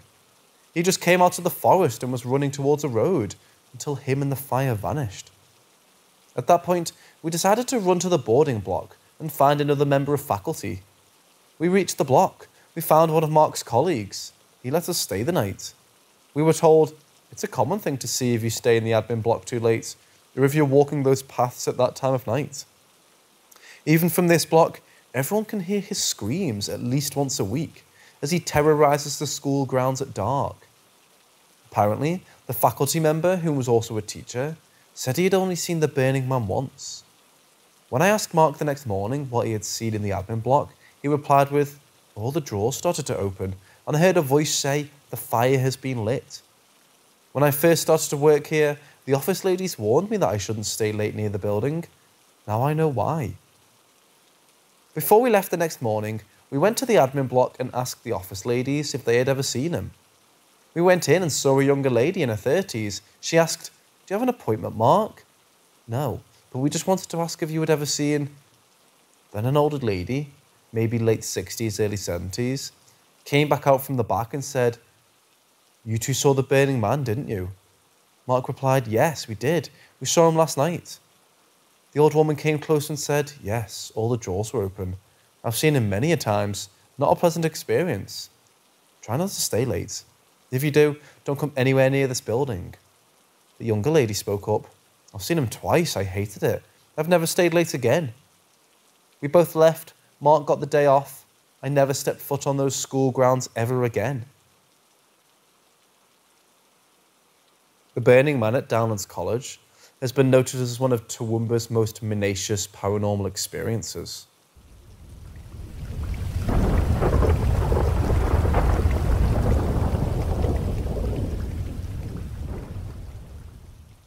In my late 20s and last month, I had one of the most scariest experiences I've ever had.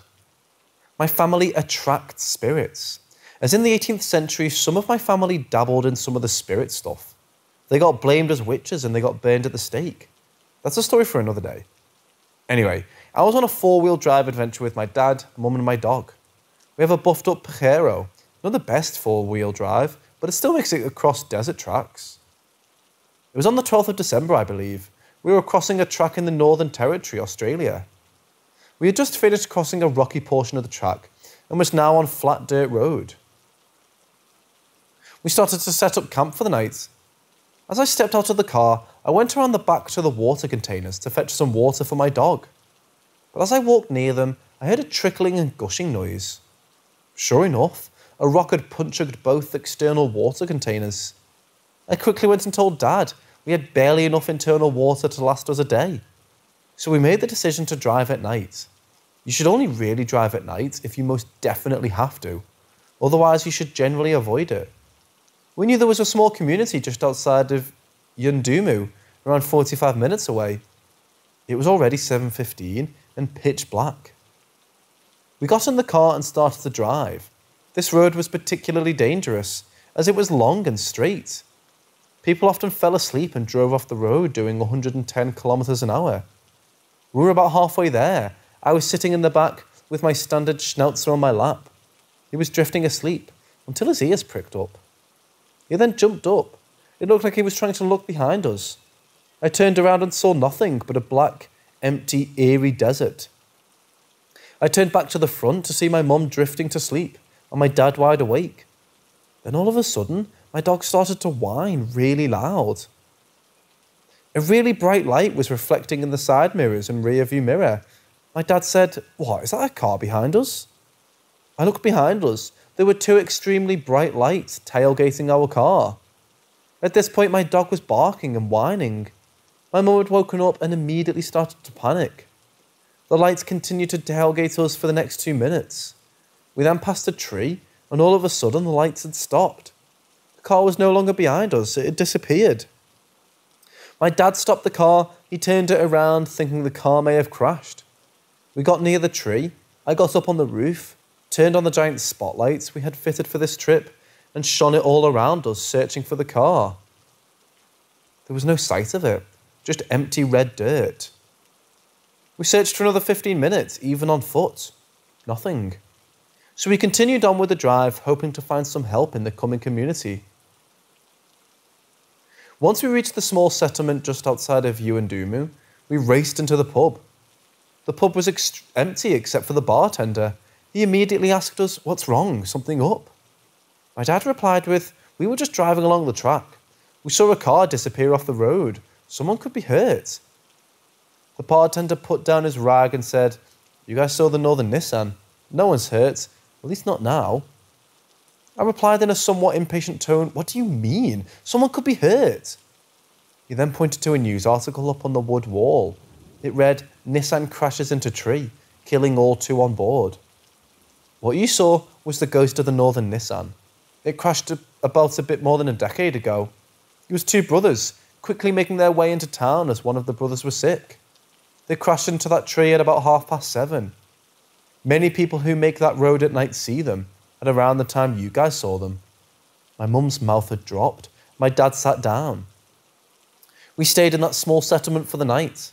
In the morning, we decided to go look at the tree.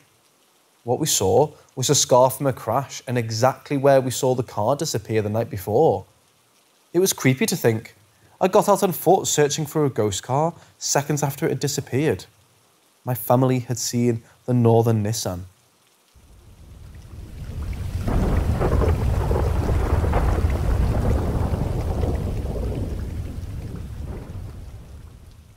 This was around 5 or 6 years ago.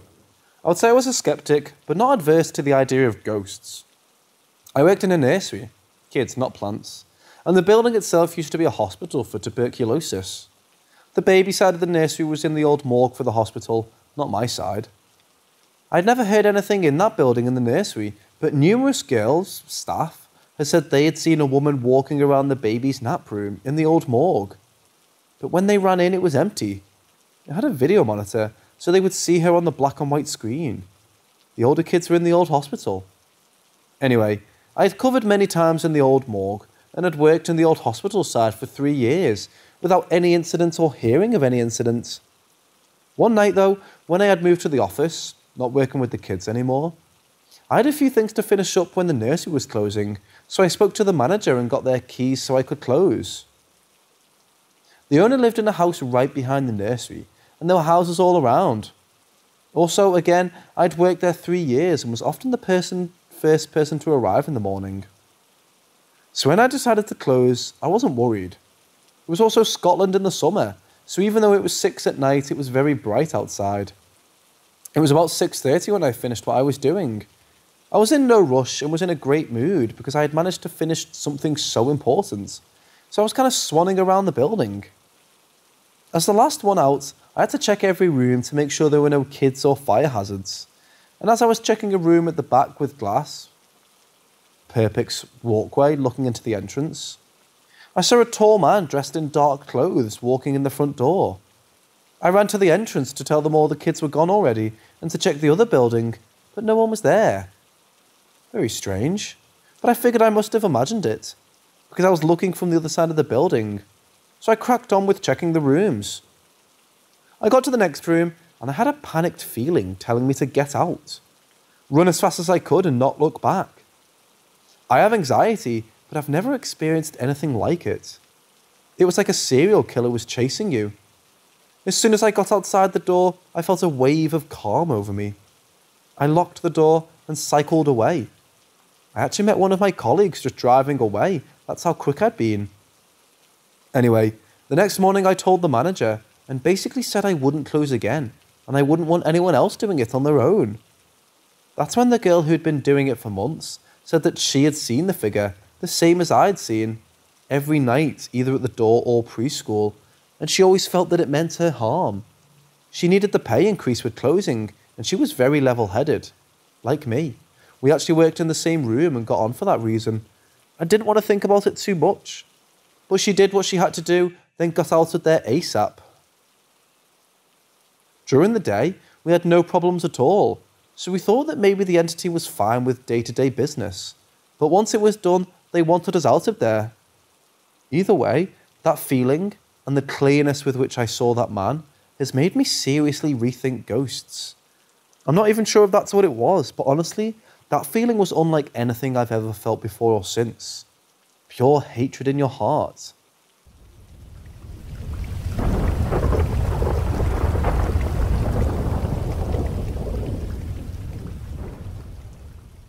It was back in 2008-9. My great-grandmother, GGM, passed away. Fortunately, I had the chance to see her one last time, the week before she died, and they told me that she left us with a smile. With that, I knew that seeing me was really delightful for her. So it was early in the morning, getting ready to go to the nurse before going to school with my little sister. We're both sitting at the back of the car, still a little sleepy. While I was looking outside the window, I saw a humanoid figure forming. I immediately recognised this face. It was my late GGM, wearing the same flowery purple blouse I've always seen her with, both hands on her stomach, looking at me and saying something. Today, I still don't know what she wanted to tell me. When it happened, I thought I was the only one who saw this. I told my mother about this the next day. She almost told me I was kind of crazy, until my sister also told me she had seen the apparition. I was kind of disturbed by hearing that. That was thrilling and frightful at the same time. The only person who believed us without saying we were crazy was our grandmother, actually the GGM's daughter, because she was also seeing her in her dreams, in her prayers, and she kept talking to her for maybe 5 years or more until one night, my GGM didn't visit my grandmother. More recently, this didn't happen to me but my sister last year. She was sleeping at one of her friends' places and she had a sleep paralysis. Not really sleep paralysis, it was really strange. And during that, she was wide awake. She could walk and all but not talk. Trying to wake up one of her friends, she scratched him and she also saw our GGM, saying something to her, but still, we don't know what.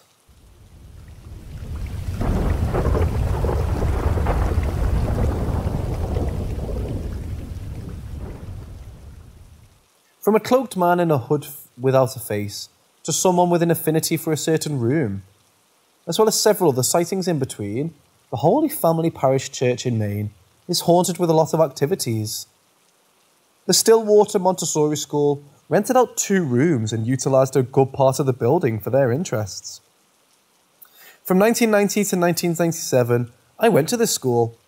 Its layout was fairly simple. The door the school used were the ones closest to the road.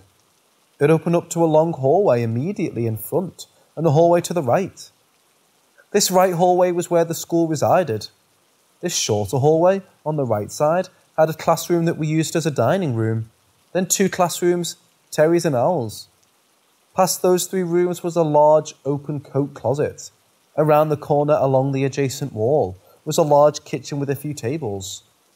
On the left side, a catering hall across Terry's classroom, and bathroom across the coat closet. The kitchen. In the large kitchen, something lurked. This room, us students weren't allowed to play in, and we used it only periodically, if the church needed our normal dining hall for an event. I saw it lurking throughout the day. I always saw whatever this was through the half-length window of the closed door.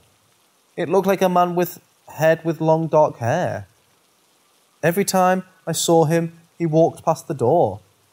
I never saw a face. Being a curious, somewhat mischievous kid, I had to check to see who else was misbehaving. Often the door would be locked. I'd peek through the window and see no one inside the room. When the door was unlocked, I stepped inside. I wouldn't be greeted by anyone. The room was always empty. Well, it always looked empty. It didn't feel empty, and it didn't sound empty. There was an authoritative energy in the room. It was strict and cold. I was a little nervous that if I stayed there for more than a minute, I'd get a good beating.